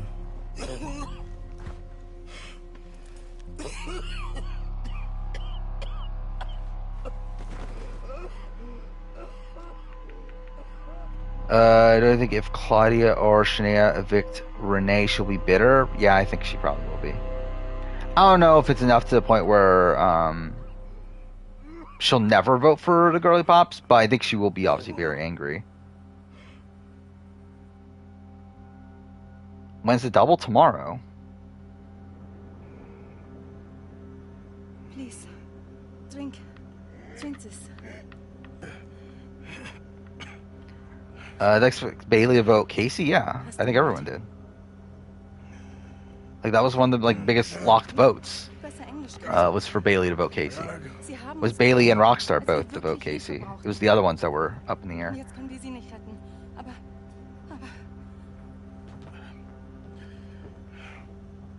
So this is the family from earlier, right? You have exam tomorrow night? Yeah, that sucks. Not too far, I'm gonna miss too. So what am I even talking about? Again, like ideally I would stream tomorrow. It would be fun, but also it's like by the time I watch the episode and everything, it'll probably be like midnight. And also it's like technically I probably should get caught up on the Survivor review and prep to get caught up on BB Can the following day and stuff. So I don't know. Alright, so this should be, what is it called? Our Best Selves? Is that what the name of the mission is? It's the final mission before Red Dead Redemption? Yes. So we're here. We're at the end of the normal game. We then get the fucking epilogue. How long is the epilogue? I don't even remember. Like, can I do the epilogue in one stream? I don't think I can I? So this probably still will take 2 more streams. Too far, if I did stream this tomorrow, that would actually work out pretty well, but I also won't. Has 44 been boring? I wouldn't say it's been boring. But I would also like... I think like boring is not the right term for 44. But it's not like... not as good as I wanted it to be, at least.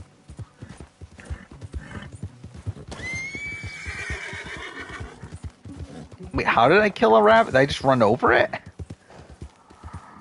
Wow. Where are we friends with Goku or Luffy? Probably Goku, right? Actually, I guess like either one. I feel like, yeah, they both come off as like, and they're really like very similar, just like in terms of like their base character, right?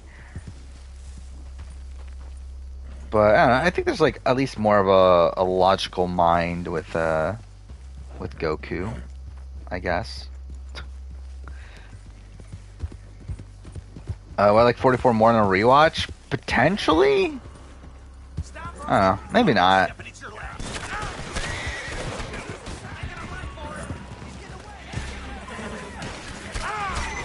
Yeah, I'm not sure. I don't know if it'll really play that big of a difference. I think if it turns out that like Tika doesn't win, then maybe that would like completely recontextualize my opinions on the season. But like I think as of right now, I'm essentially looking at it as if I know what's happening anyway. Like obviously I don't know the round stuff, but like in terms of like the broader story of the season, it's like it's kind of obvious what it is.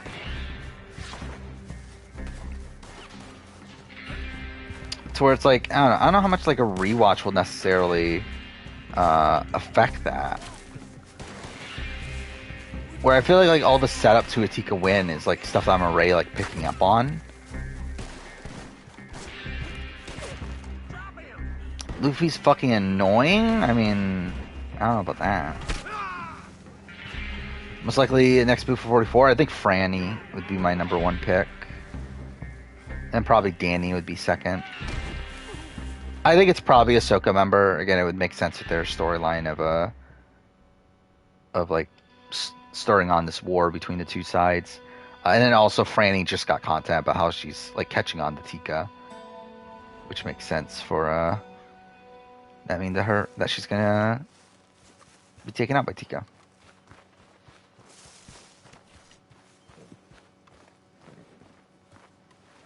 And see, I don't know much about Naruto outside of the fact that he's just a shonen protagonist. But like I don't know what like makes him like distinct from like Luffy and Goku. Victor from BB-18 is a fantastic character. I guess he's good on that season. I don't know how good he would be on like any given season, but at least on that season, the storyline he has there, yeah, he's good. Hey, well, at least you ain't run off. Oh, I talked with Dutch. What you talking There we go. about? Pearson left. Told Uncle. How many of these Cinecon? Oh yeah, that is the thing that's going on right now, right? CinemaCon. Yeah, more than likely. Not many. At least like in a timely manner. Yeah, what do we got here? We got Kraven the Hunter. I'm definitely not watching that. Across the Spider-Verse. I'll watch it eventually, but not right away. Ghostbusters, couldn't give a shit. Equalizer 3, I don't know. Probably not. Bad Boys 4, I'm definitely not watching that. Gran Turismo, I'm kind of like somewhat interested in to see what they do with it, but like I'm not like excited for it. I'll probably watch Insidious, The Red Door at some point. Well, then maybe we can. Freedom for no one in this country no more. Dumb Money. I don't know what that is. Napoleon. That's okay. The Flash looks kind of good. There's like a lot of like good buzz around it, to where like I actually wouldn't be opposed to watching the Flash. Yeah, Blue Beetle, probably not. Aquaman, probably not. Barbie, probably not. Dune 2, I'll probably watch Dune 2. Wonka, probably not. Beetlejuice sequel, no. The Color Purple. This is all like The Color Purple, isn't that the old movie? Either way, I'm not watching that. Meg 2, no. The Nun, no. Conjuring Last Rites, maybe, but Guardians of the Galaxy 3, probably, eventually. The Marvels, Indiana Jones, Wish, I don't know what that is, so probably not. Little Mermaid, probably not. Haunted Mansion, they're making another Haunted Mansion movie. Probably not. Elemental, don't know what that is. Oh, it's a Pixar movie. Maybe, eventually. A Haunting in Venice, I don't know what that is. The Creator, don't know what that is. Yeah, I don't know what these other movies are. Oppenheimer, that's Chris Nolan, right? Yeah, I'll probably watch it eventually. Kung Fu Panda 4, probably not. Fast 5 and 6. Fast 10 and 11, maybe eventually. I did want to do a Fast and Furious ranking at some point. I think that would have been funny to do. Exorcist Believer, probably not. Wicked, no. The Fall Guy, what is that? Anyway, probably not. Migration, probably not. Strays, don't know what that is, probably not. More movies, I don't know what they are, probably not. Megan 2.0, I still need to watch the original Megan. But anyway, yeah, a lot of those I probably won't. I'm not going to the theaters to watch Gran Turismo. Like, if there's a movie I'm going to watch in theaters, like Guardians 3 would probably be the most likely. But even then, I'm probably not going to go to the theaters. Yeah, Barbie is like, yeah, it's Greta Gerwig, so it's like, at least it's a good director, but also, like, I don't care, though. Haunted Mansion trailer looks good. Yeah, but I'm still probably not going to watch it, though. It's 44, a good cast compared to other New Era. I think it's one that's very top-heavy. Where again, I think Jam Jam Carolyn, two of the best characters in recent Survivor. Danny's fine. Matt and Franny were like good as a duo. Matthew's pretty good. Carson's like fine, I guess. I mean, like as a character, he's largely like fine. Again, he seems to be a good player, but yeah, I kind of like, I don't know. His character's just okay. Yeah, I mean, like, it's fine. I think, like, I do wish we got to know. By the way, that was kind of an issue of mine with this episode as well. It's the fact that we got these like individual segments about Jam Jam and Carolyn, like the focus more on them. When it's like we already know Jam Jam and Carolyn. Why do I need like another fucking like I don't know 5-minute segment on Jam Jam and a 5-minute segment on Carolyn when I like already know these people? Like, why not show, like, Lauren or, like, more of Jamie or Heidi or these people that I don't even know who the fuck they are? So really that was something it kind of bothered me this episode. Again, Dune 2, I probably won't watch in theaters. Last one I watched in theaters, Endgame. Which is 4 years ago now. I believe yesterday was the 4-year anniversary, right? Or something like that.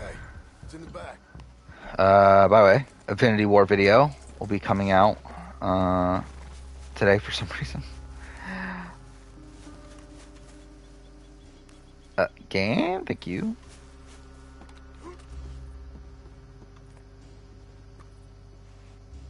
Yeah, I know about Beau is Afraid. We talked about it on here, right? It's the one that's by the person that did Hereditary, right?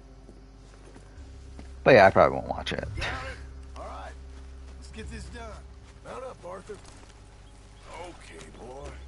You think this are you allowed to carry a gun in a movie theater? I don't know. Probably can see. I don't know. Yeah, I don't know anything about guns. I did find it funny. Like, so I haven't been to Walmart in forever until the day of my dentist appointment. So my dentist is like right across like the plaza or whatever is a Walmart. So I was like, okay, I might as well go. And like, I love how like there's literally a sign at the front that says you like something that like you're not allowed to openly carry around a firearm or something. It's like, it was funny that sign is fucking there. It's like, thank you for letting me know that. I reckon head out west, someplace dry. Do I know Chick-fil-A? I haven't had Chick-fil-A in forever, but I think it's good. I mean, like, obviously the company itself is questionable, but I like the food at least. But also, I probably haven't had Chick-fil-A in, like, years? I can't even think of the last time I had Chick-fil-A. I always like Chick-fil-A breakfast, but I, like, very rarely ever got it.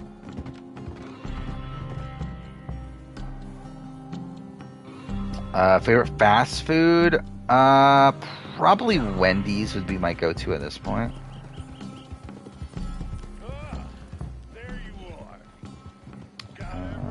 Like, it used to be Burger King, but also it's like Burger King's kind of shit though. Like I like Whoppers, but like that's pretty much all I like from like I mean I like onion rings too.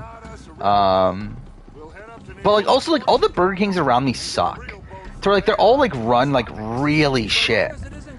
To where it's like I'm pretty sure like every Burger King in my area is probably like a like a front for like some sort of a like drug dealer sort of thing.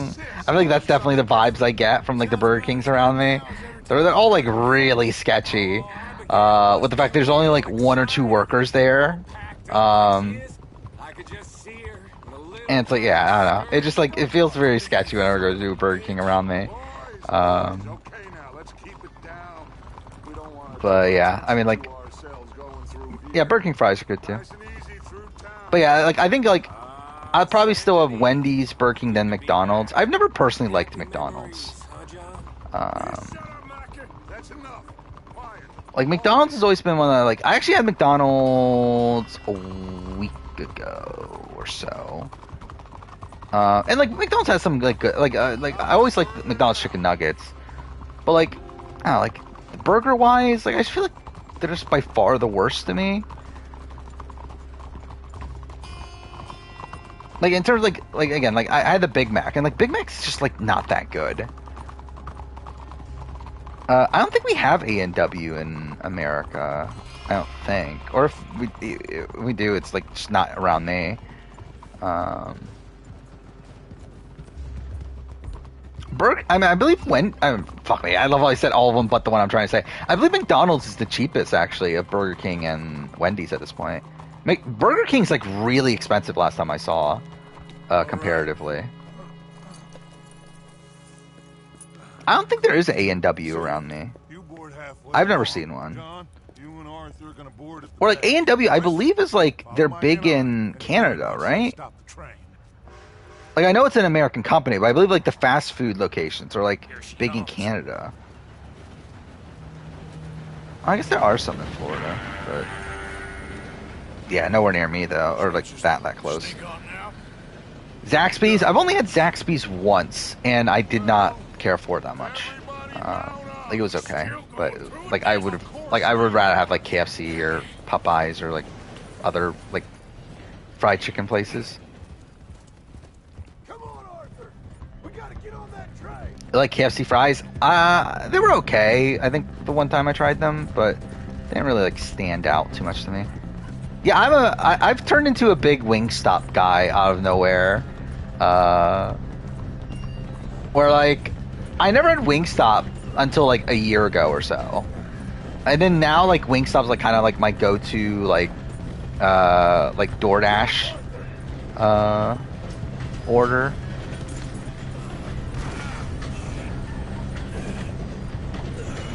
Especially when they have hot honey. That's like my favorite flavor. But it's like only like it's like a limited flavor though, where they don't have it all the time, which is kind of annoying. So it's like if they don't have it, then I'm like, I don't really need fucking Wingstop. But if they have it, I'm like, okay, I'll get it. Yeah, sometimes like Chick-fil-A breakfast like hash browns. I've always loved when I was a kid, especially with like Polynesian sauce. I feel like that was like always like the perfect combination. But also, it's like I just don't get up early enough to get breakfast food nowadays. Especially like I'm not going fucking out of my way to get breakfast food. Like I could technically like order it on like DoorDash or something, but I'm also like,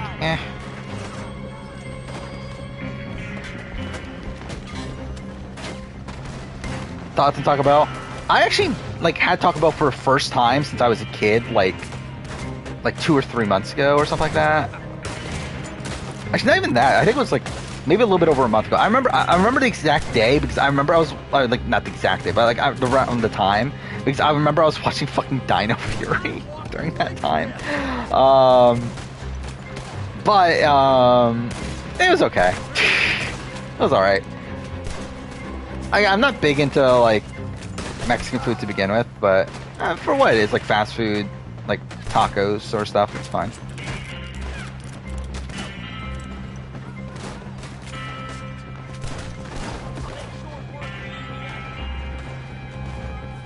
No, I eat a lot of frozen food. I don't cook. 1, because I'm too lazy, and 2, because also I'm just not good at it anyway. And also, I've never liked homemade food. That's always been a thing. Or like, I've always, for some reason, liked like made food more than homemade food. Like, I don't know what it is. Whether like it's like I like it feels like more professional, like more like professionally made or something. I don't know. I just never liked homemade food, even like when I was with my parents and everything. Like, I never particularly liked like food that my mom would make and that sort of thing. Oh, god damn it! I'm missing all these fucking shots. I've never been a big burrito guy. Quesadillas are fine. Tacos are fine.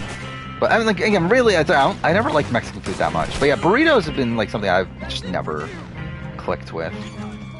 I think BB Can 11 will happen. Or BB Can 12, I mean, will happen. I don't think it's on the way to get canceled this season, at least.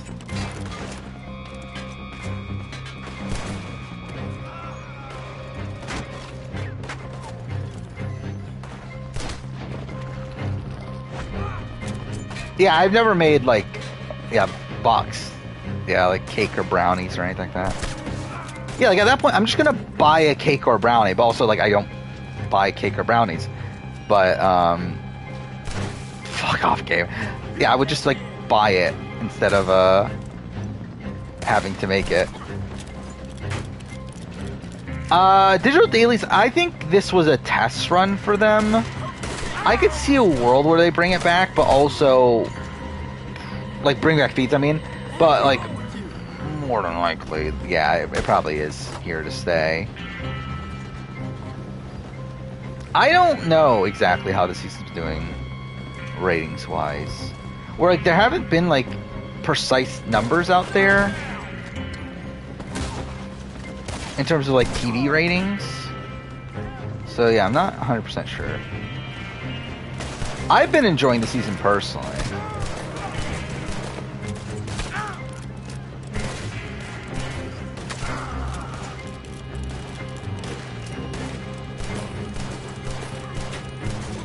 Okay, I guess that did kill him.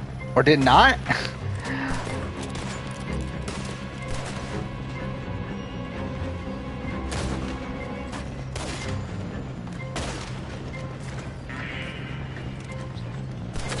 I mean, it's not hard to find if you,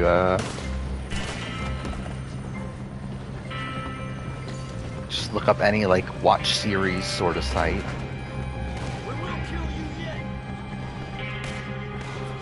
I mean, just look up, like, watch series Big Brother Canada, and then you'll probably...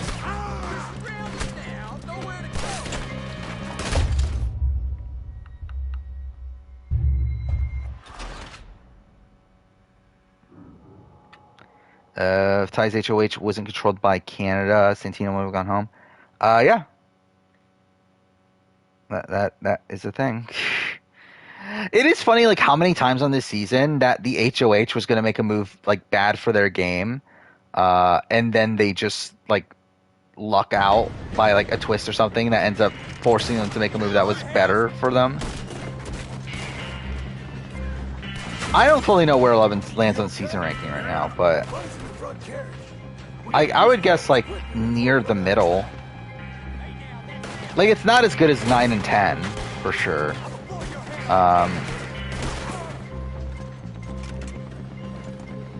And, like, I probably wouldn't have it as high as, well, obviously, like, 5. I probably wouldn't have it as high as 2.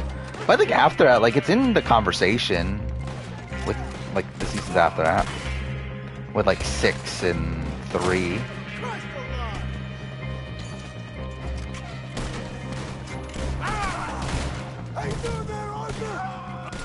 But again, we'll see how this endgame plays out.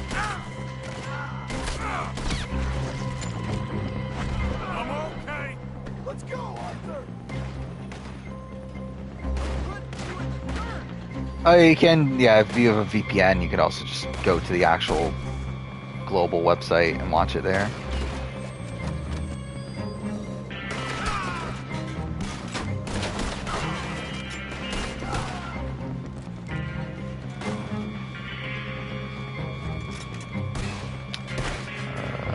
Holly is the only good HOH of the season.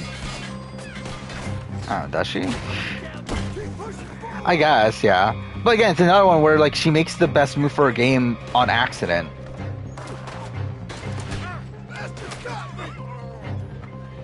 It's like, again, she should be getting rid of Hope, but it's like something that she does because Ty wins the veto, and she doesn't want Hope out for the reason that she should want Hope out. Or like she wants him out because like he's close to Ty. Fuck.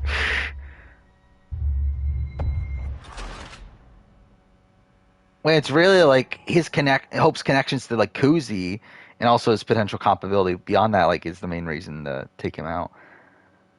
Illumination. Oh, directed by Mike White? Is that the case? Okay. Well, good for him. How many Mike White movies are there? Should I do a Mike White movie ranking? I don't think there's enough movies, is there?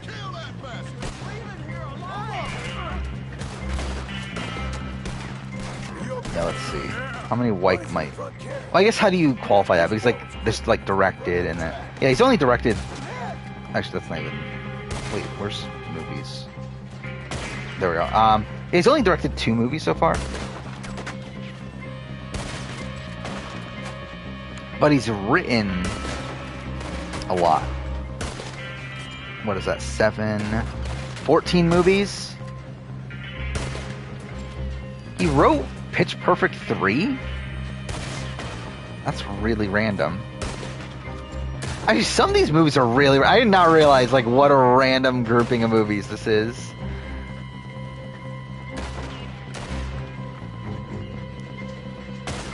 Well, I should do that at some point, though. Rank every Mike White movie. Yeah, School of Rock will probably be very high. Nacho Libre is a movie I liked when I was a kid. I don't know how it holds up. It probably doesn't. Orange County, I mean. That's a very good movie as well. Do I own that still? Oh, no, I think I have on DVD. Yeah, that's a good movie, though. Fuck. Emoji Movie would obviously be very high. I still find it so funny he fucking worked on Emoji Movie. How you doing there, Arthur? I'm okay. God damn it. Mind you, he was like brought in at the last second to like retouch the script and everything. But still, it is funny that he's listed as a writer for what is known as one of the worst movies of all time. God damn it. I mean, like, Hope, like, knew his days, and he's, like, super physical, so it's like, he should be, in a good position to do well in those endgame comps. I'll put you in the ground, you son of a bitch. Okay. But, again, like, he hasn't been in that great in comps, like, up to that point, so you never really know.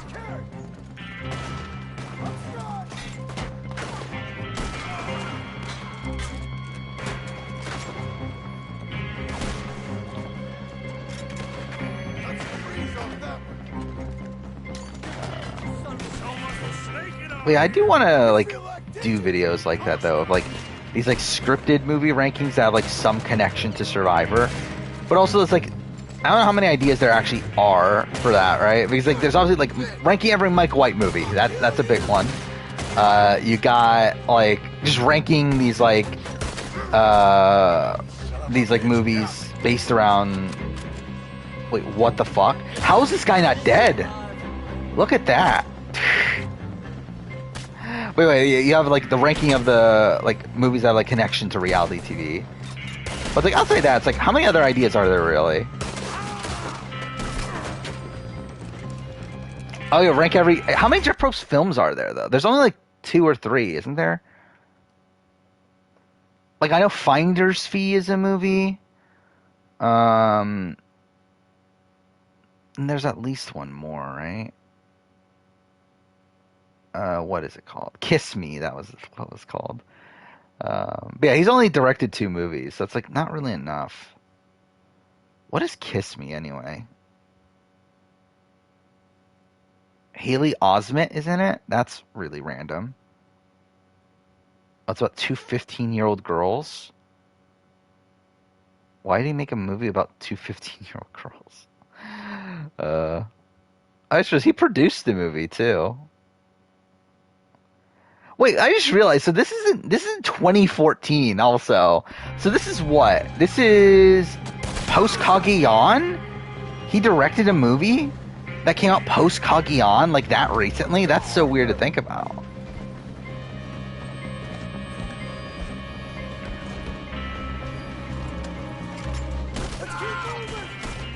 Okay, cool.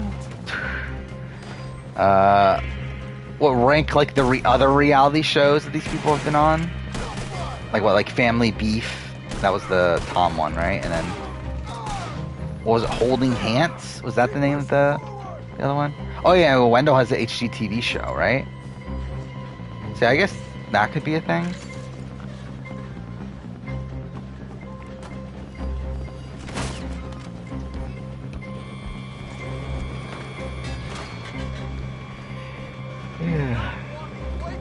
Yeah, was it?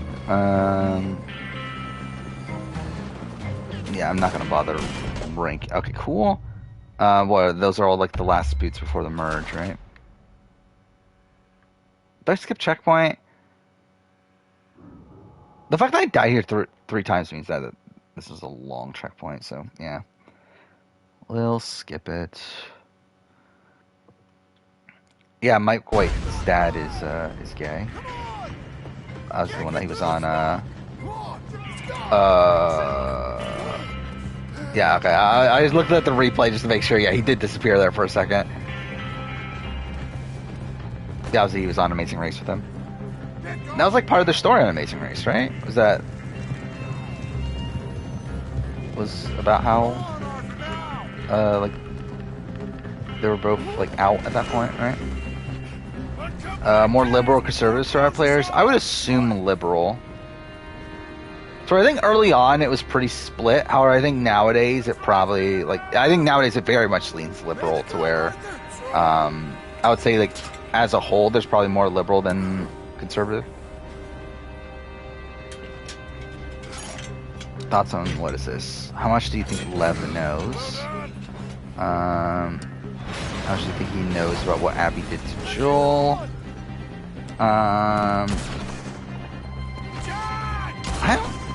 Does he know that much?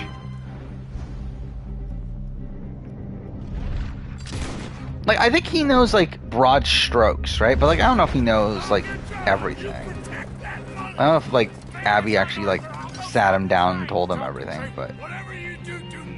Like, obviously he knows that, like, okay, there's a reason why these people are coming for Abby. Oh, fuck this mission. I forgot about this part of the mission, too.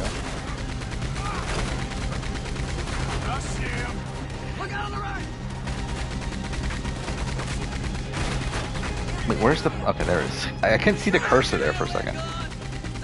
And, of course, I didn't hit any of those.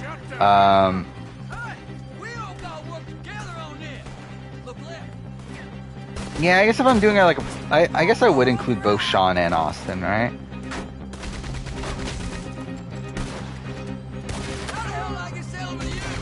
Actually, what would I do with, like, Colton?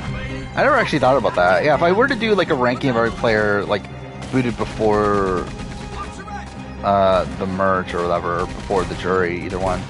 It's like, yeah, what would I do with, like, someone like a Colton? Like, do I include him or not? Because, like, technically by my rules, I wouldn't, but also I feel like I should.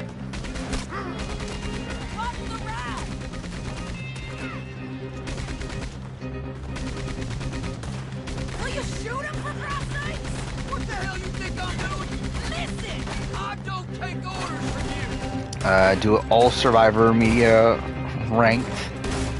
There's like a whole bunch of like random shit. Like have Family Beef mixed in with fucking finder's fee. Like that'll be the most random list ever. We gotta get to the front. Come on. The money should be in the front carriage.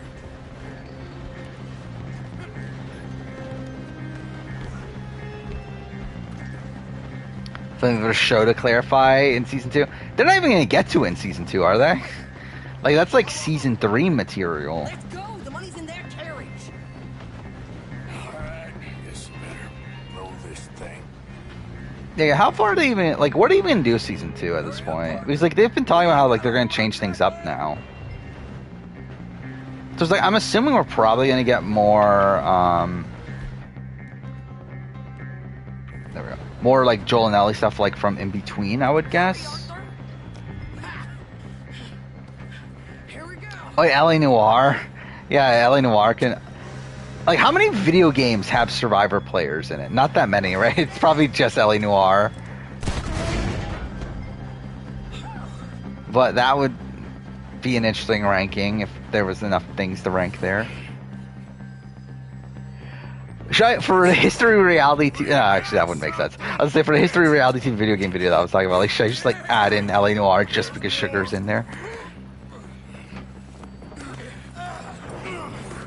Morgan, the driver's dead. This thing ain't stopping. We got to get off. Okay, then. Let's go. Yeah, fuck. This usually takes way longer than I remembered.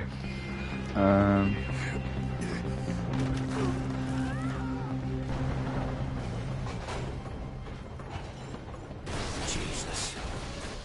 Yeah, that wouldn't be that surprising if you had like some random like actor from the mid like portion of Survivor end up like being some background character in something. Like, yeah, like what Survivor players have been actors? Like Rita was an actress, right? From Fiji. Yeah, Rita Veros. Oh, with her appearance on Let's go. on The Price is Right, would that count? I think that should count, right?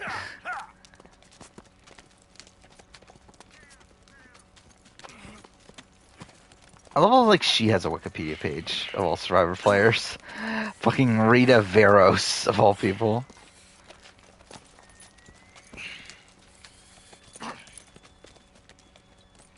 Oh, is she Miss Venezuela? Oh, she competed in Miss Venezuela. Never mind. Okay. Yeah, so like what? Actually, that'd be a funny ranking, I feel like. Ranking every Survivor player with a Wikipedia page. Like, that's just like super random. Alright, here we are. Red Dead Redemption. We're at the fucking end. Kind of. Not really. Got a fucking like 6-hour prologue or epilogue for whatever reason. Ranking all Matt Elrod's. What's Matt Elrod done? I know he was in Riverdale, right? They came and took Abigail. I saved Jack. We hid, but they took Abigail. Yeah, let's see. Agent Milton and his men took her to Van Horn to be put on a boat and tried for murder. Actually, he's done a decent amount of like TV We shows. gotta let her go. John's. But they're all like, Well, I assume, smaller sorry, roles son. in TV movies. Without John, she's just bait. Got a bunch of money, Dutch. She's just a girl. They won't do nothing to her. Oh, I forgot that this mission. Oh, fuck off! I forgot about the part that you have to save Abigail and everything in this mission too. Here knows We it. just gonna let the boy be made an orphan? It ain't like that. What is it like? I wanna No, I was talking about like the live. players that have pages, but actually that would be even funnier. Just rank every Wikipedia page. You're right. Micah, it pains me to say it, Arthur, but he's right. Touch! Come on, boys. Every B-list celebrity who has played Survivor ranked. Katrina Radke. There's 36. Yeah, what do we got here? Ronnie Barda. Okay. Yeah. Damn years. David Sampson. David Sampson should be lower than Ronnie. Get her. You and me is all we need. Mari Takahashi. Nadia. Miss Tilly. Here. Take this. It's still so Take weird that this Jimmy money, Johnson too. played Survivor. Take Jack. And you wait at Copperhead Land. Ashley and Abigail Mazzaro, misses that. Garrett. Thank you, Arthur. Just get out of here and go live your life. This is done. All right, Arthur. I'll miss. Nah, don't start with all that. Jack, I'm just like scrolling through this list. Like, be brave, son. it's funny how like many of these people like were relatively early boots. Mrs. Adler. Ride with me. Steve Ray is 16. I feel like Steve Ray should be higher. If they're putting her on a boat, they'll probably dock at the north end of town. So I reckon we should go in the other way. Scott Potter at 11 feels a little bit high. I was thinking, what's this ranked on? Is this ranked on gameplay or ranked on what? We don't have time to He's like, Crystal's number 9. And it's like, I don't know. Crystal has like no win equity. Mike Way at 3 seems low. Who's... Okay, Natalie Anderson's included. That's like, I guess. But also, Mike White should definitely be above Taj. Like, Taj should be, like, to be fair, like, I think people have kind of overrated Taj over time. So like Todd's a solid player, but she's definitely not like this like this all-time great non-winning player that people seem to talk about her as. Follow me, okay? We're gonna get this done, Arthur. It is based on game.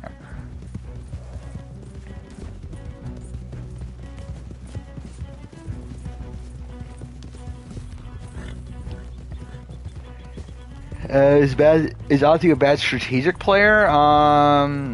Yeah. I'll kind of argue it.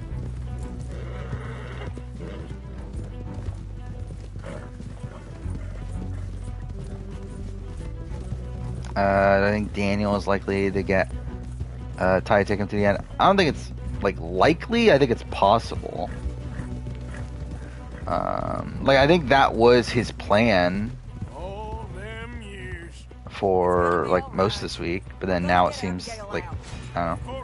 Not sure what he's doing exactly. I believe Kenny does still play Smash, right? I don't know if he does competitively, but I believe I did see that he was playing Smash Ultimate at one point on Twitch a while back. But I don't know if he does competitive play anymore.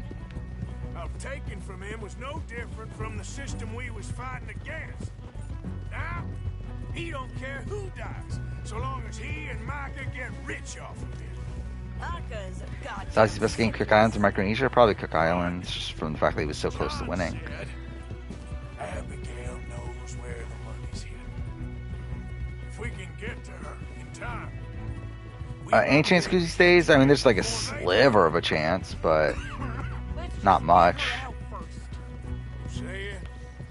The only chance of her staying is Claudia flipping, right? Where like so that was the thing of this daily is that Kuzi is like proposing a new Final Four of her, Ty, Renee, and Claudia.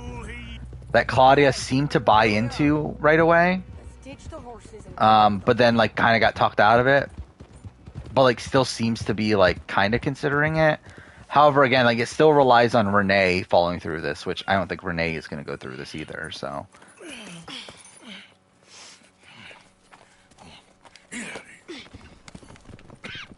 who'd she nominate? Probably Claudia and Shania.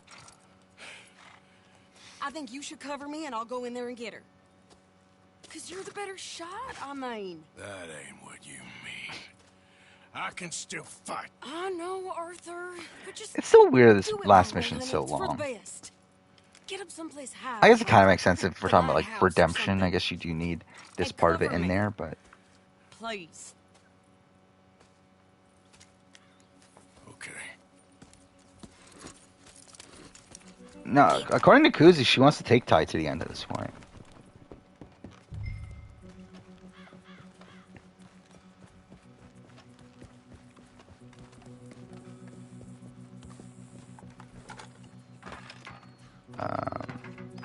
What's better than... Wait, is this better than the final mission of Requiem? Yeah. It's not even that close.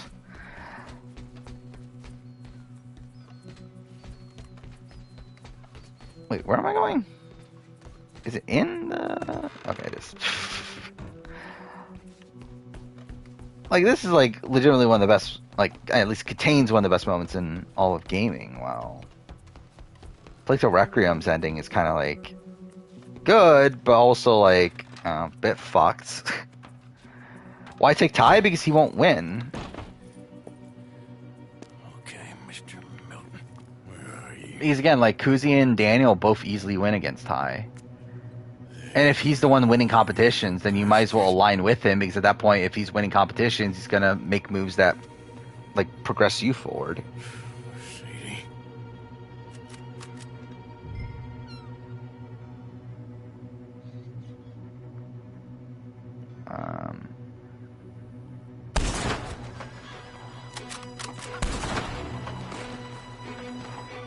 Hey, Miss Hugo Screams. So obviously everyone loves Hugo Screams.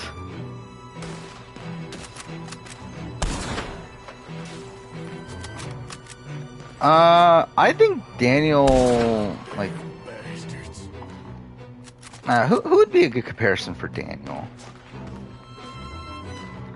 Actually, I like this comparison. So, Taryn made this comparison the other day that I could definitely see is, I think Daniel and Tommy from BB21 might be a similar comparison at this point. So, like, Tommy was a player that, like, was able to, like, really integrate himself very well in the house to where, like, no one was coming for him. However, he, like, slowly lost his, like, closer allies one by one to the point where, like, he was obviously just left as, like, the only one left by the time of Final Five. So, like, he positioned him well to where, like, he would be the last one standing of his alliance, but still just, like, ran out of runway. And, like, I could see that happening to Daniel here as well. Where the fuck are they? I can't even see them.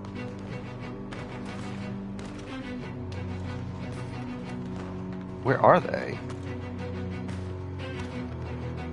That one? No, that's not. I can't even see them.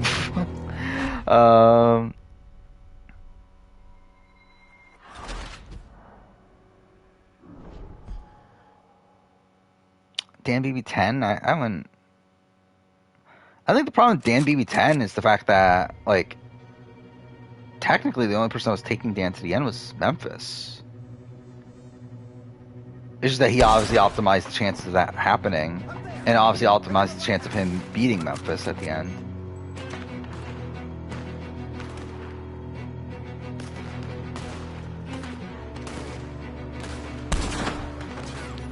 But I guess, like, in terms of, like, yeah, I guess in terms of, like, positioning to a degree. Damn bastards.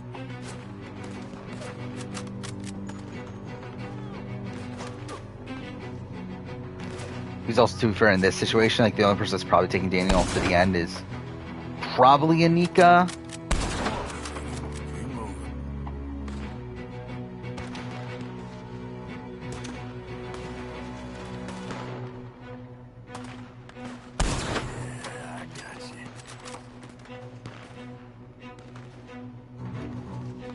BB13. BB13 would have been fucked. Like, by the finale, I would have put it in on Rachel, but, like, for most of the season, I don't even know. Actually, it probably would be Shelly, right?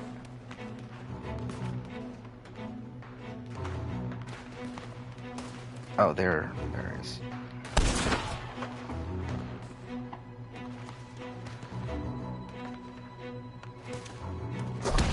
Fuck. Cool. I love it. It shoots after. BB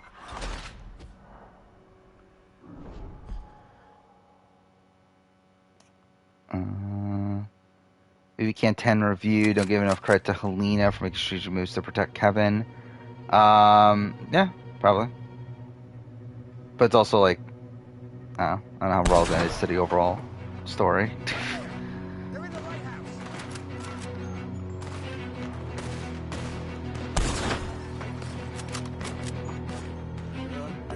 I will say that the BB Can 11 review is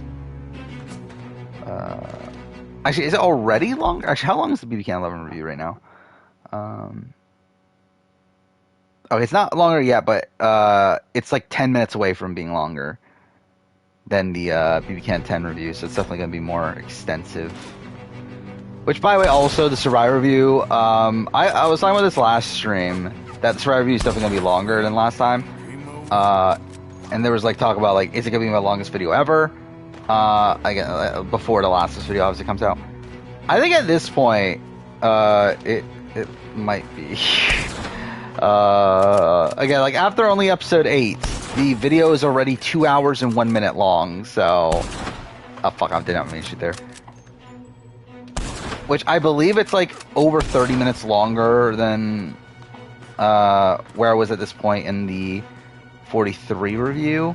And again, we're only technically like 2/3 of the way through season, so yeah, I think the video is probably going to be over 3 hours. See, the thing, like, this is the weird thing with the channel now that I kind of realize, is that, like, when it comes to these, like, reviews and retrospectives, they end up being long. However, if I do, like, a top 10 player video, or, like, even, like, a player ranking or something to that nature, it feels like those sort of videos for me have gotten shorter over time. I mean, to be fair, they started off short and then they got longer, and I think now we're at the point where they're kind of regressing back to being a bit shorter.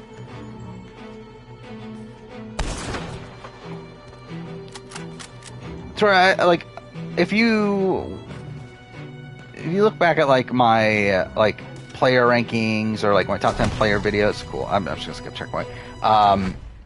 Like probably like a couple years ago, like they all were like what, like 40 plus minutes for like a top 10 video, and then probably up to like an hour for a player ranking. Now like a player ranking is probably like what, like 45, 50 minutes. While like a top 10 video is like 25, 30.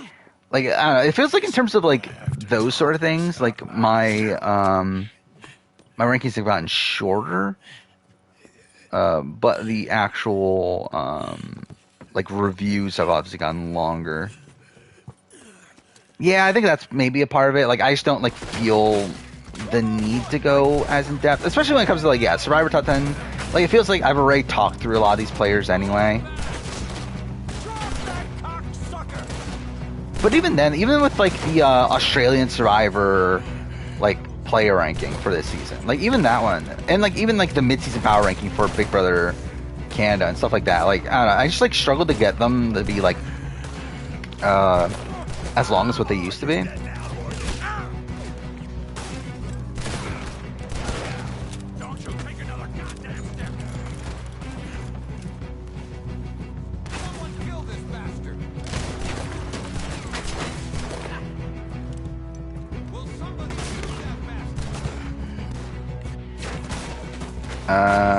BBUK is someone with the same name. Oh, is that a thing?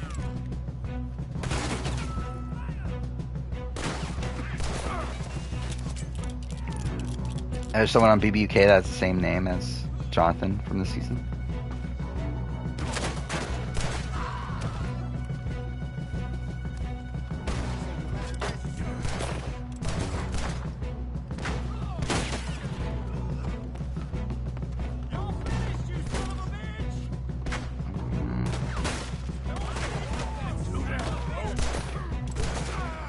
I think like part of it's also like, I don't know, I just feel like I care less nowadays when it comes to like these power rankings and everything. So we're like, I don't know, I like, because like really what it is that like these sort of videos have always been unscripted, or at least like outside like the first like 6 months or so of the channel, these sort of videos have always been unscripted. So really it's essentially just me going, like me talking until the point where I feel like, okay, I think I'm kind of done with what I wanted to say.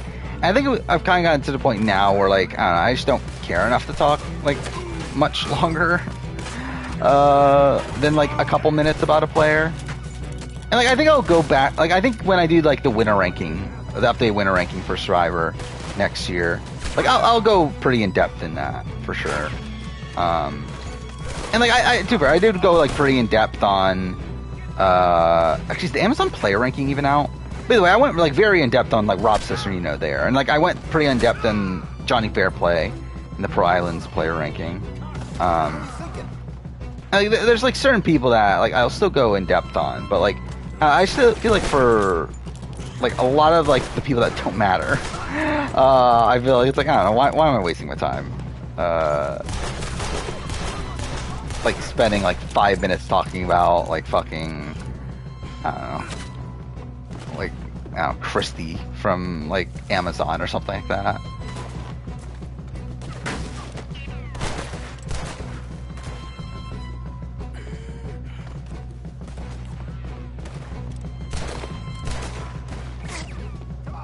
Yeah, I already answered this about BCAN 11. I think it'll probably be like middle of the road.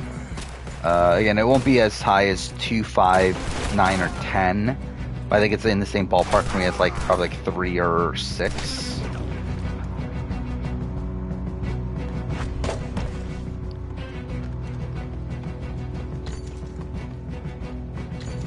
Okay.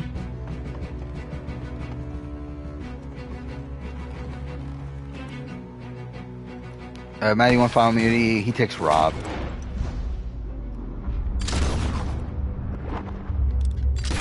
Oh, fuck off. Of course I missed. Okay, I guess I didn't. Whatever. Ladies, let's get out of here. Yeah, maybe that's the thing too. Is also like me having streamed, and like I've already talked about these things. It's like, do I really want to talk about it again?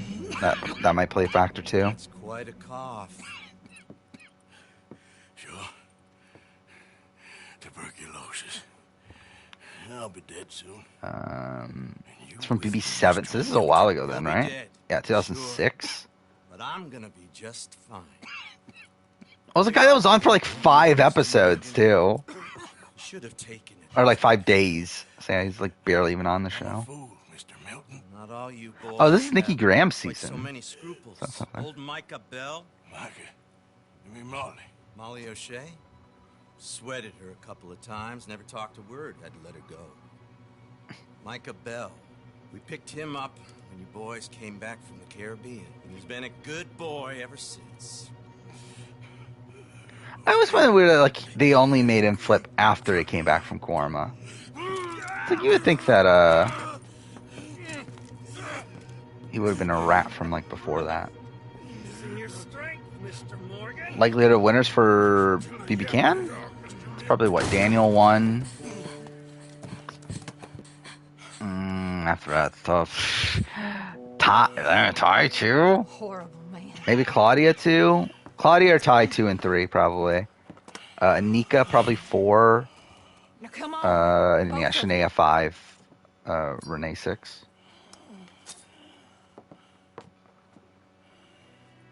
Actually, no. Actually, I think I'll actually flip Renee and Shania probably. Make it top 10 players who have an OnlyFans. Are there even 10 players to have OnlyFans though? Like I feel like Survivor, there aren't that many people that have OnlyFans. Big Brother, there's a lot, right? But I feel like Survivor and like Challenge, there's a lot. But like I feel like Survivor, there's not that many. Like how many people? Yeah, how many Survivor players do have OnlyFans? You got Ozzy, you got Victoria. Is that it? There's not enough. Yeah, I know Ashlane too.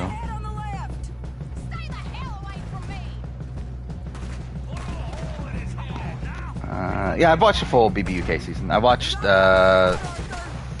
or 2. I watched 15. That was the one with Helen. I watched 16, which also had Helen partially. And then I watched like parts of other seasons. But those are the 2 that I've watched in full, I believe, were 15 and 16. And I watched Celebrity, like certain Celebrity seasons as well. Obviously, I had to watch Gary Busey win Celebrity Big Brother.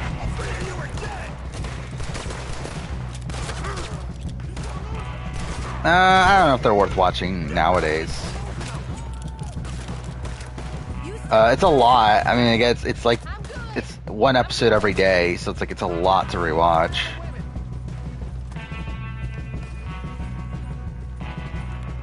I was talking about different. I was talking about Helen Wood, not Helen. Helen Kim, was that her last name?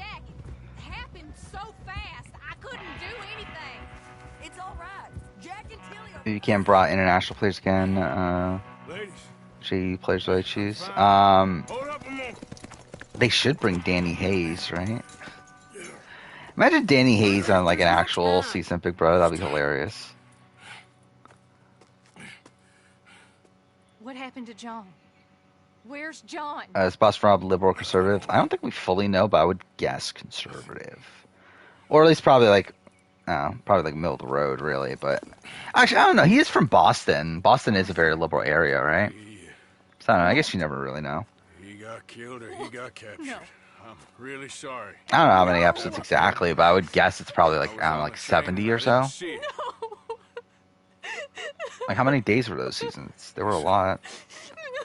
I'm going to play Jedi Survivor eventually, but I'm not going to buy it at launch. We'll take you to I will say, I kind of, like, John. I kind of thought about it. He loved you. He loved you, and Jack, he did. He wasn't perfect, but he did. Tor, like, I was thinking about, it's like, well, if I'm buying Final Fantasy 16 at launch, like, I kind of would be willing to buy Jedi Survivor at launch too, but I don't know. I'll probably just end up waiting a bit. To be fair, I'm also like kind of considering waiting on Final Fantasy 16 as well. Like, I do already have it pre-ordered, but it's also like, I don't know. I really do want to play it, but I'm also like, do I need to play it right away? And do I need to spend $70 on it? It's like, For me, no one else. You go get that boy. There'll be time for sorrow later. If you're headed back there, Arthur. Pacey, Danny play as Trussell stretch format. Yeah, which, like, I don't need it wouldn't go well, though, which is the funny thing. But it would be really funny to see how it goes, because, like, more than likely he's, like, first boot or something. All our money. I know John told you I knew where it was. Abigail Roberts. Always was a good thief. That you was. Go on, get out of here. And Queen Tilly back. I never got the hype for Tilly. She's fine. It just feels like an overly generic, like, ditzy sort of girl that I guess did well in comps. So at least there's that. Oh, here we go. Copyright claim. Thank God.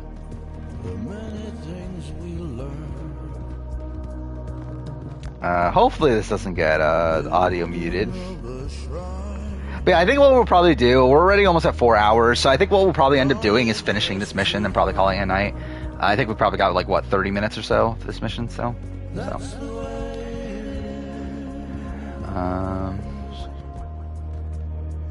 the way it is. We are not criminals. Tilly was one of the best players ever season to be called Dizzy. Was she one of the best players ever season, though? I mean, too far, she might be, but, like, is that saying anything with BBAU? From which one can escape?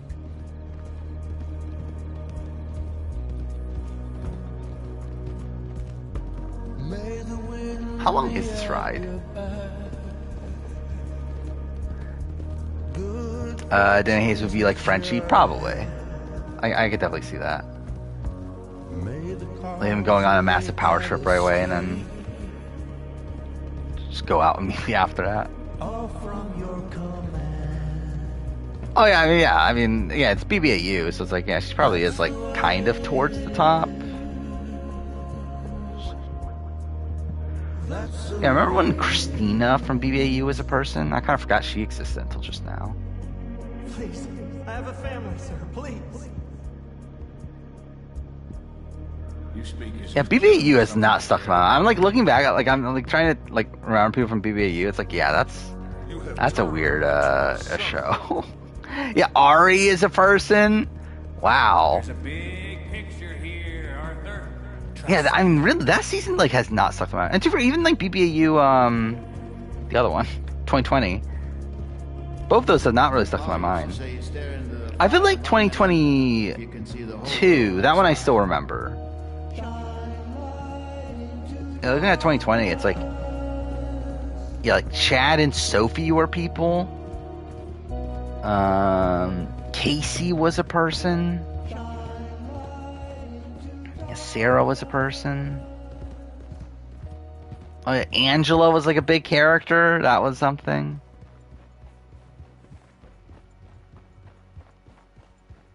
There we go. We're finally here. And who was on 2020? Sid was a person. Wow, I like completely forgot about Sid. No, I remember Reggie. That's what I'm saying. I remember last season. I just don't remember the season before that. SJ was a person. Black Lung, you're back. Hooray. I'm looking at the cast right now. I legitimately like, don't remember who Charlotte is. Oh wait, Charlotte is the twin. Okay. Oh, there were two Charlottes. I forgot there were two Charlottes. Oh, yeah, Gabe was a person. Ollie. Seems old Micah was pretty close with Milton. What the hell are you talking Like about? Katie was a person. You talked. That's a goddamn lie. Dutch. Think of the future. Yeah, like this late season, I feel like I remember You believe well him, enough. Black Lung? You believe him? It all makes sense now. No, it damn well doesn't. Dutch, Think. Dutch, I remember Johnson. be practical now. I forgot Johnson was that young. Johnson was only 25. That's mind blowing. Left me. It's Ross, Brenton, My boy. Alicia. I didn't have a Barely remember Gabby at this point. JC was a person. I didn't have a choice. Jules was a person. I forgot Sam was such a big that fucking Sam and Drew show, man. All them years, Dutch. For this snake. I'll be honest, I have no memory. Who the fuck is Mel? Be quiet. You live in the clouds. No, you. Oh, I do remember. Mel's Mel's the one that had massive cleavage most of the time, right? I think that's the thing I remember most from Mel.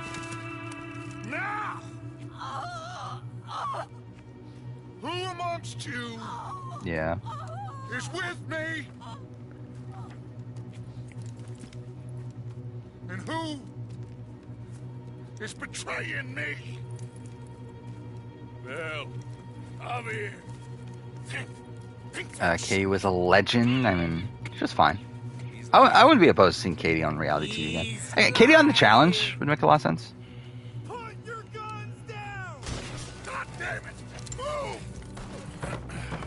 You ready, John? Oh yeah, Estelle was a person. What a weird season that was, though. To bring back these legends of BBAU for a game that's radically different from the one that they've actually played.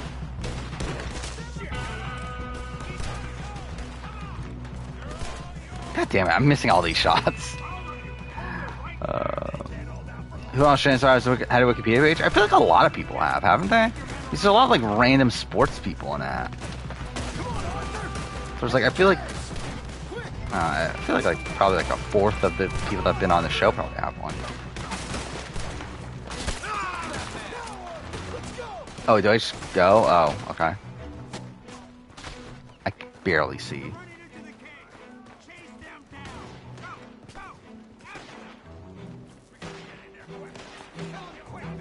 Well, then 2%? Well, that's not good. Let's go, Arthur, push! It's fair. We'll be done stream probably in 20 minutes or so whenever we finish this mission. Seems that's what they do now. Come on, Arthur, with me. Why is it so dark? I mean, obviously I know why it's so dark in here, but also I legitimately can't even. Where did John go? Yeah. Oh, where is he? Over here. Oh, here.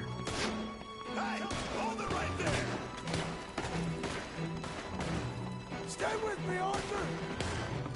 See, you're dead. Stop where you are and put your guns on the ground. I mean, yeah, your phone's not gonna last 20 minutes, but I mean, I'm just saying that probably won't miss that much. What about the money? It's in here. There's no time. We'll have to I'm surprised that I got to I'll be honest, I really did not think I would finish chapter 6 in this episode. I always remember chapter 6 being way longer. And to be fair, I guess it is technically long. It did take us what? A good 8 hours, right? But still, I always thought of it as being longer. Completionist? Okay. Abigail's safe. So's Jack. It's hard to make a good story for a TV show. Copperhead Landing. Oh, it's harder to make a good story. Okay, yeah.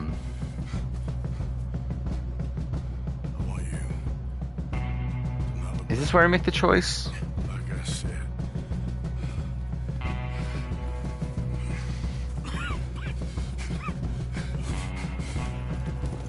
Do we have to write them out first? I think we do, don't we? I really I don't even know why they bothered to make it a choice of you going back for the money. That's such a stupid choice to make. It's why would you pick that route?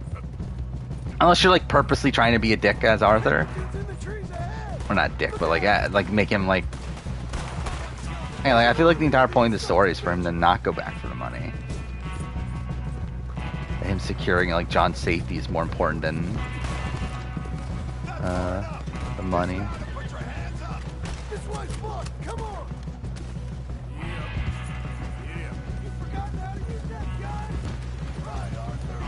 I can imagine the two got if Eric won Final 6 veto.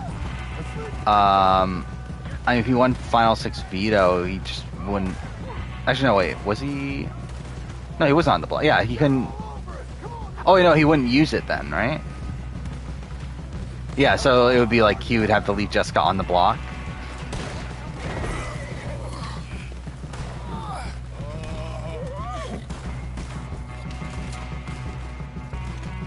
So I mean, in reality, it's like did he throw it then? I would assume he probably threw it then, right? Because especially like in a situation where like he knew that he couldn't use it and he didn't think he needed it anyway. Well, what about the money? Oh, Rafe is tweeting about Survivor? Look at him. I head down there, I'm dead in 5 minutes. I got a family. That's more important. Maybe you're right. Oh, what'd they post? You want the money? You head down. Oh, wait, this is also a thing too. Like that was the frustrating thing about like Jeff Probst's podcast too, is that like it felt like every point that they made. Oh wait, we have to. Oh wait, fuck. I'm coming with you. Okay, cool. I thought I fucked it up. I thought I picked the wrong one. Thing I do. Thank you. Oh shit! Let's go. We need to find higher ground. But yeah, like it just felt like all the points they were making were like the dumbest fucking points.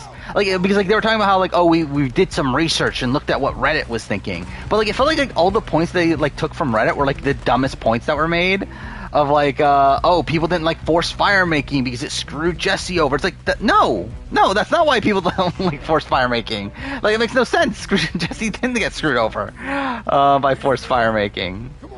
It's like like that was kind of the annoying bit too. It's how it felt like they took like the worst comments from Reddit as like their example of why people didn't like twists and stuff.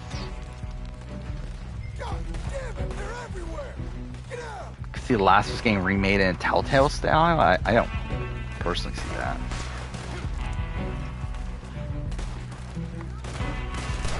I don't even know if I.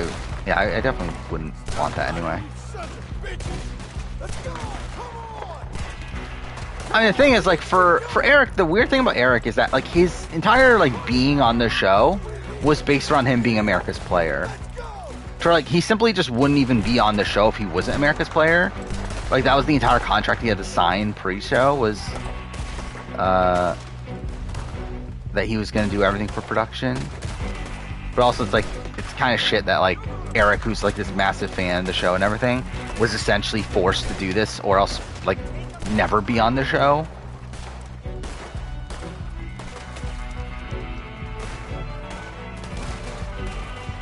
God damn it. Ow, whatever. That's how you want to do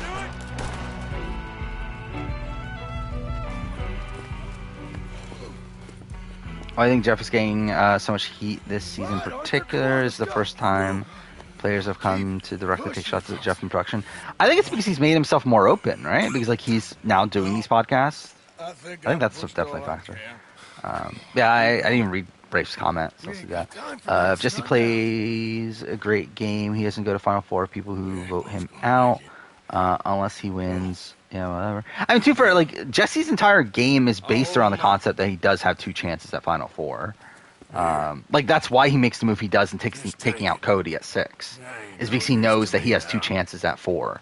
Like if forced fire making wasn't a thing, then I don't think he makes that move. Go. Yeah, Final Four vote encourages great players to bring other great players to the end, who are also threats to win, so they're not the automatic vote. Yeah. Current structure of Final 3 instead of Final 2, and fire making incentivizes great players to make sure no other great players make it to the end game. That's why you see no interesting. Yeah.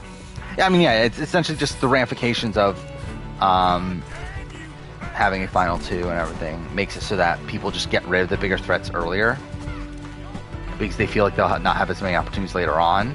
So it ends up essentially doing the complete opposite of what Jeff Probst wants it to do.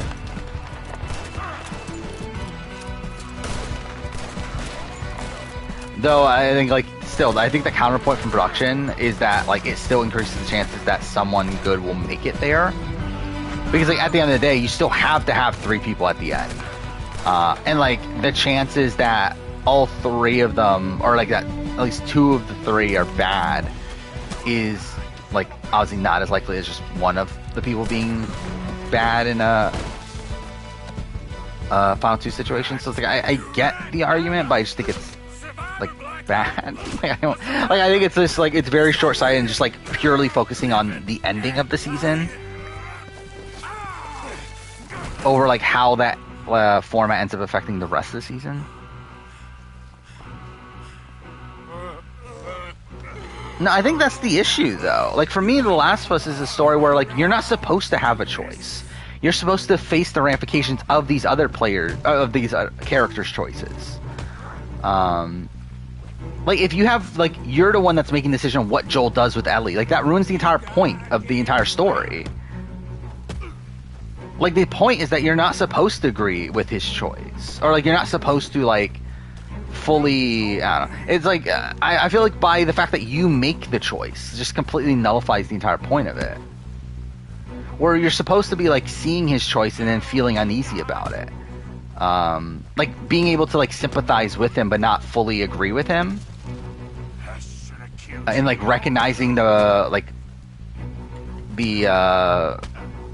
like, how morally wrong it technically is.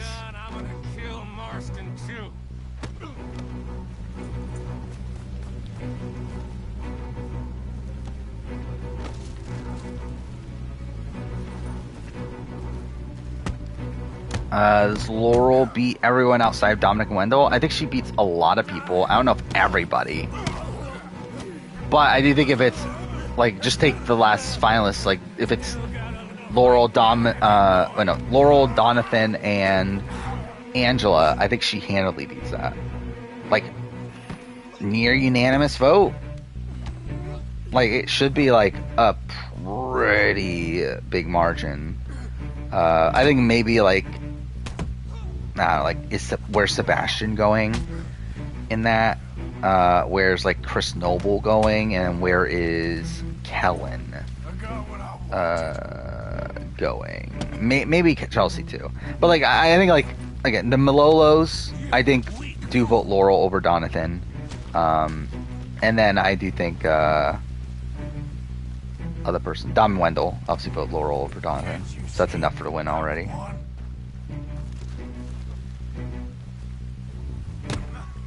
Hope you're ready for hell. Yeah, it obviously just like takes away all the complexity from Joel as well. Like I don't know if I could take it if they turn Joel into fucking Cassandra.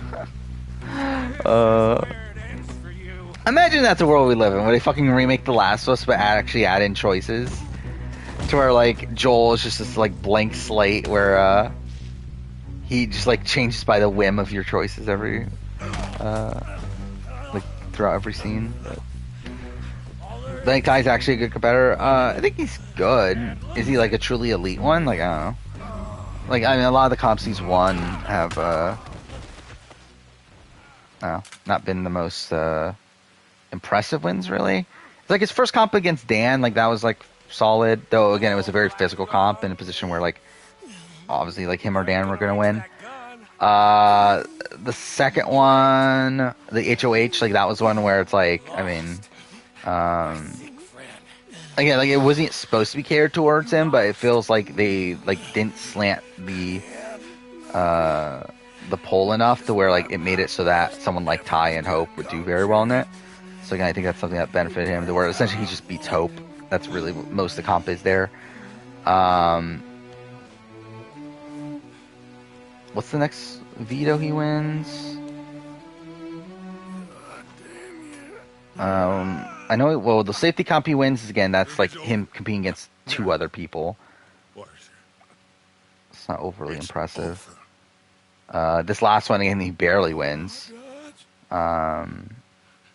And then the ball one, right? The ball with the like rolling the ball in there. That one's like, again, another one that is like very much favored towards physical.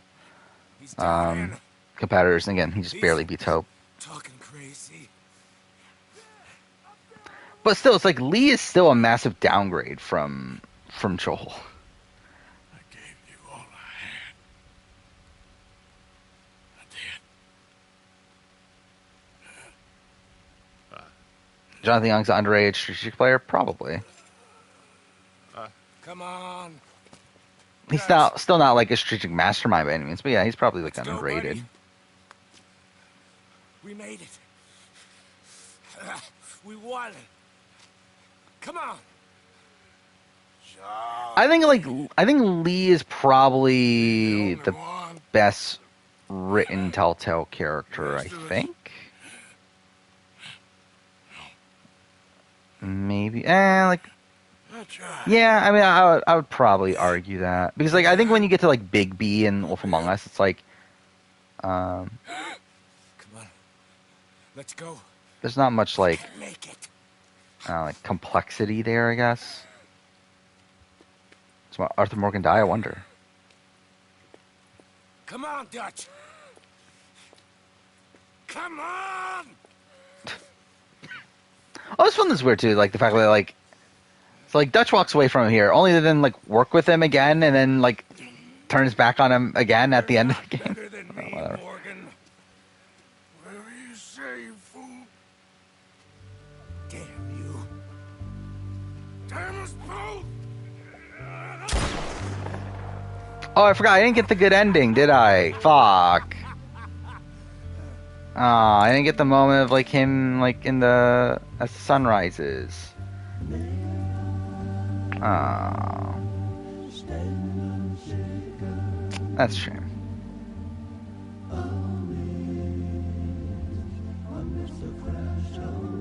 Yeah, I could have gotten the better ending. Better villain, Edgar Ross or Micah Bell. Like Micah Bell, I think is a lot more like despicable, I guess. I don't know. I mean, Edgar Ross is like bad, but like I feel like Micah Bell is definitely like the one that like I think it hits harder considering like he's like part of your group initially.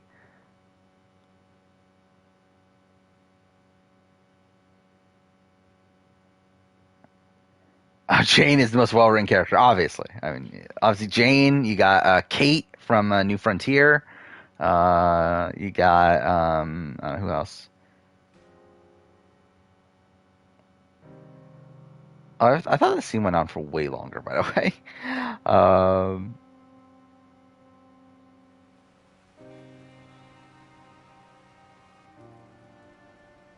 it's still like that's still like a big. Oh, Arvo, yeah, gotta love Arvo. Favorite character. Too close. We brought that trouble on ourselves. By we, you mean me. It wasn't me who went and shot him. Seemed like he deserved shooting. I'm sure he did, but I've been thinking. But still, like, yeah, like it's still weird. They like, not weird, but like I remember it was like kind of shocking that they, like after Arthur Morgan's death, they gave us like this massive epilogue with John Marston where he plays him for like 6 hours or whatever. Actually, I want to look this up. How long was my playthrough? We gotta live somewhere for more than just Where is it? Let's see what we can find in I want to see how long the epilogue took me last time. What do you know about strawberry? I know they like I doubt I can finish it in one stream. Angry killers. So make yourself good and honest. I'm always honest. Maybe not always good, but I'm always honest. It's like 5.5 hours. Surrounded by fools with moral codes. Yeah, we're probably not gonna finish it though. Look out for folks. Stop trying to act like some hero in a book. What do you know about heroes and books? My reading's getting pretty good. We'll read different books then. The books is Jack's. And, well, maybe he's doing most of the reading, but still. Alright, do I want to end here? I'll be honest, I'm pretty fucking tired. Sorry, sir. What was that? I said you're RDR2 epilogue versus KH2 prologue. I would personally go RDR2. Still got a ways to go, don't we? Or again, like this is just like I do adore like how this game connects back to oh, I can't save? Well, fuck. I guess I won't end here. God damn it. Which books Can I really not save? Oh, that's so stupid. I'm really gonna have to fucking play this? Hopefully it lets me save when I get to town. Like, what the fuck? Western Tales? Boy. What's that, sir? Do you enjoy Tales of the Wild West? Not so much. Yeah, Roxas is good, but yeah, like I think like this is just like such a perfect like like what do you even call it? Like way to connect like the two games. Okay, really? This is really a thing? I'm barely even awake right now, if I'm being honest. I've done really well in like fixing my sleep schedule. Or to be fair, it's not even like I'm actually fixing my sleep. It's more so like I'm just like not sleeping as much. But like because like I'm still going to sleep at like 3 a.m. But I've been getting up around like 9ish. So it's like I've been getting up earlier at least.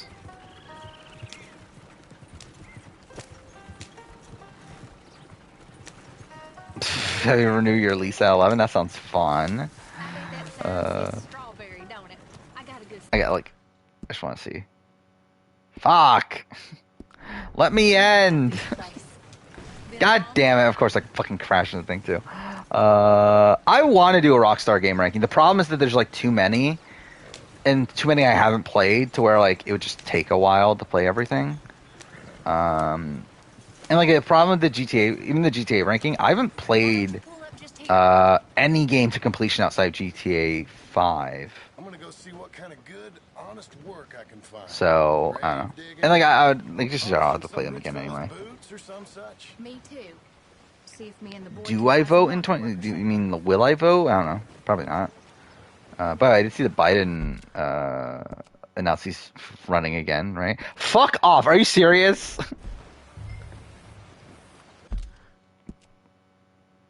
Game, please. Let me end. Wait, actually, I should realize. There's probably an autosave, though, right?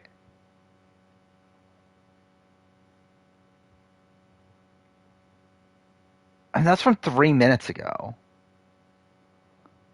So, like, that's just the beginning of the mission. Like, I could probably just end anyway, then, right? Like, I want to fucking, like, how long is, like, imagine if I, like, play for, like, another hour and there's still not a point where you can save for whatever reason. Yeah, I'm just going to end here. I think, yeah, I think I'm just, like, better off. But, yeah. Game will try to find a way to make me hate it. I mean, it's like a fucking Callisto Protocol where I was enjoying most of it until, like, there was some dumb, checkpoint things with that game.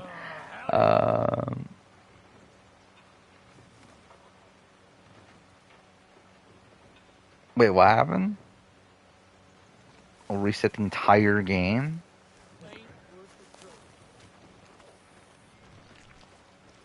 Could do a GTA ranking when GTA 6 is released. Yeah, but I would have to, like, play them all. Alright, let's just, like, play a little bit more, I guess. Because I still, like, would prefer to just have a manual save. Like, there's no way they fucking force you to play, like, forever to just get to a point where you can manually save. Help you, son? Oh, really? That's a thing? You use your autosave will completely kill your save file? That's really weird. I do notice there is some, like, janky stuff happening with autosaves. To where, like, we've been starting streaming. Like, whenever I start streaming, just, like, for some reason, ask me, do I want to autosave? And, like, that's just, like, a weird thing every time. So I assume there was, like, something weird going off autosaves, but... My wife and I, and our boy, we was robbed. Oh, you are joking? Okay. But still, it's, like, there is, like, a weird thing with this game's autosave system. Where it's, like, I don't know why every single time I start the game, like, it asks me, do I want to override autosave? It's, like, well, yeah, I'm kind of playing the game. Sure. Well, then maybe you could run some goods up to Pronghorn Ranch for me. You know, head west past Owanjila, then follow the road north, lead you right there. I've played San Andreas. I've never, like, finished it or anything, though. I've played GTA 3 the most outside of 5. Where's the wagon? But I also, like, didn't do anything in the main story. Yeah, I should go tell my wife, and then I can come back and get loaded. No, my boys can load you up while you go find your wife. Okay. Okay, I think we'll check here. If it allows us to save, then we'll save, and then if it doesn't, then I just think I'm going to say fuck it. Yeah, I don't. Why doesn't it let me save? Like, why is that a thing? Whatever. We'll just. Okay, wait. I just want to make sure again. This is right?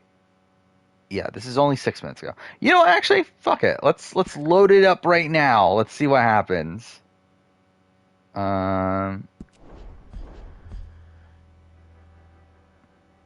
Imagine if the game like literally started over. That would be so funny.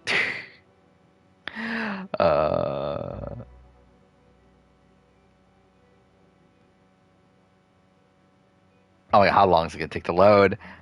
I will end in a second here. I just want to make sure that this. I'm too like what would I do anyway? At this point, like there's nothing I can do about it anyway. But I just wanted to see where this like puts me.